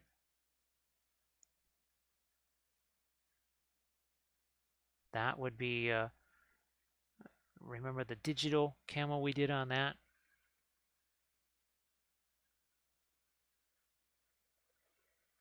Now, how Rumpenstein. That's it's a new type of troop transporter. So instead of like landing on the beaches, you're underneath the beach. So it's a submariner landing craft. Yes, it's the ideal kind of landing craft. You can't shoot at it as it approaches the shore. Has a little bit of difficulty at about 530 feet long or whatever that was of getting that close to shore, but you never know. A new type of troop transport as we get a little bit of a sharper edge right over there. So Lethal Shadows says that, well, you could always just tunnel under the beach or find your way into the sewer system, I guess. You know what I'm going to try and do here? Indian yellow again. Here's there again. That's our. That's a little bit of the purple matter. Yeah. Hey, Green Fairy. I was wondering. I was trying to figure out why brown matter and purple matter are just very cheap color. I think they're both Series 1. And then I looked, the only place I could find rose matter or anything like it was part of the Windsor Newton line. And that was still 20 something bucks on Dick Blick, which made me wonder, why would rose matter be so different than all of the other ones? Let me see. I think we've got purple matter right around here somewhere, easy to find. Okay, so it's a series 2, and I don't know if I can find the brown matter very easily. Oh, here it is. That's just a series 1. So kind of curious as to why the rose matter would be 3 times more expensive. 3.5. Well, they must do a lot of processing on that Green Fairy. They must do a heck of a lot of processing. Cause man, I was looking at that going, that's very tart right there. It's a lot of coin for something that's probably based on that same matter plant. Okay, I got a little bit of that same darker red in there too. So Lethal Shadows, it's basically it's a pain index. Yeah, Series 1 is very low pain for your wallet. By the time you get to, and it also depends on the paint line, but by the time you get to Series 4, that's ouch. If you get to Series 5, 6, or especially it's like a Series 8 with Williamsburg, that's like end of days for your wallet there. So yeah, the series is just going to let you know how poor you are going to be after you purchase that particular paint. And in some cases, you will be significantly poor, but you'll be rich in color. It's made from It's made from a lake, from matter and alizarin.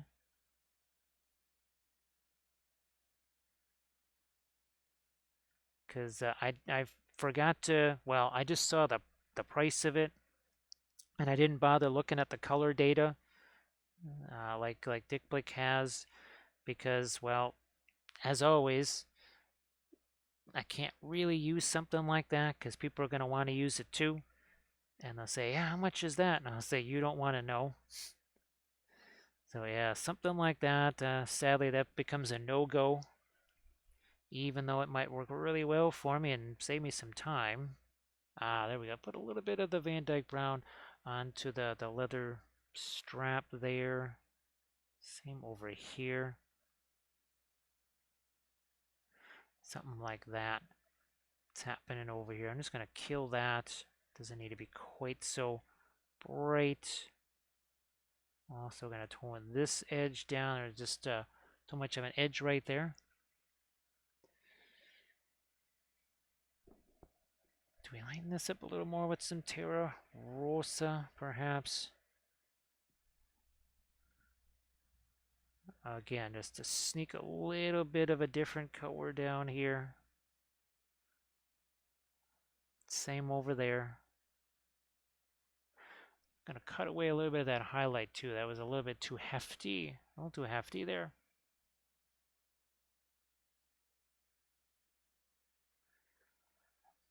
This is also going to get a little reflected light on it here.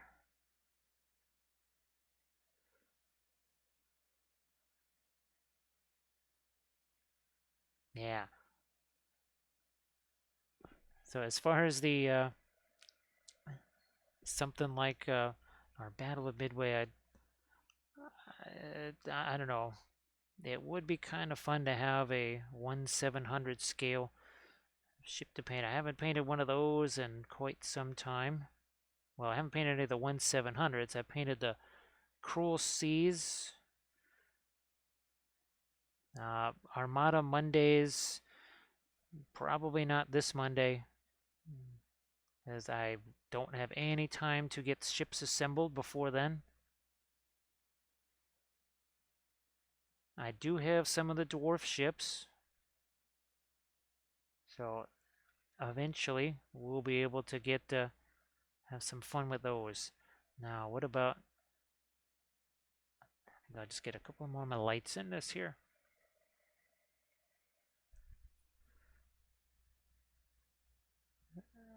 Okay, a couple of more hits right there. Oh, and by the way, again, tomorrow's session is most likely going to be a later start, just because of current circumstances. I think it could be more like a 6 o'clock start. I could be wrong, but just that's what I'm kind of going with for right now. Okay, I've got the darker green in there. This is kind of a mid-tone phthalo green. Oh, geez.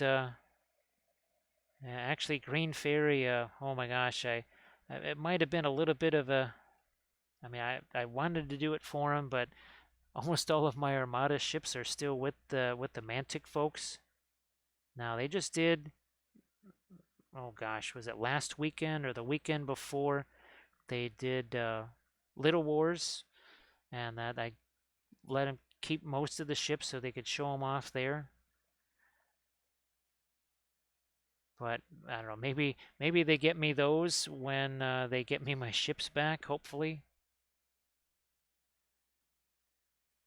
at least hopefully. Green Fairy. I wasn't gonna have a lot of room to take them back because there was so much unexpected stuff we were coming back with. So when I heard that they were doing Little Wars, I said, well, I'm not gonna be there, but you are. So why don't you hang on to most of the ships, and then you show them there because well they had to get me the halfling army too, the new halflings.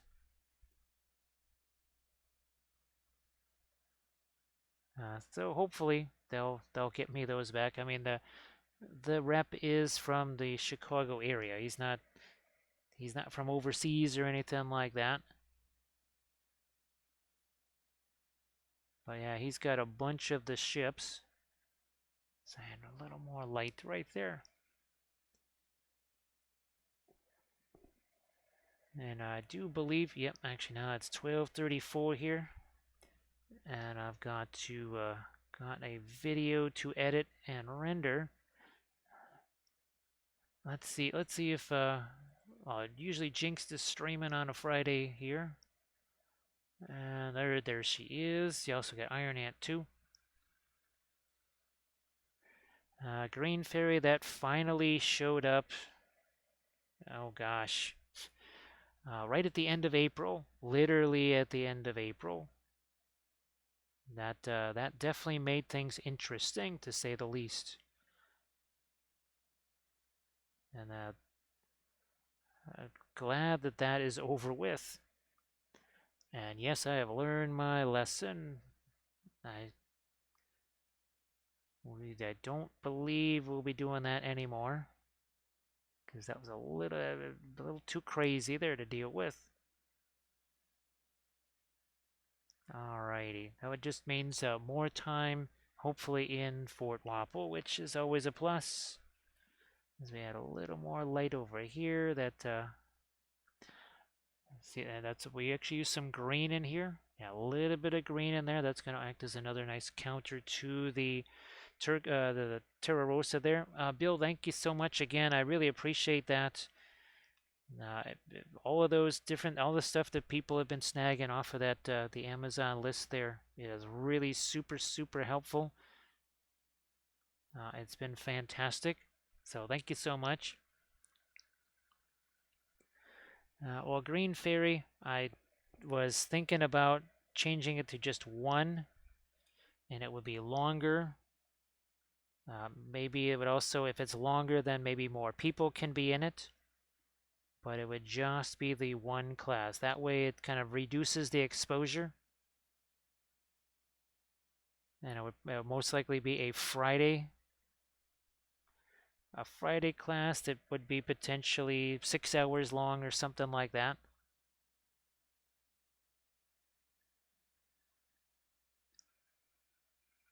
Yeah, Bill, that was a monstrous help. All that stuff really does help a bunch. So thank you so much.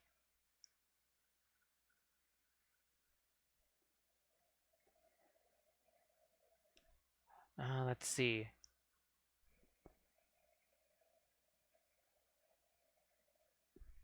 What else is, oh, here.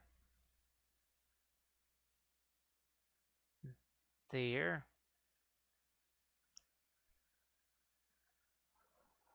Yeah, well, yeah, Green Fairy. I had zero time there, right? I mean, even when I was there, I really wasn't there because I was having to do other things. So then all of a sudden got just buried there. And I thought maybe that kind of does a double thing there, right? I can actually do more demo type stuff at Fort Wapple, kind of like what I used to do. Because, and also just doing the one class would mean way less prepping. So even without any of the mayhem, I was already starting to think, yeah, maybe we're gonna at least cut one of these down. Oh, thanks, Kane. It just we're having a little conversation about the expression on face, especially larger figures like this. And instead of having them kind of staring right at you, to have them basically sort of looking off to the side or some other direction.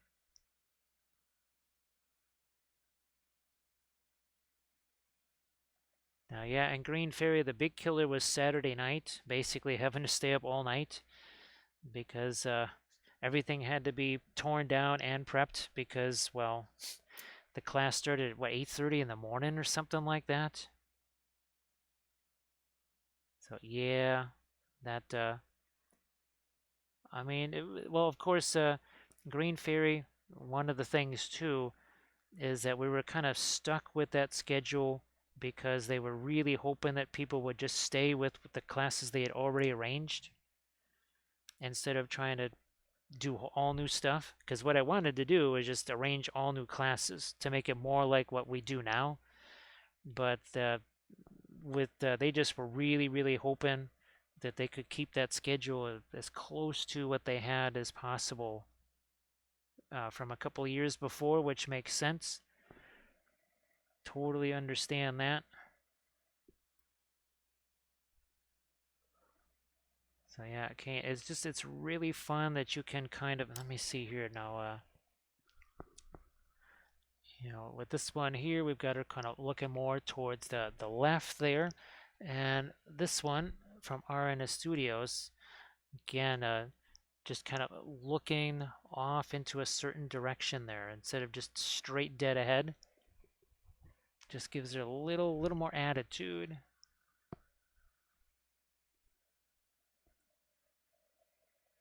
Now I've got my mostly brilliant yellow pale. There is a little bit, just a tiny bit of the radiant lemon on here.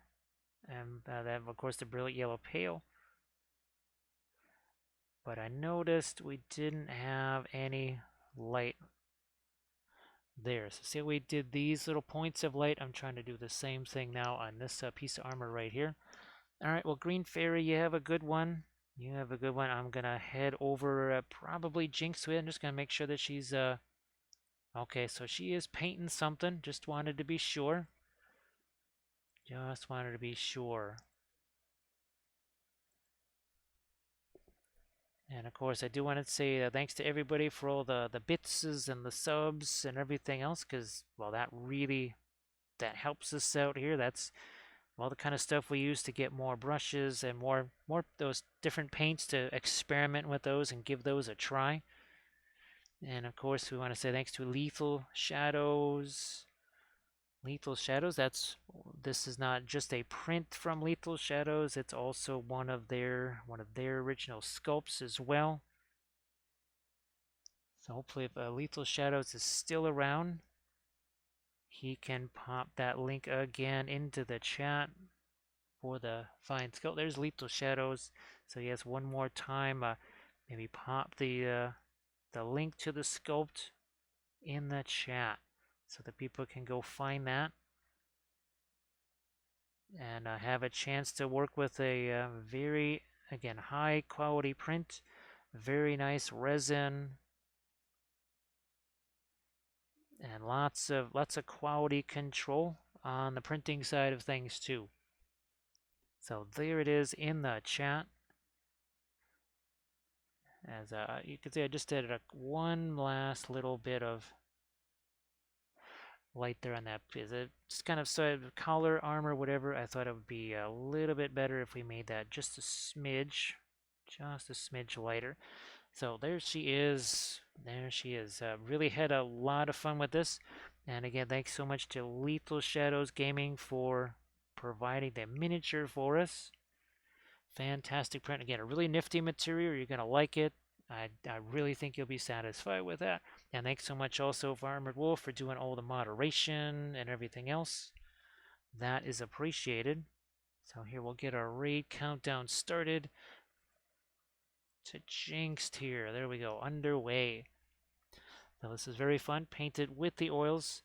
A little smidge of freehand over there just for funsies. And again, had some fun with the expression on the face here. So we'll try and get our crushed glass snow on the base when it's all dry. So thanks again, everybody. I'll catch you later, Primordial Traveler. Oh, and thanks, and we'll see you tomorrow.